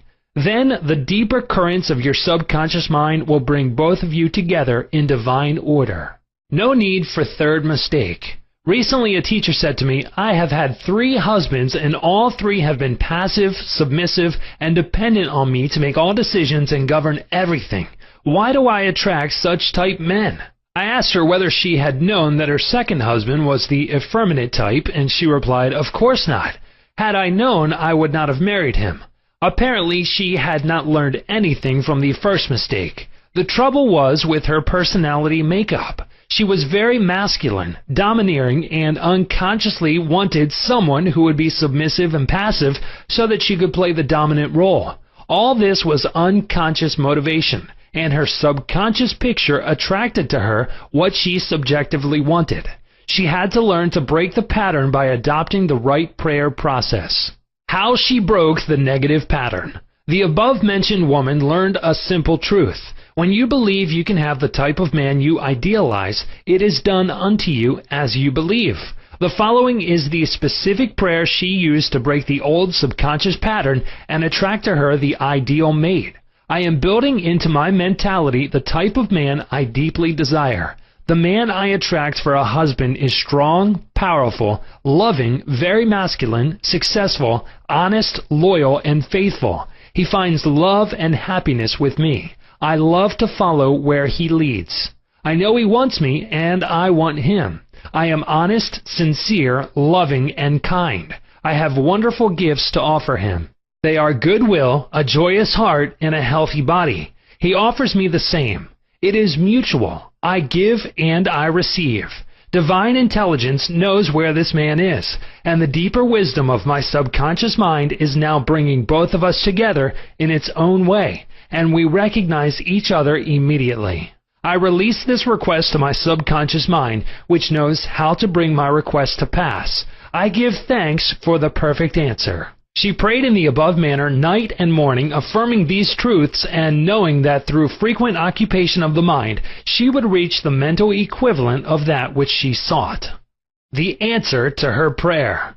Several months went by. She had a great number of dates and social engagements, none of which was agreeable to her. When she was about to question, waver, doubt, and vacillate, she reminded herself that the infinite intelligence was bringing it to pass in its own way, and that there was nothing to be concerned about. Her final decree in her divorce proceedings was granted, which brought her a great sense of release and mental freedom. Shortly afterwards, she went to work as a receptionist in a doctor's office. She told me that the minute she saw the physician, she knew he was the man she was praying about. Apparently, he knew it too, because he proposed to her the first week she was in the office, and their subsequent marriage was ideally happy. This physician was not the passive or submissive type, but was a real man, a former football player, an outstanding athlete, and was a deeply spiritual man, though he was completely devoid of any sectarian or denominational affiliation. She got what she prayed for because she claimed it mentally until she reached the point of saturation. In other words, she mentally and emotionally united with her idea, and it became a part of her in the same way that an apple becomes a part of her bloodstream. Should I get a divorce? Divorce is an individual problem. It cannot be generalized. In some cases, of course, there never should have been a marriage. In some cases, divorce is not the solution. No more so than marriage is the solution for a lonely man. Divorce may be right for one person and wrong for another. A divorced woman may be far more sincere and noble than many of her married sisters who perhaps are living a lie. For example, I once talked with a woman whose husband was a dope fiend, an ex-convict, a wife-beater, and a non-provider. She had been told it was wrong to get a divorce. I explained to her that marriage is of the heart. If two hearts blend harmoniously, lovingly, and sincerely, that is the ideal marriage. The pure action of the heart is love. Following this explanation, she knew what to do. She knew in her heart that there is no divine law which compelled her to be browbeaten, intimidated, and beaten because someone said, "I pronounce you man and wife." If you are in doubt as to what to do, ask for guidance, knowing that there is always an answer, and you will receive it. Follow the lead that comes to you in the silence of your soul. It speaks to you in peace. Drifting into divorce. Recently, a young couple, married for only a few months, was seeking a divorce. I discovered that the young man had a constant fear that his wife would leave him. He expected rejection, and he believed that she would be unfaithful. These thoughts haunted his mind and became an obsession with him. His mental attitude was one of separation and suspicion. She felt unresponsive to him. It was his own feeling and atmosphere of loss and separation operating through them. This brought about a condition or action in accordance with the mental pattern behind it. There is a law of action and reaction, or cause and effect. The thought is the action, and the response of the subconscious mind is the reaction. His wife left home and asked for a divorce, which is what he feared and believed she would do. Divorce begins in the mind. Divorce takes place first in the mind. The legal proceedings follow after. These two young people were full of resentment, fear, suspicion, and anger. These attitudes weaken, exhaust, and debilitate the whole being. They learned that hate divides and that love unites. They began to realize what they had been doing with their minds. Neither one of them knew the law of mental action, nor they were misusing their minds and bringing on chaos and misery. These two people went back together at my suggestion and experimented with prayer therapy. They began to radiate love, peace, and goodwill to each other. Each one practiced radiating harmony, health, peace, and love to the other, and they alternated in the reading of the Psalms every night.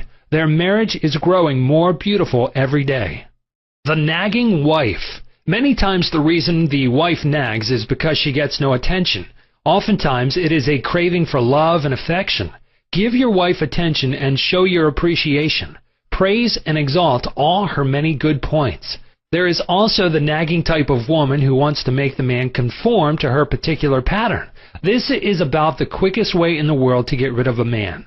The wife and the husband must cease being scavengers, always looking at the petty faults or errors in each other. Let each give attention and praise for the constructive and wonderful qualities in the other. The brooding husband. If a man begins to brood, grows morbid against his wife because of the things she said or did, he is, psychologically speaking, committing adultery. One of the meanings of adultery is idolatry. Example, giving attention to or uniting mentally with that which is negative and destructive.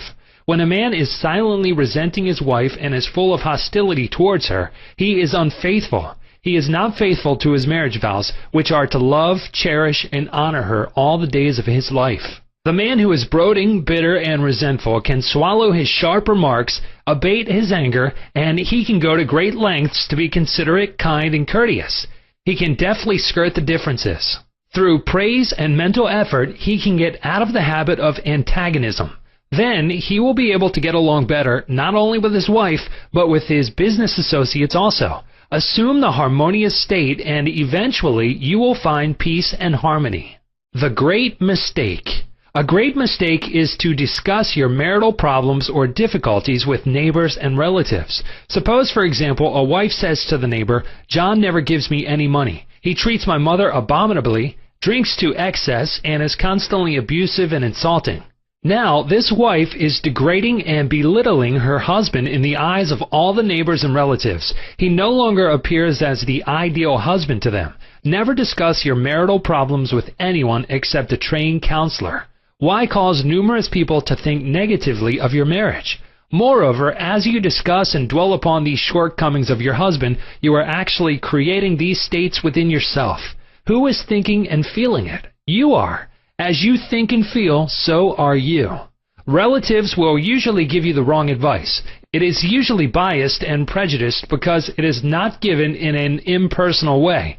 Any advice you receive which violates the golden rule, which is a cosmic law, is not good or sound. It is well to remember that no two human beings ever live beneath the same roof without clashes of temperament, periods of hurts and strain. Never display the unhappy side of your marriage to your friends. Keep your quarrels to yourself. Refrain from criticism and condemnation of your partner. Don't try to make your wife over. A husband must not try to make his wife over into a second edition of himself. The tactless attempt to change her in many ways is foreign to her nature. These attempts are always foolish, and many times result in dissolution of the marriage. These attempts to alter her destroy her pride and self-esteem and arouse a spirit of contrariness and resentment that proves fatal to the marriage bond. Adjustments are needed, of course, but if you have a good look inside your own mind and study your character and behavior, you will find so many shortcomings they will keep you busy the rest of your life. If you say, "I will make him over into what I want," you are looking for trouble and the divorce court. You are asking for misery. You will have to learn the hard way that there is no one to change but yourself. Pray together and stay together through steps in prayer. The first step, never carry over from one day to another accumulated irritations arising from little disappointments. Be sure to forgive each other for any sharpness before you retire at night. The moment you awaken in the morning, claim infinite intelligence is guiding you in all your ways. Send out loving thoughts of peace, harmony, and love to your marriage partner, to all members of the family, and to the whole world. The second step, say grace at breakfast. Give thanks for the wonderful food, for your abundance, and for all your blessings. Make sure that no problems, worries, or arguments shall enter into the table conversation. The same applies at dinner time. Say to your wife or husband, "I appreciate all you are doing, and I radiate love and goodwill to you all day long." The third step, the husband and wife should alternate in praying each night. Do not take your marriage partner for granted. Show your appreciation and love. Think appreciation and goodwill rather than condemnation, criticism, and nagging. The way to build a peaceful home and a happy marriage is to use a foundation of love, beauty, harmony, mutual respect, faith in God, and all things good. Read the 23rd, 27th, and 91st Psalms, the 11th chapter of Hebrews, the 13th chapter of 1 Corinthians, and other great texts of the Bible before going to sleep. As you practice these truths, your marriage will grow more and more blessed through the years. Chapter 15. Your Subconscious Mind and Your Happiness. William James, father of American psychology, said that the greatest discovery of the 19th century was not in the realm of physical science. The greatest discovery was the power of the subconscious touched by faith. In every human being is that limitless reservoir of power which can overcome any problem in the world. True and lasting happiness will come into your life the day you get the clear realization that you can overcome any weakness, the day you realize that your subconscious can solve your problems, heal your body, and prosper you beyond your fondest dream. You might have felt very happy when your child was born, when you got married, when you graduated from college, or when you won a great victory or a prize. You might have been very happy when you became engaged to the loveliest girl or the most handsome man. You could go on and list innumerable experiences which have made you happy. However, no matter how marvelous these experiences are, they do not give real lasting happiness. They are transitory. The book of Proverbs gives the answer. Whosoever trusteth in the Lord, happy is he. When you trust in the Lord, the power and wisdom of your subconscious mind to lead, guide, govern, and direct all your ways, you will become poised, serene, and relaxed. As you radiate love, peace, and goodwill to all, you are really building a superstructure of happiness for all the days of your life. You must choose happiness. Happiness is a state of mind. There is a phrase in the Bible which says, "Choose ye this day whom ye will serve." You have the freedom to choose happiness. This may seem extraordinarily simple, and it is. Perhaps this is why people stumble over the way to happiness. They do not see the simplicity of the key to happiness. The great things of life are simple, dynamic, and creative. They produce well-being and happiness. St. Paul reveals to you how you can think your way into a life of dynamic power and happiness in these words. "Finally, brethren, whatsoever things are true, whatsoever things are honest, whatsoever things are just, whatsoever things are pure, whatsoever things are lovely, whatsoever things are of good rapport, if there be any virtue, and if there be any praise, think on these things." Philippians 4:8. How to choose happiness. Begin now to choose happiness. This is how you do it. When you open your eyes in the morning, say to yourself, "Divine order takes charge of my life today and every day. All things work together for good for me today. This is a new and wonderful day for me. There will never be another day like this one. I am divinely guided all day long, and whatever I do will prosper. Divine love surrounds me, enfolds me, and enwraps me, and I go forth in peace. Whenever my attention wanders away from that which is good and constructive, I will immediately bring it back to the contemplation of that which is lovely and of good rapport. I am a spiritual and mental magnet attracting to myself all things which bless and prosper me. I am going to be a wonderful success in all my undertakings today. I am definitely going to be happy all day long. Start each day in this manner, then you will be choosing happiness, and you will be a radiant, joyous person. He made it a habit to be happy. A number of years ago, I stayed for about a week in a farmer's house in Connemara on the west coast of Ireland. He seemed to be always singing and whistling and was full of humor.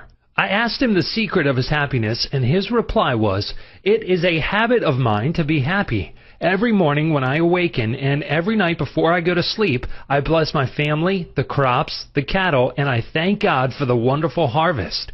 This farmer had made a practice of this for over 40 years. As you know, thoughts repeated regularly and systematically sink into the subconscious mind and become habitual. He discovered that happiness is a habit. You must desire to be happy. There is one very important point about being happy. You must sincerely desire to be happy. There are people who have been depressed, dejected, and unhappy so long that when they suddenly were made happy by some wonderful, good, joyous news, they would actually be like the woman who said to me, "It is wrong to be so happy." They have been so accustomed to the old mental patterns that they do not feel at home being happy. They long for the former depressed, unhappy state. I knew a woman in England who had rheumatism for many years. She would pat herself on the knee and say, "My rheumatism is bad today. I cannot go out. My rheumatism keeps me miserable." This dear elderly lady got a lot of attention from her son, daughter, and the neighbors. She really wanted her rheumatism. She enjoyed her misery, as she called it. This woman did not really want to be happy. I suggested a curative procedure to her. I wrote down some biblical verses and told her that if she gave attention to these truths, her mental attitude would undoubtedly change and will result in her faith and confidence in being restored to health. She was not interested. There seems to be a peculiar, mental, morbid streak in many people whereby they seem to enjoy being miserable and sad. Why choose unhappiness? Many people choose unhappiness by entertaining these ideas. Today is a black day. Everything is going to go wrong. I am not going to succeed. Everyone is against me. Business is bad and it is going to get worse. I'm always late. I never get the breaks. He can, but I can't. If you have this attitude of mind the first thing in the morning, you will attract all these experiences to you, and you will be very unhappy. Begin to realize that the world you live in is determined largely by what goes on in your mind. Marcus Aurelius, the great Roman philosopher and sage, said, "A man's life is what his thoughts make of it." Emerson, America's foremost philosopher, said, "A man is what he thinks all day long." The thoughts you habitually entertain in your mind have the tendency to actualize themselves in physical conditions. Make certain you do not indulge in negative thoughts, defeatist thoughts, or unkind, depressing thoughts. Recall frequently to your mind that you can experience nothing outside your own mentality. If I had $1 million, I would be happy. I have visited many men in mental institutions who were millionaires, but they insisted they were penniless and destitute. They were incarcerated because of psychotic, paranoid, and manic depressive tendencies. Wealth in and of itself will not make you happy. On the other hand, it is not a deterrent to happiness. Today, there are many people trying to buy happiness through the purchase of radios, television sets, automobiles, a home in the country, a private yacht, and a swimming pool. But happiness cannot be purchased or procured in that way. The kingdom of happiness is in your thought and feeling. Too many people have the idea that it takes something artificial to produce happiness. Some say, if I were elected mayor, made president of the organization, promoted to general manager of the corporation, I would be happy. The truth is that happiness is a mental and spiritual state. None of these positions mentioned will necessarily bequeath happiness. Your strength, joy, and happiness consist in finding out the law of divine order and right action lodged in your subconscious mind, and by applying these principles in all phases of your life. He found happiness to be the harvest of a quiet mind. Lecturing in San Francisco some years ago, I interviewed a man who was very unhappy and dejected over the way his business was going. He was the general manager. His heart was filled with resentment toward the vice president and the president of the organization. He claimed that they opposed him. Because of this internal strife, business was declining. He was receiving no dividends or stock bonuses. This is how he solved his business problem. The first thing in the morning, he affirmed quietly as follows: "All those working in our corporation are honest, sincere, cooperative, faithful, and full of goodwill to all. They are mental and spiritual links in the chain of this corporation's growth, welfare, and prosperity. I radiate love, peace, and goodwill in my thoughts, words, and deeds to my 2 associates and to all those in the company. The president and the vice president of our company are divinely guided in all their undertakings. The infinite intelligence of my subconscious mind makes all decisions through me. There is only right action in our business transactions and in our relationship with each other. I send the messengers of peace, love, and goodwill before me to the office. Peace and harmony reign supreme in the minds and hearts of all those in the company, including myself. I now go forth into a new day full of faith, confidence, and trust." This business executive repeated the above meditation slowly 3 times in the morning, feeling the truth of what he affirmed.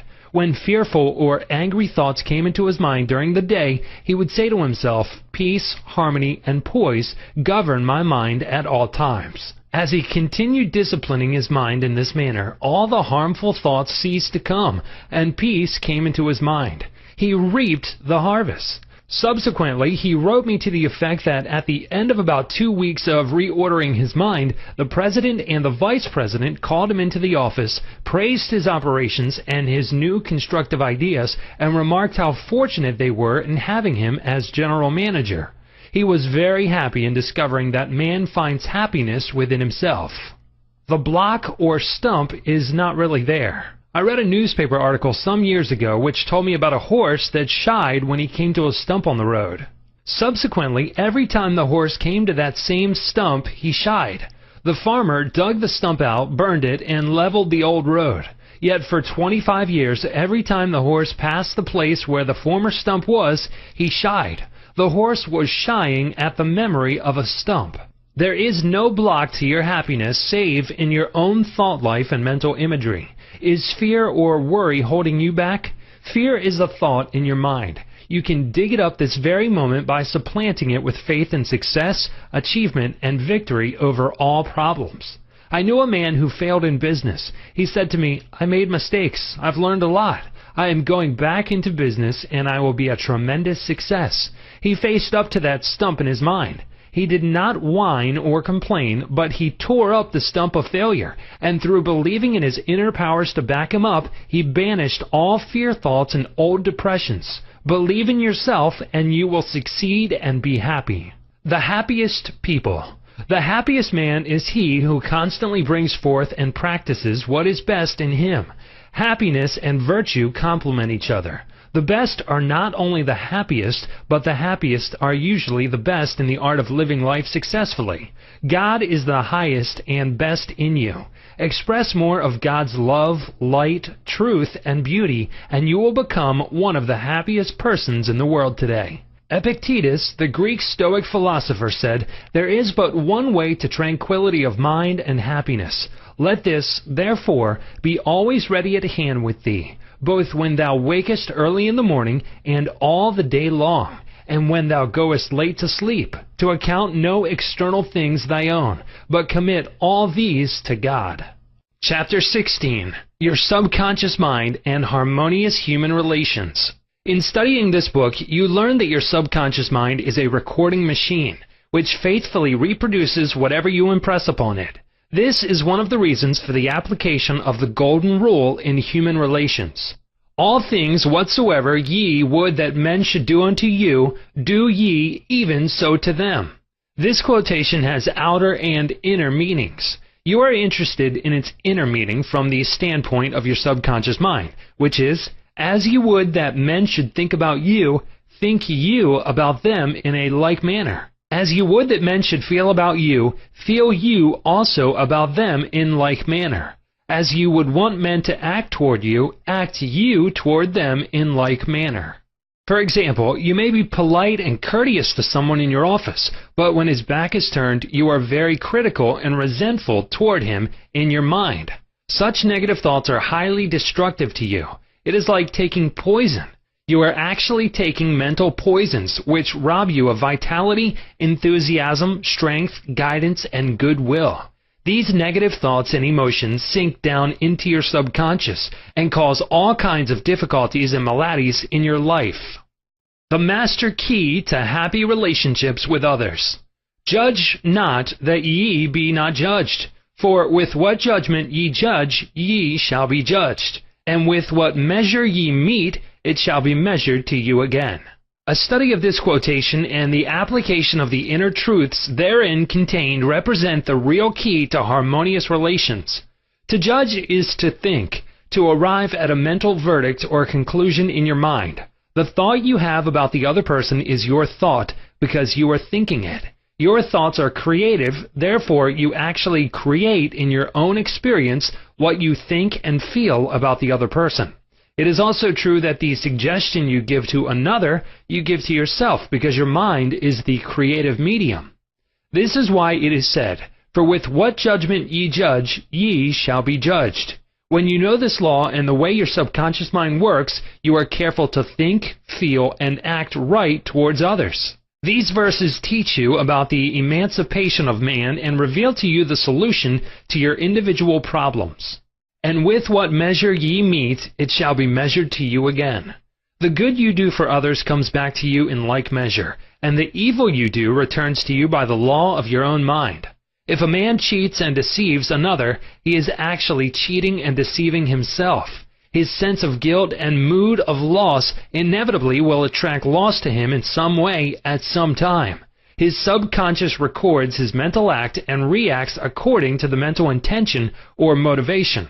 Your subconscious mind is impersonal and unchanging, neither considering persons nor respecting religious affiliations or institutions of any kind. It is neither compassionate nor vindictive. The way you think, feel, and act toward others returns at last upon yourself. The daily headlines made him sick. Begin now to observe yourself. Observe your reactions to people, conditions, and circumstances.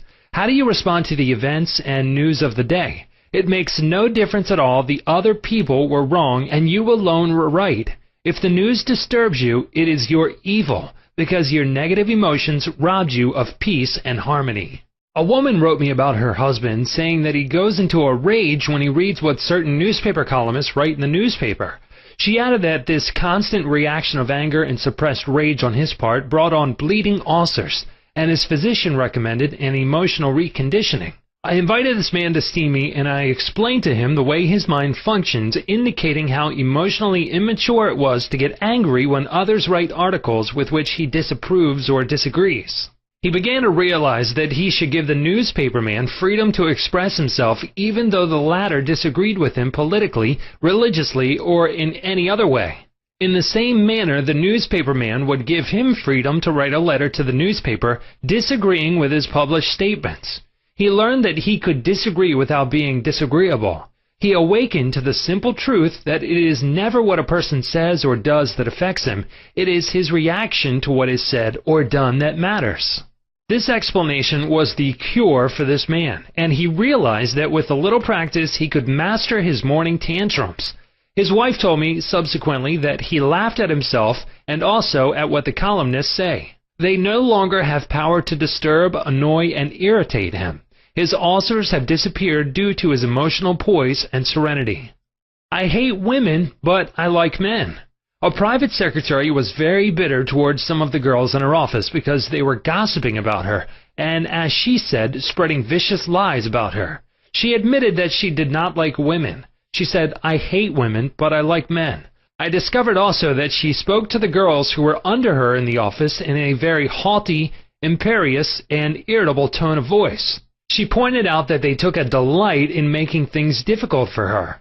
There was a certain pomposity in her way of speaking, and I could see where her tone of voice would affect some people unpleasantly. If all the people in the office or factory annoy you, isn't it a possibility that the vibration, annoyance, and turmoil may be due to some subconscious pattern or mental projection from you? We know that a dog will react ferociously if you hate or fear dogs. Animals pick up your subconscious vibrations and react accordingly. Many undisciplined human beings are just as sensitive as dogs, cats, and other animals. I suggested a process of prayer to this private secretary who hated women, explaining to her that when she began to identify herself with spiritual values and commenced to affirm the truths of life, her voice, mannerisms, and hatred of women would completely disappear. She was surprised to know that the emotion of hatred shows up in a person's speech, actions, in his writings, and in all phases of his life. She ceased reacting in the typical resentful and angry way. She established a pattern of prayer, which she practiced regularly, systematically, and consciously in the office. The prayer was as follows: I think, speak, and act lovingly, quietly, and peacefully. I now radiate love, peace, tolerance, and kindliness to all the girls who criticized me and gossiped about me. I anchor my thoughts on peace, harmony, and goodwill to all. Whenever I am about to react negatively, I say firmly to myself, I am going to think, speak, and act from the standpoint of the principle of harmony, health, and peace within myself. Creative intelligence leads, rules, and guides me in all my ways. The practice of this prayer transformed her life, and she found that all criticism and annoyance ceased. The girls became co-workers and friends along life's journey. She discovered that there is no one to change but myself. His inner speech held back his promotion. One day, a salesman came to see me and described his difficulties in working with the sales manager of his organization. He had been with the company 10 years and had received no promotion or recognition of any kind. He showed me his sales figures, which were greater proportionally than the other men in the territory. He said that the sales manager did not like him, that he was unjustly treated, and that at conferences the manager was rude to him and at times ridiculed his suggestions. I explained that undoubtedly the cause was to a great degree within himself, and that his concept and belief about his superior bore witness to the reaction of this man. The measure we meet shall be measured to us again. His mental measure or concept of the sales manager was that he was mean and cantankerous. He was filled with bitterness and hostility toward the executive. On his way to work, he conducted a vigorous conversation with himself filled with criticism, mental arguments, recriminations, and denunciations of his sales manager. What he gave out mentally, he was inevitably bound to get back. This salesman realized that his inner speech was highly destructive because the intensity and force of his silent thoughts and emotions, and personally conducted mental condemnation and vilification of the sales manager entered into his own subconscious mind. This brought about the negative response from his boss, as well as creating many other personal, physical, and emotional disorders. He began to pray frequently as follows: I am the only thinker in my universe. I am responsible for what I think about my boss. My sales manager is not responsible for the way I think about him. I refuse to give power to any person, place, or thing to annoy me or disturb me. I wish health, success, peace of mind, and happiness for my boss. I sincerely wish him well, and I know he is divinely guided in all his ways. He repeated this prayer out loud, slowly, quietly, and feelingly, knowing that his mind is like a garden, and that whatever he plants in the garden will come forth like seeds after their kind. I also told him to practice mental imagery prior to sleep in this way. He imagined that his sales manager was congratulating him on his fine work, on his zeal and enthusiasm, and on his wonderful response from customers. He felt the reality of all this, felt his hand shake, heard the tone of his voice, and saw him smile. He made a real mental movie, dramatizing it to the best of his ability. Night after night, he conducted this mental movie, knowing that his subconscious mind was the receptive plate on which his conscious imagery would be impressed. Gradually, by a process of what may be termed mental and spiritual osmosis, the impression was made on his subconscious mind, and the expression automatically came forth. The sales manager subsequently called him up to San Francisco, congratulated him, and gave him a new assignment as division sales manager over 100 men with a big increase in salary. He changed his concept and estimate of his boss, and the latter responded accordingly. Becoming emotionally mature. What the other person says or does cannot really annoy or irritate you except you permit him to disturb you. The only way he can annoy you is through your own thought. For example, if you get angry, you have to go through 4 stages in your mind. You begin to think about what he said. You decide to get angry and generate an emotion of rage. Then you decide to act. Perhaps you talk back and react in kind. You see that the thought, emotion, reaction, and action all take place in your mind. When you become emotionally mature, you do not respond negatively to the criticism and resentment of others. To do so would mean that you had descended to that state of low mental vibration and become one with the negative atmosphere of the other. Identify yourself with your aim in life, and you do not permit any person, place, or thing to deflect you from your inner sense of peace, tranquility, and radiant health. The meaning of love and harmonious human relations. Sigmund Freud, the Australian founder of psychoanalysis, said that unless the personality has love, it sickens and dies. Love includes understanding, goodwill, and respect for the divinity in the other person. The more love and goodwill you emanate and exude, the more comes back to you. If you puncture the other fellow's ego and wound his estimate of himself, you cannot gain his goodwill. Recognize that every man wants to be loved and appreciated and made to feel important in the world. Realize that the other man is conscious of his true worth and that, like yourself, he feels the dignity of being an expression of the one life principle animating all men. As you do this consciously and knowingly, you build the other person up and he returns your love and goodwill. He hated audiences. An actor told me that the audience booed and hissed him on his first appearance on the stage. He added that the play was badly written and that undoubtedly he did not play a good role. He admitted openly to me that for months afterward he hated audiences. He called them dopes, dummies, stupid, ignorant, gullible, etc. He quit the stage in disgust and went to work in the drugstore for a year. One day, a friend invited him to hear a lecture in Town Hall, New York City, on how to get along with ourselves. This lecture changed his life. He went back to the stage and began to pray sincerely for the audience and himself. He poured out love and goodwill every night before appearing on the stage. He made it a habit to claim that the peace of God filled the hearts of all present, and that all present were lifted up and inspired. During each performance, he sent out love vibrations to the audience. Today, he is a great actor and he loves and respects people. His goodwill and esteem are transmitted to others and are felt by them. Handling difficult people. There are difficult people in the world who are twisted and distorted mentally. They are malconditioned. Many are mental delinquents, argumentative, uncooperative, cantankerous, cynical, and sour on life. They are sick psychologically. Many people have deformed and distorted minds, probably warped during childhood. Many have congenital deformities. You would not condemn a person who had tuberculosis, nor should you condemn a person who is mentally ill. No one, for example, hates or resents a hunchback. There are many mental hunchbacks. You should have compassion and understanding. To understand all is to forgive all. Misery loves company. The hateful, frustrated, distorted, and twisted personality is out of tune with the infinite. He resents those who are peaceful, happy, and joyous. Usually he criticizes, condemns, and vilifies those who have been very good and kind to him. His attitude is this: why should they be so happy when he is so miserable?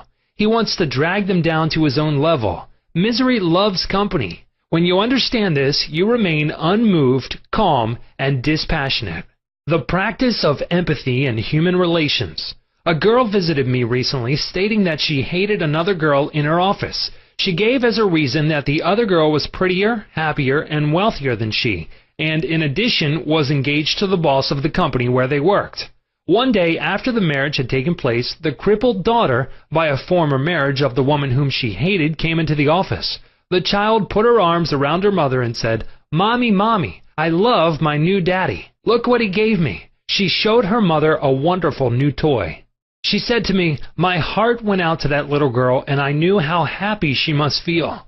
I got a vision of how happy this woman was. All of a sudden, I felt love for her, and I went into the office and wished her all the happiness in the world, and I meant it."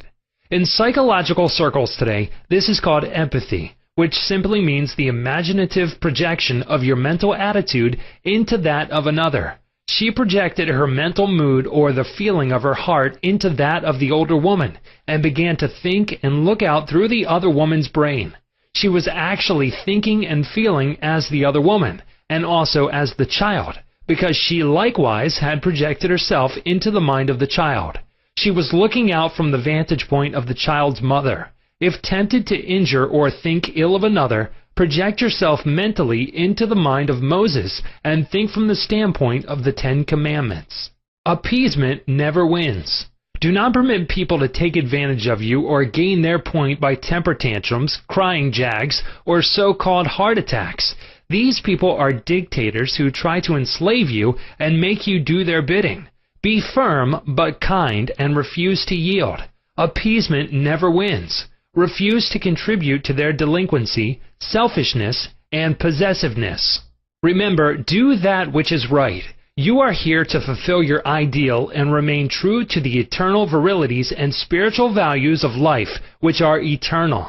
Give no one in all the world the power to deflect you from your goal, your aim in life, which is to express your hidden talents to the world, to serve humanity, and to reveal more and more of God's wisdom, truth, and beauty to all people in the world. Remain true to your ideal. Know definitely and absolutely that whatever contributes to your peace, happiness, and fulfillment must of necessity bless all men who walk the earth. The harmony of the part is the harmony of the whole, for the whole is in the part, and the part is in the whole. All you owe the other, as Paul says, is love, and love is the fulfilling of the law of health, happiness, and peace of mind. Chapter 17. How to use your subconscious mind for forgiveness. Life plays no favorites. God is life, and this life principle is flowing through you this moment. God loves to express himself as harmony, peace, beauty, joy, and abundance through you. This is called the will of God, or the tendency of life.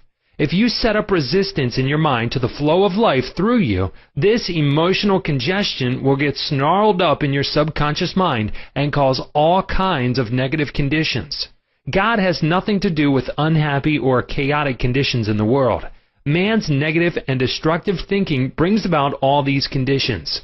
Therefore, it is silly to blame God for your trouble or sickness. Many persons habitually set up mental resistance to the flow of life by accusing and reproaching God for the sin, sickness, and suffering of mankind. Others cast the blame on God for their pains, aches, and loss of loved ones, personal tragedies, and accidents. They are angry at God, and they believe He is responsible for their misery. As long as people entertain such negative concepts about God, they will experience the automatic negative reactions from their subconscious minds. Actually, such people do not know that they are punishing themselves. They must see the truth, find release, and give up all condemnation, resentment, and anger against anyone or any power outside themselves. Otherwise, they cannot go forward into a healthy, happy, or creative activity. The minute these people entertain a God of love in their minds and hearts, and when they believe that God is their loving Father who watches over them, cares for them, guides them, sustains and strengthens them, this concept and belief about God or the life principle will be accepted by their subconscious mind, and they will find themselves blessed in countless ways. Life always forgives you. Life forgives you when you cut your finger. The subconscious intelligence within you sets about immediately to repair it. New cells build bridges over the cut. Should you take some tainted food by error, life forgives you and causes you to regurgitate it in order to preserve you. If you burn your hand, the life principle reduces the edema and congestion and gives you new skin, tissue, and cells. Life holds no grudges against you, and it is always forgiving you. Life brings you back to health, vitality, harmony, and peace if you cooperate by thinking in harmony with nature. Negative, hurtful memories, bitterness, and ill will clutter up and impede the free flow of the life principle in you. How he banished that feeling of guilt. I knew a man who worked every night until about 1 o'clock in the morning. He paid no attention to his 2 boys or his wife. He was always too busy working hard. He thought people should pat him on the back because he was working arduously and persistently past midnight every night. He had a blood pressure of over 200 and was full of guilt. Unconsciously, he proceeded to punish himself by hard work, and he completely ignored his children. A normal man does not do that. He is interested in his boys and in their development. He does not shut his wife out of his world. I explained to him why he was working so arduously. There is something eating you inside. Otherwise, you would not act this way. You are punishing yourself, and you have to learn to forgive yourself. He did have a deep sense of guilt. It was toward a brother. I explained to him that God was not punishing him, but that he was punishing himself. For example, if you misuse the laws of life, you will suffer accordingly. If you put your hand on a naked charged wire, you will get burned. The forces of nature are not evil. It is your use of them that determines whether they have a good or evil effect. Electricity is not evil. It depends on how you use it, whether to burn down a structure or light up a home. The only sin is ignorance of the law, and the only punishment is the automatic reaction of man's misuse of the law. If you misuse the principle of chemistry, you may blow up the office or the factory. If you strike your hand on a board, you may cause your hand to bleed. The board is not for that purpose. Its purpose may be to lean upon or to support your feet. This man realized that God does not condemn or punish anyone, and that all his suffering was due to the reaction of his subconscious mind to his own negative and destructive thinking. He had cheated his brother at one time, and the brother had now passed on. Still, he was full of remorse and guilt. I asked him, "Would you cheat your brother now?" He said, "No." "Did you feel you were justified at the time?" His reply was yes. "But you would not do it now?" He added, "No, I am helping others to know how to live." I added the following comment: "You have a greater reason and understanding now. Forgiveness is to forgive yourself. Forgiveness is getting your thoughts in line with the divine law of harmony. Self-condemnation is called hell, bondage and restriction. Forgiveness is called heaven, harmony and peace." The burden of guilt and self-condemnation was lifted from his mind, and he had a complete healing. The doctor tested his blood pressure, and it had become normal. The explanation was the cure. A murderer learned to forgive himself. A man who murdered his brother in Europe visited me many years ago. He was suffering from great mental anguish and torture, believing that God must punish him. He explained that his brother had been having an affair with his wife, and that he had shot him on the spur of the moment. This had happened about 15 years previous to his interview with me. In the meantime, this man had married an American girl and had been blessed with 3 lovely children. He was in a position where he helped many people, and he was a transformed man. My explanation to him was that physically and psychologically, he was not the same man who shot his brother, since scientists inform us that every cell of our bodies change every 11 months. Moreover, mentally and spiritually, he was a new man. He was now full of love and goodwill for humanity. The old man who committed the crime 15 years before was mentally and spiritually dead. Actually, he was condemning an innocent man. This explanation had a profound effect upon him, and he said it was as if a great weight had been lifted from his mind. He realized the significance of the following truth in the Bible: "Come now, let us reason together, saith the Lord. Though your sins may be as scarlet, they shall be as white as snow. Though they be red like crimson, they shall be as wool." Isaiah 1:18. Criticism cannot hurt you without your consent. A school teacher told me that one of her associates criticized a speech she had given, saying to her that she spoke too fast. She swallowed some of her words. She couldn't be heard. Her diction was poor and her speech ineffective. This teacher was furious and full of resentment toward her critic. She admitted to me that the criticisms were just. Her first reaction was really childish, and she agreed that the letter was really a blessing and a marvelous corrective. She proceeded immediately to supplement her deficiencies in her speech by enrolling in a course in public speaking at City College. She wrote and thanked the writer of the note for her interest, expressing appreciation for her conclusions and findings, which enabled the teacher to correct the matter at once. How to be compassionate. Suppose none of the things mentioned in the letter had been true of the teacher. The latter would have realized that her class material had upset the prejudices, superstitions, or narrow sectarian beliefs of the writer of the note, and that a psychologically ill person was simply pouring forth her resentment because a psychological boil had been heard. To understand this fact is to be compassionate. The next logical step would be to pray for the other person's peace, harmony, and understanding. You cannot be hurt when you know that you are master of your thoughts, reactions, and emotions. Emotions follow thoughts, and you have the power to reject all thoughts which may disturb or upset you. Left at the altar.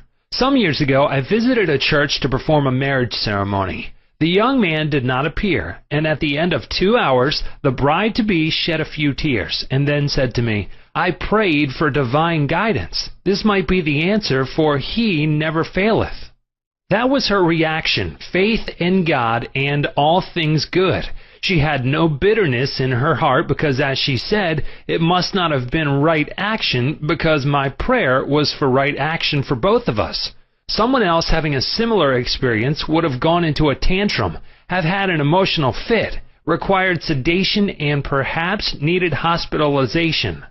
Tune in with the infinite intelligence within your subconscious depths, trusting the answer in the same way that you trusted your mother when she held you in her arms.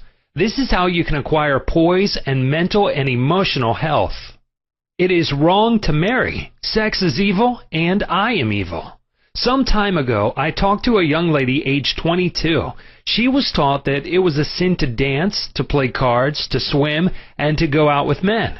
She was threatened by her mother, who told her she would burn eternally in hellfire if she disobeyed her will and her religious teachings. This girl wore a black dress and black stockings. She wore no rouge, lipstick, or any form of makeup because her mother said that these things were sinful. Her mother told her that all men were evil, and that sex was of the devil and simply diabolic debauchery. This girl had to learn how to forgive herself as she was full of guilt. To forgive means to give for. She had to give up all these false beliefs for the truths of life and a new estimate of herself. When she went out with young men in the office where she worked, she had a deep sense of guilt and thought that God would punish her. Several eligible young men proposed to her, but she said to me, "It is wrong to marry. Sex is evil and I am evil." This was her conscious or early conditioning speaking. She came to me once weekly for about 10 weeks, and I taught her the workings of the conscious and subconscious mind as set forth in this book. This young girl gradually came to see that she had been completely brainwashed, mesmerized, and conditioned by an ignorant, superstitious, bigoted, and frustrated mother. She broke away completely from her family and started to live a wonderful life. At my suggestion, she dressed up and had her hair attended to. She took lessons in dancing from a man, and she also took driving lessons. She learned to swim, play cards, and had a number of dates. She began to love he. She prayed for a divine companion by claiming that infinite spirit would attract to her a man who harmonized with her thoroughly.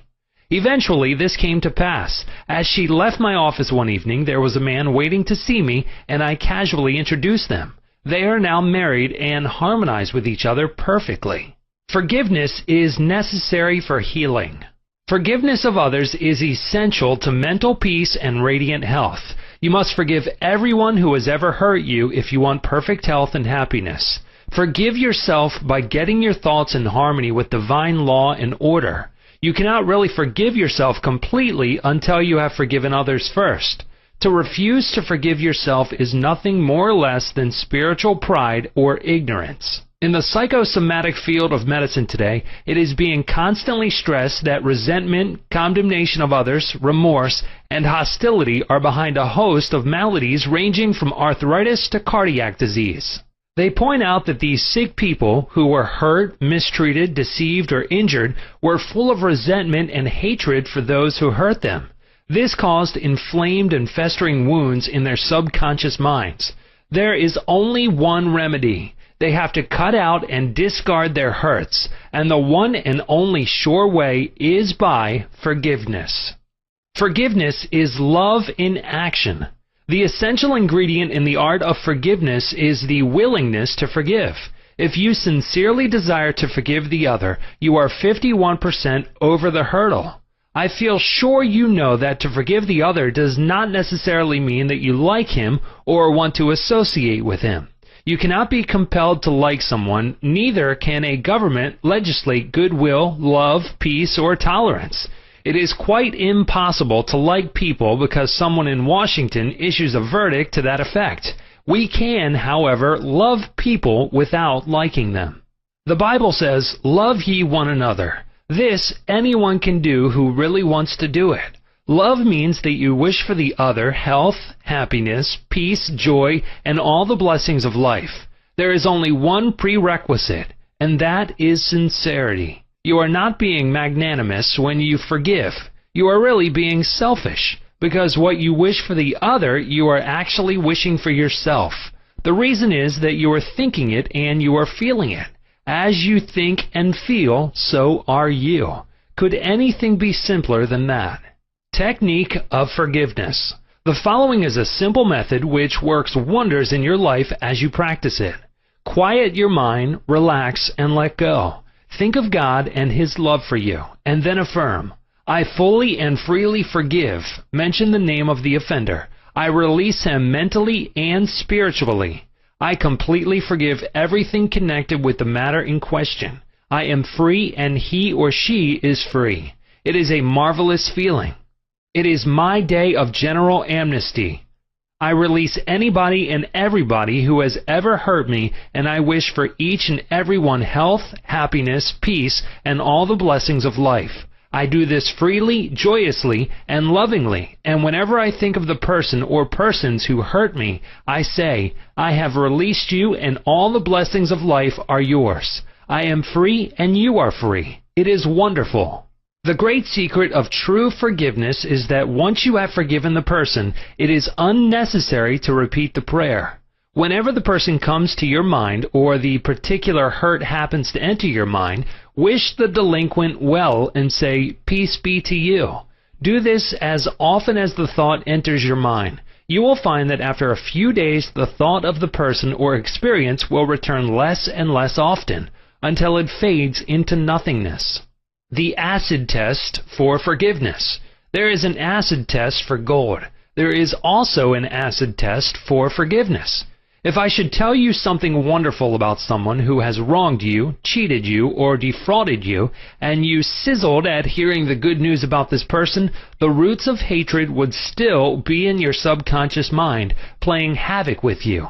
Let us suppose you had a painful abscess on your jaw a year ago, and you told me about it. I would casually ask you if you had any pain now. You would automatically say, "Of course not. I have a memory of it, but no pain." That is the whole story. You may have a memory of the incident, but no sting or hurt anymore. This is the acid test, and you must meet it psychologically and spiritually. Otherwise, you are simply deceiving yourself and not practicing the true art of forgiveness. To understand all is to forgive all. When man understands the creative law of his own mind, he ceases to blame other people and conditions for making or marring his life. He knows that his own thoughts and feelings create his destiny. Furthermore, he is aware that externals are not the causes and conditioners of his life and his experiences. To think that others can mar your happiness, that you are a football of a cruel fate, that you must oppose and fight others for a living, all these and other things like them are untenable when you understand that thoughts are things. The Bible says the same thing. For as a man thinketh in his heart, so is he. Proverbs 23:7. Chapter 18. How your subconscious removes mental blocks. The solution lies within the problem. The answer is in every question. If you are presented with a difficult situation and you cannot see your way clear, the best procedure is to assume that infinite intelligence within your subconscious mind knows all and sees all, has the answer, and is revealing it to you now. Your new mental attitude that the creative intelligence is bringing about a happy solution will enable you to find the answer. Rest assured that such an attitude of mind would bring order, peace, and meaning to all your undertakings. How to break or build a habit. You are a creature of habit. Habit is the function of your subconscious mind. You learn to swim, ride a bicycle, dance, and drive a car by consciously doing these things over and over again until they establish tracks in your subconscious mind. Then the automatic habit action of your subconscious mind took over. This is sometimes called second nature, which is a reaction of your subconscious mind to your thinking and acting. You are free to choose a good habit or a bad habit.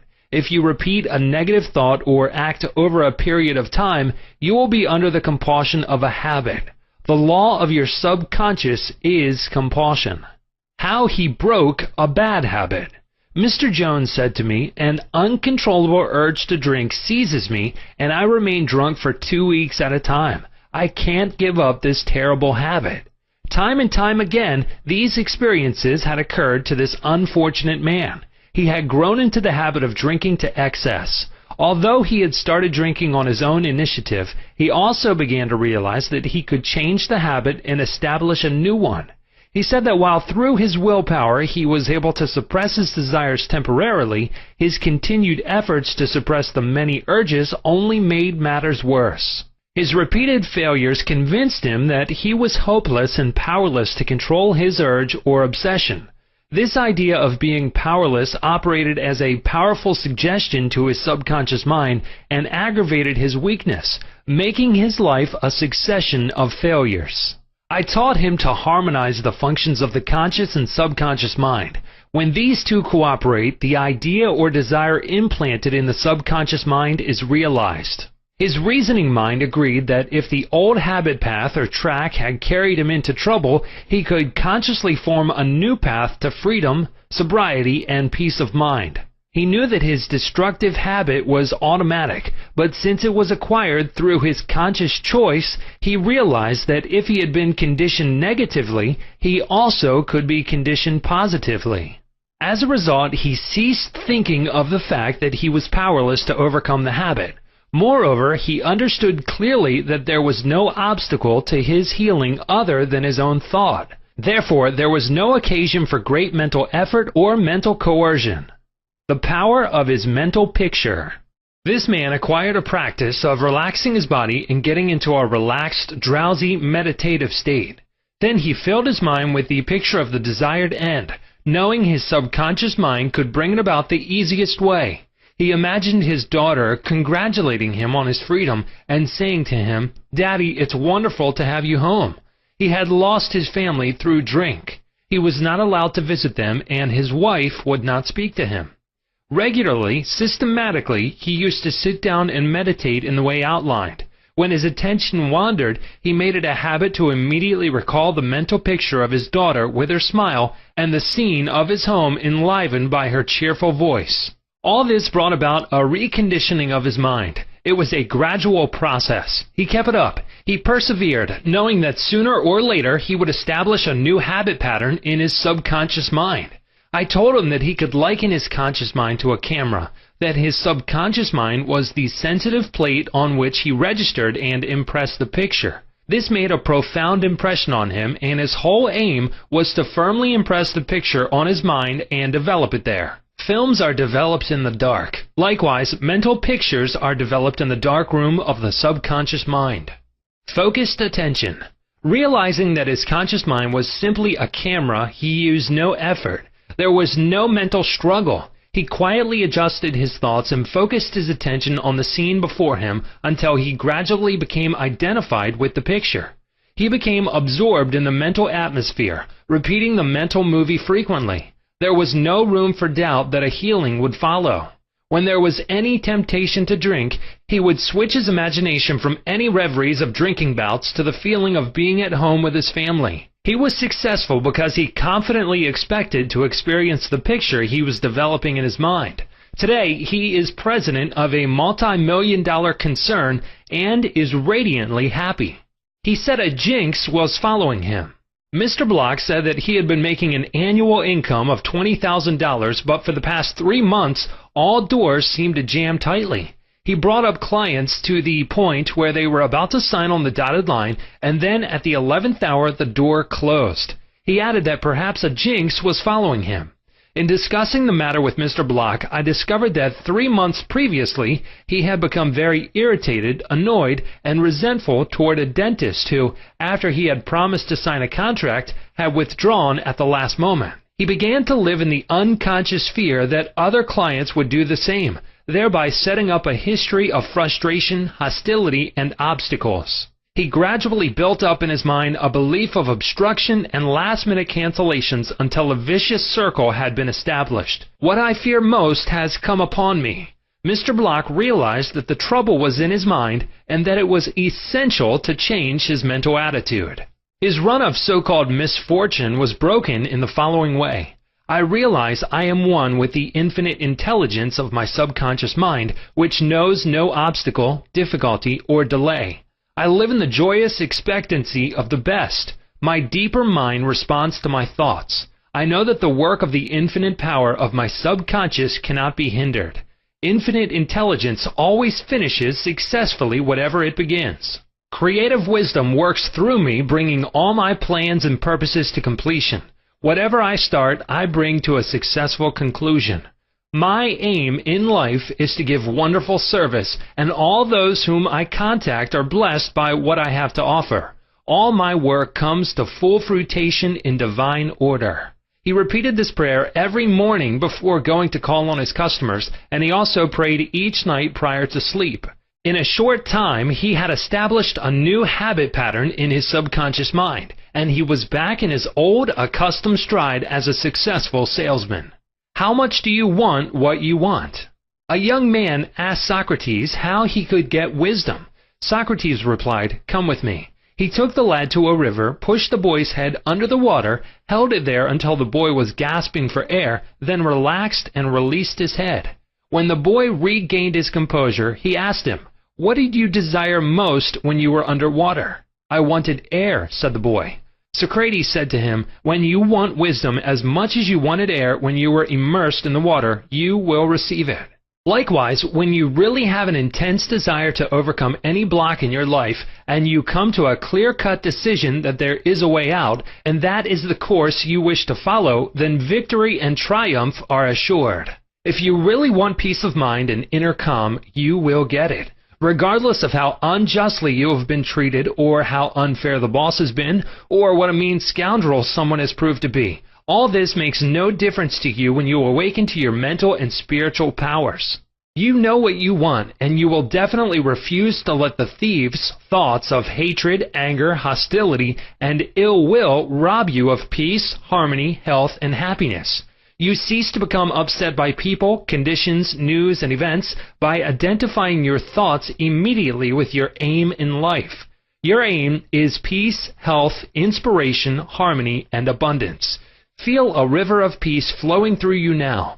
Your thought is the immaterial and invisible power, and you choose to let it bless, inspire, and give you peace. Why he could not be healed.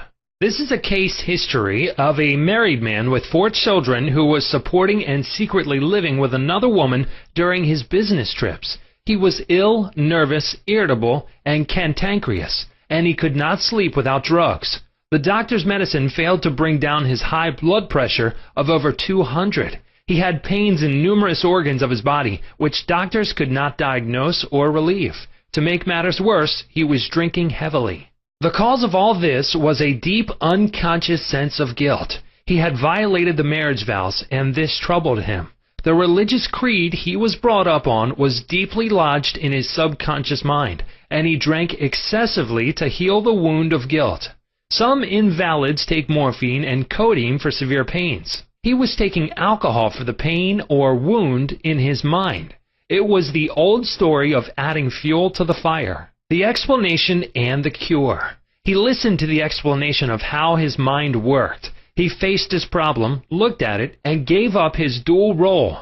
He knew that his drinking was an unconscious attempt to escape. The hidden cause lodged in his subconscious mind had to be eradicated, then the healing would follow. He began to impress his subconscious mind 3 or 4 times a day by using the following prayer. My mind is full of peace, poise, balance, and equilibrium. The infinite lies stretched in smiling response within me. I am not afraid of anything in the past, the present, or the future. The infinite intelligence of my subconscious mind leads, guides, and directs me in all ways. I now meet every situation with faith, poise, calmness, and confidence. I am now completely free from the habit. My mind is full of inner peace, freedom, and joy. I forgive myself. Then I am forgiven. Peace, sobriety, and confidence reign supreme in my mind. He repeated this prayer frequently as outlined, being fully aware of what he was doing and why he was doing it. Knowing what he was doing gave him the necessary faith and confidence. I explained to him that as he spoke these statements out loud, slowly, lovingly, and meaningfully, they would gradually sink down into his subconscious mind. Like seeds, they would grow after their kind. These truths on which he concentrated went in through his eyes, his ears heard the sound, and the healing vibrations of these words reached his subconscious mind and obliterated all the negative mental patterns which caused all the trouble. Light dispels darkness. The constructive thought destroys the negative thought. He became a transformed man within a month. Refusing to admit it. If you are an alcoholic or a drug addict, admit it. Do not dodge the issue. Many people remain alcoholics because they refuse to admit it. Your disease is instability and inner fear. You are refusing to face life, and so you try to escape your responsibilities through the bottle. As an alcoholic, you have no free will, although you think you have, and you may even boast about your willpower. If you are a habitual drunkard and say bravely, I will not touch it anymore, you have no power to make this assertion come true, because you do not know where to locate the power. You are living in a psychological prison of your own making, and you are bound by your beliefs, opinions, training, and environmental influences. Like most people, you are a creature of habit. You are conditioned to react the way you do. Building in the idea of freedom. You can build the idea of freedom and peace of mind into your mentality so that it reaches your subconscious depths. The latter, being all-powerful, will free you from all desire for alcohol. Then you will have the new understanding of how your mind works, and you can truly back up your statement and prove the truth to yourself. 51% healed. If you have a keen desire to free yourself from any destructive habit, you are 51% healed already. When you have a greater desire to give up the bad habit than to continue it, you will not experience too much difficulty in gaining complete freedom. Whatever thought you anchor the mind upon, the latter magnifies. If you engage the mind on the concept of freedom, freedom from that habit, and peace of mind, and if you keep it focused on this new direction of attention, you generate feelings and emotions, which gradually emotionalize the concept of freedom and peace. Whatever idea you emotionalize is accepted by your subconscious and brought to pass. Your subconscious removes mental blocks. The law of substitution. Realize that something good can come out of your suffering. You have not suffered in vain. However, it is foolish to continue to suffer. If you continue as an alcoholic, it will bring about mental and physical deterioration and decay. Realize that the power in your subconscious is backing you up. Even though you may be seized by melancholy, you should begin to imagine the joy of freedom that is in store for you. This is the law of substitution. Your imagination took you to the bottle. Let it take you now to freedom and peace of mind. You will suffer a little bit, but it is for a constructive purpose. You will bear it like a mother in the pangs of childbirth, and you will, likewise, bring forth a child of the mind. Your subconscious will give birth to sobriety. Cause of alcoholism. The real cause of alcoholism is negative and destructive thinking, for as a man thinketh, so is he. The alcoholic has a deep sense of inferiority, inadequacy, defeat, and frustration, usually accompanied by a deep inner hostility. He has countless alibis as to his reason for drinking, but the sole reason is in his thought life. 3 magic steps. The first step, get still, quiet the wheels of the mind. Enter into a sleepy, drowsy state. In this relaxed, peaceful, receptive state, you are preparing for the second step. The second step, take a brief phrase which can readily be graven on the memory and repeated over and over as a lullaby. Use the phrase, sobriety and peace of mind are mine now, and I give thanks. To prevent the mind from wandering, repeat it aloud or sketch its pronunciation with the lips and tongue as you say it mentally. This helps its entry into the subconscious mind. Do this for 5 minutes or more. You will find a deep emotional response. The third step, just before going to sleep, practice what Johann von Goethe, German author, used to do. Imagine a friend, a loved one in front of you. Your eyes are closed, you are relaxed and at peace. The loved one or friend is subjectively present and is saying to you, congratulations. You see the smile, you hear the voice, you mentally touch the hand. It is all real and vivid. The word congratulations imply complete freedom. Hear it over and over again until you get the subconscious reaction, which satisfies. Keep on keeping on. When fear knocks at the door of your mind, or when worry, anxiety, and doubt cross your mind, behold your vision, your goal. Think of the infinite power within your subconscious mind, which you can generate by your thinking and imagining. And this will give you confidence, power, and courage. Keep on, persevere, until the day breaks and the shadows flee away. Chapter 19. How to use your subconscious mind to remove fear. One of our students told me that he was invited to speak at a banquet. He said he was panic-stricken at the thought of speaking before 1,000 people. He overcame his fear this way. For several nights he sat down in an armchair for about 5 minutes and said to himself slowly, quietly, and positively, I am going to master this fear. I am overcoming it now. I speak with poise and confidence. I am relaxed and at ease. He operated a definite law of mind and overcame his fear. The subconscious mind is amendable to suggestion and is controlled by suggestion.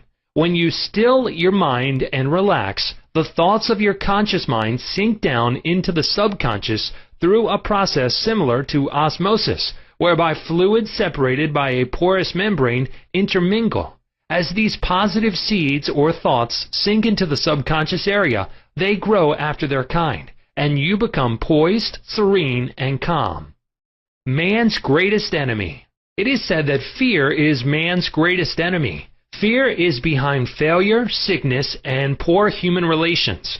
Millions of people are afraid of the past, the future, old age, insanity, and death. Fear is a thought in your mind, and you are afraid of your own thoughts. A little boy can be paralyzed with fear when he is told there is a boogeyman under his bed that is going to take him away. When his father turns on the light and shows him there is no boogeyman, he is freed from fear. The fear in the mind of the boy was as real as if there really was a boogeyman there. He was healed of a false thought in his mind. The thing he feared did not exist. Likewise, most of your fears have no reality. They are merely a conglomeration of sinister shadows, and shadows have no reality. Do the things you fear. Ralph Waldo Emerson, philosopher and poet, said, "Do the thing you are afraid to do, and the death of fear is certain." There was a time when the writer of this chapter was filled with unutterable fear when standing before an audience. The way I overcame it was to stand before the audience, do the thing I was afraid to do, and the death of fear was certain. When you affirm positively that you are going to master your fears and you come to a definite decision in your conscious mind, you release the power of the subconscious, which flows in response to the nature of your thought. Banishing stage fright. A young lady was invited to an audition. She had been looking forward to the interview.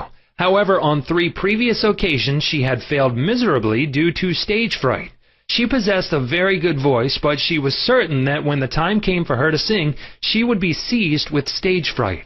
The subconscious mind takes your fears as a request, proceeds to manifest them, and brings them into your experience. On 3 previous auditions, she sang wrong notes, and she finally broke down and cried. The cause, as previously outlined, was an involuntary autosuggestion. For example, a silent fear thought emotionalized and subjectified. She overcame it by the following technique. 3 times a day she isolated herself in a room. She sat down comfortably in an armchair, relaxed her body, and closed her eyes. She stilled her mind and body to the best of her ability. Physical inertia favors passivity and renders the mind more receptive to suggestion. She counteracted the fear suggestion by its converse, saying to herself, "I sing beautifully. I am poised, serene, confident, and calm."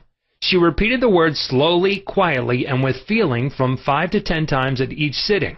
She had 3 such sittings every day, and one immediately prior to sleep at night. At the end of a week, she was completely poised, confident, and gave a definitely outstanding audition. Carry out the above procedure, and the death of fear is certain. Fear of failure. Occasionally, young men from the local university come to see me, as well as school teachers, who often seem to suffer from suggestive amnesia at examinations. The complaint is always the same. I know the answers after the examination is over, but I can't remember the answers during the examination. The idea, which realizes itself, is the one to which we invariably give concentrated attention. I find that each one is obsessed with the idea of failure. Fear is behind the temporary amnesia, and it is the cause of the whole experience. One young medical student was the most brilliant person in his class, yet he found himself failing to answer simple questions at the time of written or oral examinations. I explained to him that the reason was he had been worrying and fearful for several days previous to the examination. These negative thoughts became charged with fear. Thoughts enveloped in the powerful emotion of fear are realized in the subconscious mind. In other words, this young man was requesting his subconscious mind to see to it that he failed, and that is exactly what it did. On the day of the examination, he found himself stricken with what is called, in psychological circles, suggestive amnesia.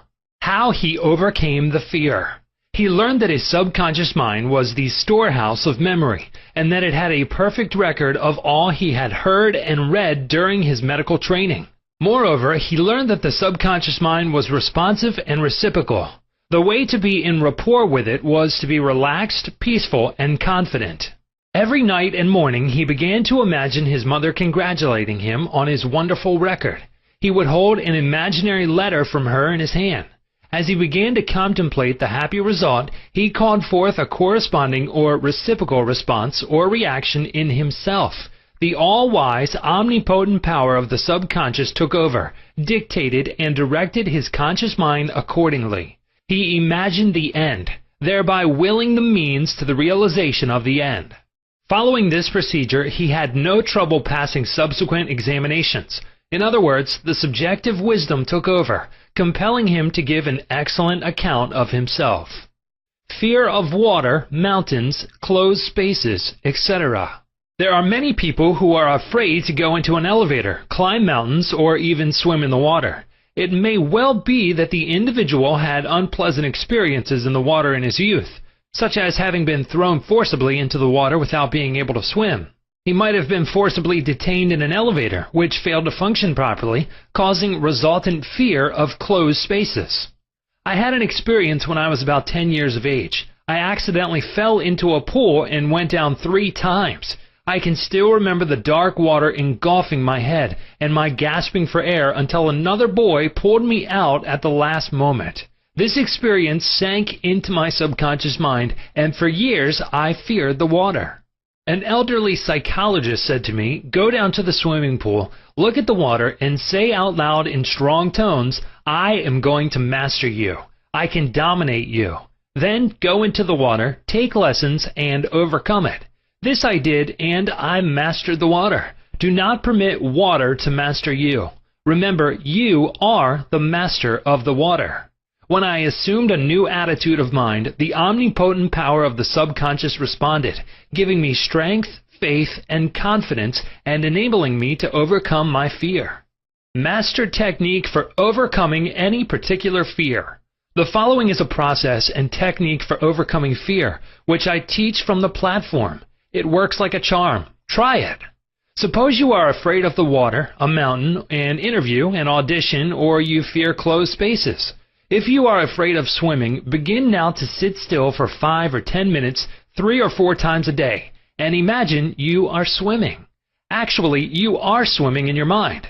It is a subjective experience. Mentally, you have projected yourself into the water. You feel the chill of the water and the movement of your arms and legs. It is all real, vivid, and a joyous activity of the mind. It is not idle daydreaming. For you know that what you are experiencing in your imagination will be developed in your subconscious mind. Then you will be compelled to express the image and likeness of the picture you impressed on your deeper mind. This is the law of the subconscious.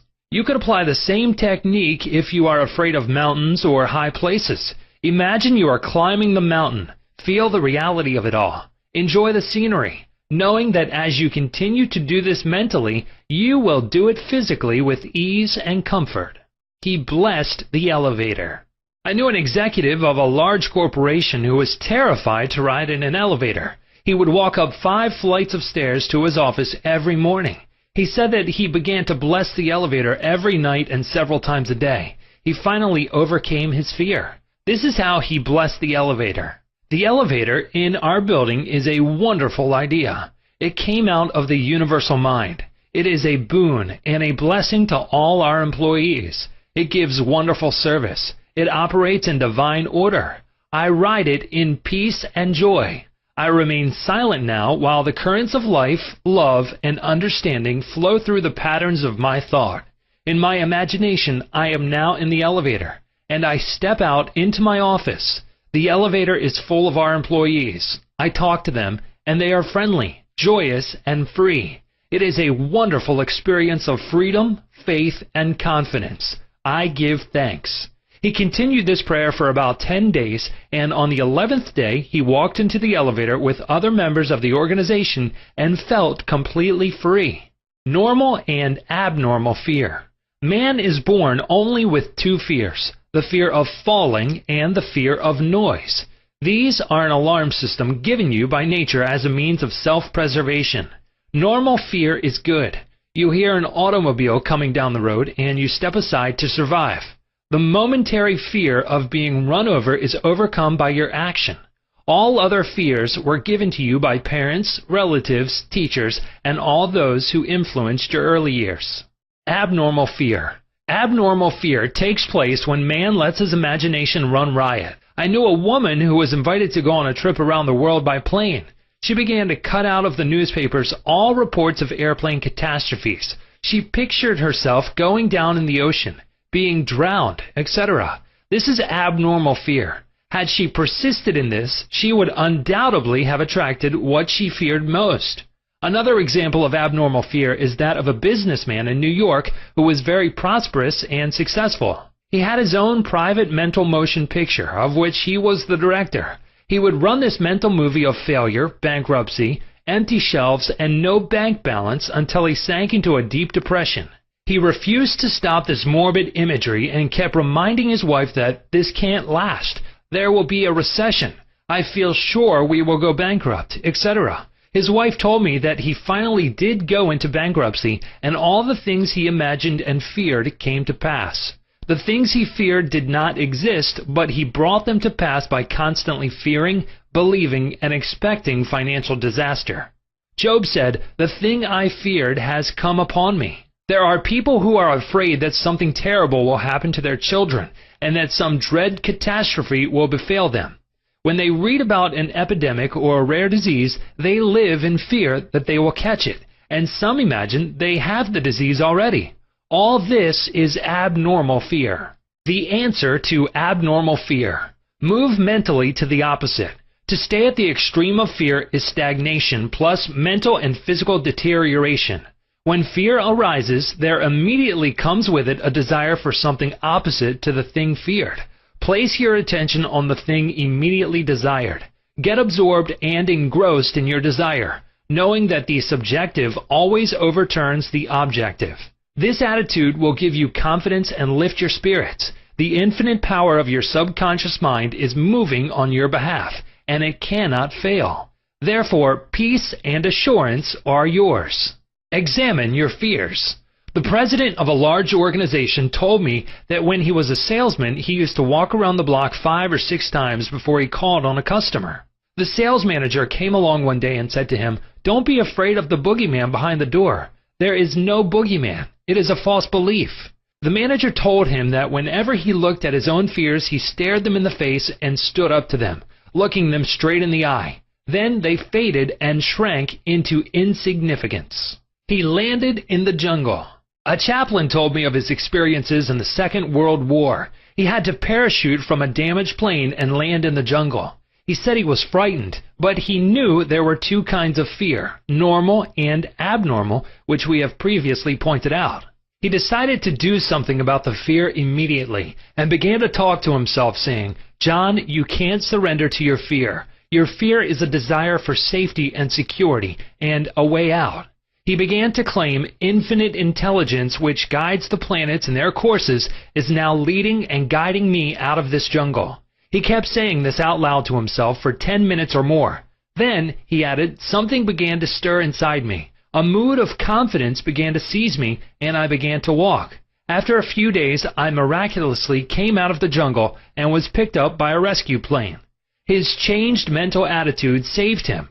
His confidence and trust in the subjective wisdom and power within him was the solution to his problem. He said, "Had I begun to bemoan my fate and indulge my fears, I would have succumbed to the monster fear and probably would have died of fear and starvation." He dismissed himself. The general manager of an organization told me that for 3 years he feared he would lose his position. He was always imagining failure. The thing he feared did not exist, save as a morbid anxiety thought in his own mind.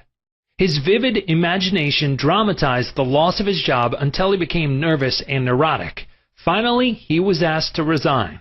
Actually, he dismissed himself. His constant negative imagery and fear suggestions to his subconscious mind caused the latter to respond and react accordingly. It caused him to make mistakes and foolish decisions, which resulted in his failure as a general manager. His dismissal would never have happened if he had immediately moved to the opposite in his mind. They plotted against him. During a recent world lecture tour, I had a 2-hour conversation with a prominent government official. He had a deep sense of inner peace and serenity. He said that all the abuse he receives politically from newspapers and the opposition party never disturb him. His practice is to sit still for 15 minutes in the morning and realize that in the center of him is a deep, still ocean of peace. Meditating in this way, he generates tremendous power, which overcomes all manner of difficulties and fears. Sometime previously, a colleague called him at midnight and told him a group of people were plotting against him. This is what he said to his colleague: "I am going to sleep now in perfect peace. You can discuss it with me at 10 a.m. tomorrow." He said to me, "I know that no negative thought can ever manifest except I emotionalize the thought and accept it mentally.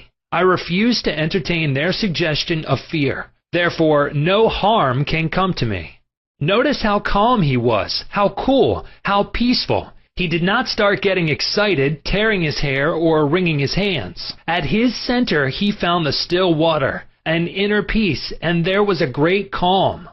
Deliver yourself from all your fears. Use this perfect formula for casting out fear. I sought the Lord, and he heard me and delivered me from all my fears. Psalm 34:4. The Lord is an ancient word meaning law, the power of your subconscious mind. Learn the wonders of your subconscious and how it works and functions. Master the techniques given to you in this chapter.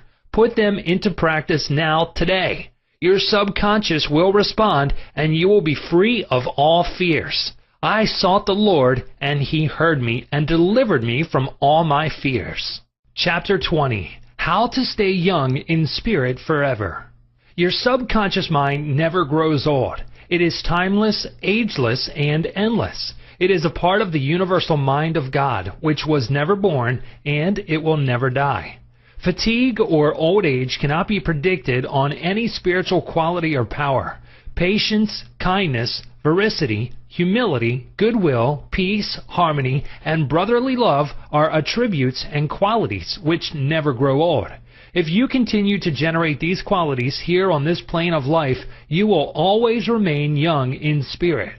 I remember reading an article in one of our magazines some years ago which stated that a group of eminent medical men at the DeCourcy Clinic in Cincinnati, Ohio, reported that years alone are not responsible for bringing about degenerative disorders. These same physicians stated that it is the fear of time, not time itself, that has a harmful aging effect on our minds and bodies, and that the neurotic fear of the effects of time may well be the cause of premature aging. During the many years of my public life, I have had occasion to study the biographies of the famous men and women who have continued their productive activities into the years well beyond the normal span of life. Some of them achieved their greatest in old age. At the same time, it has been my privilege to meet and to know countless individuals of no prominence who, in their lesser sphere, belong to those hardy mortals who have proved that old age of itself does not destroy the creative powers of the mind and body. He had grown old in his thought life. A few years ago, I called on an old friend in London, England. He was over 80 years of age, very ill, and obviously was yielding to his advancing years. Our conversation revealed his physical weakness, his sense of frustration, and a general deterioration almost approaching lifelessness. His cry was that he was useless and that no one wanted him. With an expression of hopelessness, he betrayed his false philosophy. We are born, grow up, become old, good for nothing, and that's the end. This mental attitude of futility and worthlessness was the chief reason for his sickness. He was looking forward only to senescence, and after that, nothing. Indeed, he had grown old in his thought life, and his subconscious mind brought about all the evidence of his habitual thinking. Age is the dawn of wisdom. Unfortunately, many people have the same attitude as this unhappy man. They are afraid of what they term old age, the end, and extinction, which really means that they are afraid of life. Yet life is endless. Age is not the flight of years, but the dawn of wisdom. Wisdom is an awareness of the tremendous spiritual powers in your subconscious mind and the knowledge of how to apply these powers to lead a full and happy life. Get it out of your head once and for all that 65, 75, or 85 years of age is synonymous with the end for you or anybody else. It can be the beginning of a glorious, fruitful, active, and most productive life pattern, better than you have ever experienced. Believe this, expect it, and your subconscious will bring it to pass. Welcome the change. Old age is not a tragic occurrence. What we call the aging process is really change. It is to be welcomed joyfully and gladly, as each phase of human life is a step forward on the path, which has no end. Man has powers which transcend his bodily powers. He has senses which transcend his 5 physical senses. Scientists today are finding positive, indisputable evidence that something conscious in man can leave his present body and travel thousands of miles to see, hear, touch, and speak to people, even though his physical body never leaves the couch on which it reclines. Man's life is spiritual and eternal. He need never grow old, for life or God cannot grow old. The Bible says that God is life. Life is self-renewing, eternal, indestructible, and is the reality of all men. Evidence for survival. The evidence gathered by the psychical research societies both in Great Britain and America is overwhelming. You may go into any large metropolitan library and get volumes on the proceedings of the Psychical Research Society based on findings of distinguished scientists on survival following so-called death. You will find a startling report on scientific experiments establishing the reality of life after death in the case for psychic survival by Hereward Carnington, director of the American Psychical Institute. Life is. A woman asked Thomas Edison, the electrical wizard, "Mr. Edison, what is electricity?"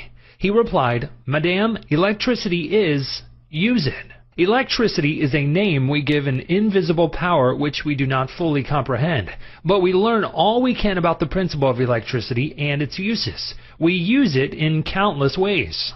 The scientist cannot see an electron with his eyes, yet he accepts it as a scientific fact because it is the only valid conclusion which coincides with this other experimental evidence. We cannot see life. However, we know we are alive. Life is, and we are here to express it in all its beauty and glory. Mind and spirit do not grow old. The man who thinks or believes that the earthly cycle of birth, adolescence, youth, maturity, and old age is all there is to life is indeed to be pitied. Such a man has no anchor, no hope, no vision, and to him life has no meaning. This type of belief brings frustration, stagnation, cynicism, and a sense of hopelessness resulting in neurosis and mental aberrations of all kinds. If you cannot play a fast game of tennis or swim as fast as your son, or if your body has slowed down or you walk with a slow step, remember life is always clothing itself anew. What men call death is but a journey to a new city in another dimension of life. I say to men and women in my lectures that they should accept what we call old age gracefully. Age has its own glory, beauty, and wisdom, which belong to it. Peace, love, joy, beauty, happiness, wisdom, goodwill, and understanding are qualities which never grow old or die. Ralph Waldo Emerson, poet and philosopher, said, "We do not count a man's years until he has nothing else to count." Your character, the quality of your mind, your faith, and your convictions are not subject to decay. You are as young as you think you are. I gave public lectures in Caxton Hall, London, England, every few years, and following one of these lectures, a surgeon said to me, "I am 84 years of age. I operate every morning, visit patients in the afternoons, and I write for medical and other scientific journals in the evening." His attitude was that he was as useful as he believed himself to be, and that he was as young as his thoughts. He said to me, "It's true what you said. Man is as strong as he thinks he is, and as valuable as he thinks he is." This surgeon had not surrendered to advancing years. He knows that he is immortal. His final comment to me was, "If I should pass on tomorrow, I would be operating on people in the next dimension, not with a surgeon's scalpel, but with mental and spiritual surgery." Your gray hairs are an asset. Don't ever quit a job and say, "I am retired, I am old, I am finished." That would be stagnation, death, and you would be finished. Some men are old at 30, while others are young at 80. The mind is the master weaver, the architect, the designer, and the sculptor. George Bernard Shaw was active at 90, and the artistic quality of his mind had not relaxed from active duty. I meet men and women who tell me that some employers almost slam the door in their faces when they say they are over 40. This attitude on the part of employers is to be considered cold, callous, evil, and completely void of compassion and understanding. The total emphasis seemed to be on youth. For example, you must be under 35 years of age to receive consideration.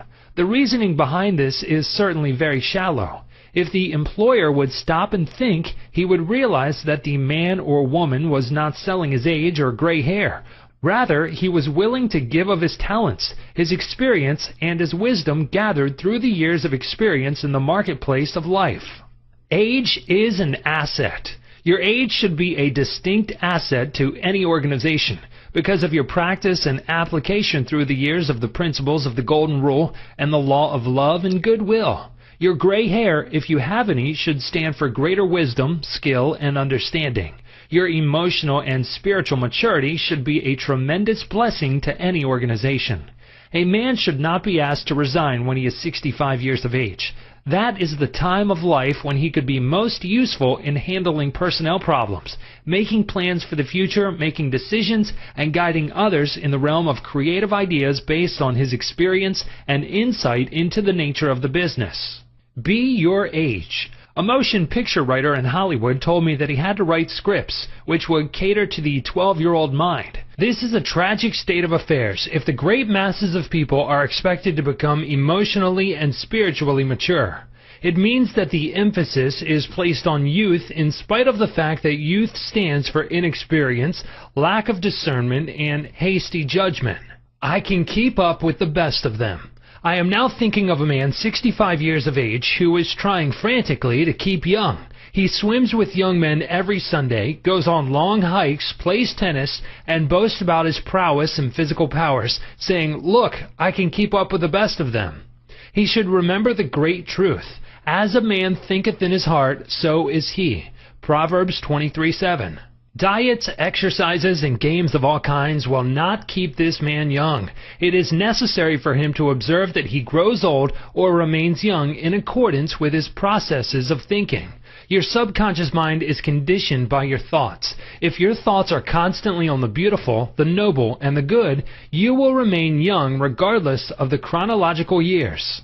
Fear of old age. Job said, "The thing which I greatly feared is come upon me." There are many people who fear old age and are uncertain about the future because they anticipate mental and physical deterioration as the years advance. What they think and feel comes to pass. You grow old when you lose interest in life, when you cease to dream, to hunger after new truths, and to search for new worlds to conquer. When your mind is open to new ideas, new interests, and when you raise the curtain and let in the sunshine and inspiration of new truths of life and the universe, you will be young and vital.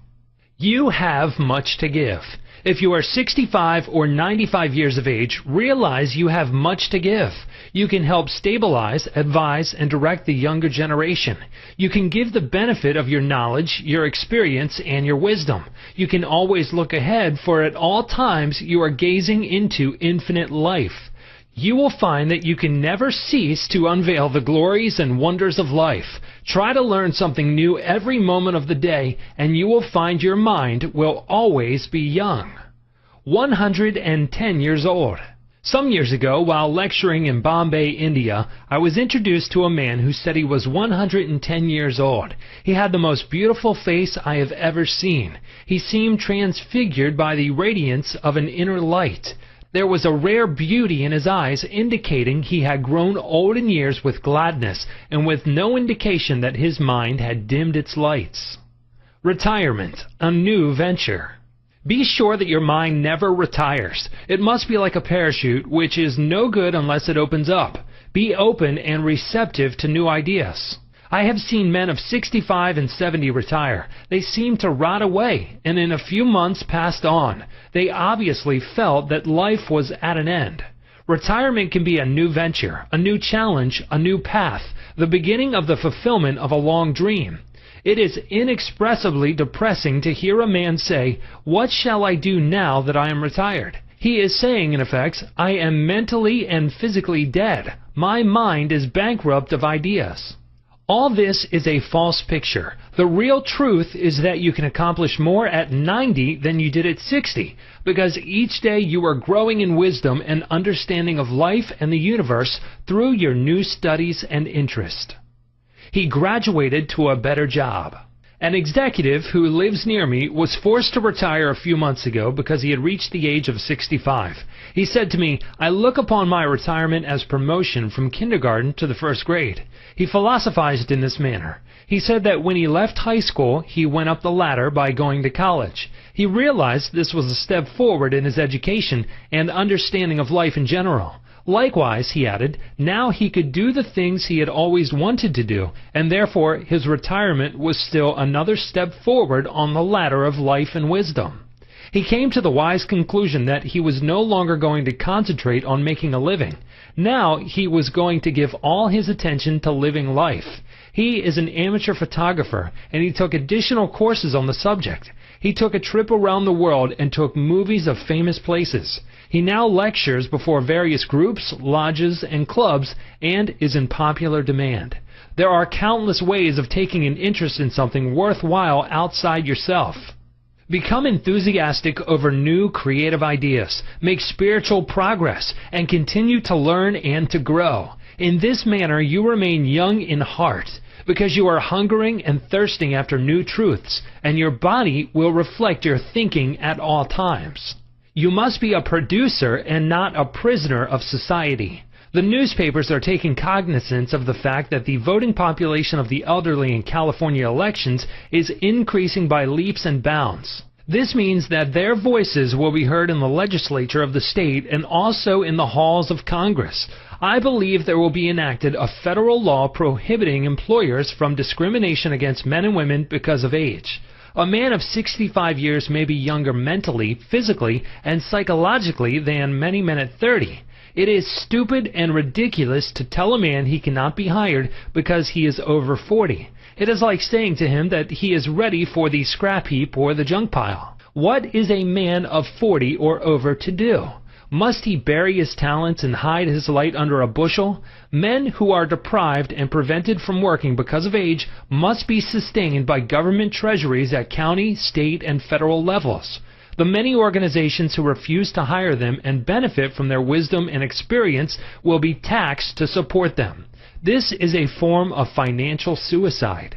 Man is here to enjoy the fruit of his labor, and he is here to be a producer and not a prisoner of society, which compels him to idleness. Man's body slows down gradually as he advances through the years, but his conscious mind can be made much more active, alert, alive, and quickened by the inspiration from his subconscious mind. His mind, in reality, never grows old. Job said, "Oh, that I were as in months past, as in the days when God preserved me, when his candle shined upon my head, and when by his light I walked through darkness, as I was in the days of my youth, when the secret of God was upon my tabernacle." Job 29, verses 2 through 4. Secret of youth. To recapture the days of your youth, feel the miraculous, healing, self-renewing power of your subconscious mind moving through your whole being. Know and feel that you are inspired, lifted up, rejuvenated, revitalized, and recharged spiritually. You can bubble over with enthusiasm and joy, as in the days of your youth, for the simple reason that you can always mentally and emotionally recapture the joyous state. The candle which shines upon your head is divine intelligence, and reveals to you everything you need to know. It enables you to affirm the presence of your good, regardless of appearances. You walk by the guidance of your subconscious mind because you know that the dawn appears and the shadows flee away. Get a vision. Instead of saying, "I am old," say, "I am wise in the way of the divine life." Don't let the corporation, newspapers, or statistics hold a picture before you of old age, declining years, decrepitude, senility, and uselessness. Reject it, for it is a lie. Refuse to be hypnotized by such propaganda. Affirm life, not death. Get a vision of yourself as happy, radiant, successful, serene, and powerful. Your mind does not grow old. Former President Herbert Hoover, now 88 years old, is very active and is performing monumental work. I interviewed him a few years ago in his suite at the Waldorf Astoria, New York City. I found him healthy, happy, vigorous, and full of life and enthusiasm. He was keeping several secretaries busy handling his correspondence, and was himself writing books of a political and historical nature. Like all great men, I found him affable, genial, amiable, loving, and most understanding. His mental acumen and sagacity gave me the thrill of a lifetime. He is a deeply religious man and is full of faith in God and in the triumph of the eternal truth of life. He was subjected to a barrage of criticism and condemnation in the years of the Great Depression, but he weathered the storm and did not grow old in hatred, resentment, ill will, and bitterness. On the contrary, he went into the silence of his soul, and communing with the divine presence within him, he found the peace which is the power at the heart of God. His mind active at 99. My father learned the French language at 65 years of age and became an authority on it at 70. He made a study of Gallic when he was over 60 and became an acknowledged and famous teacher of the subject. He assisted my sister in a school of higher learning and continued to do so until he passed away at 99. His mind was as clear at 99 as it was when he was 20. Moreover, his handwriting and his reasoning powers had improved with age. Truly, you are as old as you think and feel. We need our senior citizens. Marcus Porcius Cato, the Roman patriot, learned Greek at 80. Madame Ernestine Schumann Henke, the great German-American contralto, reached the pinnacle of her musical success after she became a grandmother. It is wonderful to behold the accomplishments of the oldsters. General Douglas MacArthur, Harry S. Truman, General Dwight David Eisenhower, and the American financier Bernard Baruch are interesting, active, and contributing their talents and wisdom to the world. The Greek philosopher Socrates learned to play musical instruments when he was 80 years old. Michelangelo was painting his greatest canvases at 80. At 80, C.O. Simonides won the prize for poetry. Johann von Goethe finished Past, and Leopold von Ranke commenced his History of the World, which he finished at 92. Alfred Tennyson wrote a magnificent poem, Crossing the Bar, at 83. Isaac Newton was hard at work close to 85. At 88, John Wesley was directing, preaching, and guiding Methodism. We have several men of 95 years who come to my lectures, and they tell me they are in better health now than they were at 20. Let us place our senior citizens in high places and give them every opportunity to bring forth the flowers of paradise. If you are retired, get interested in the laws of life and the wonders of your subconscious mind. Do something you have always wanted to do. Study new subjects and investigate new ideas. Pray as follows. As the hart panteth after the water brooks, so panteth my soul after thee, O God. Psalm 42:1. The fruits of old age. His flesh shall be fresher than a child's. He shall return to the days of his youth. Job 33:25. Old age really means the contemplation of the truths of God from the highest standpoint.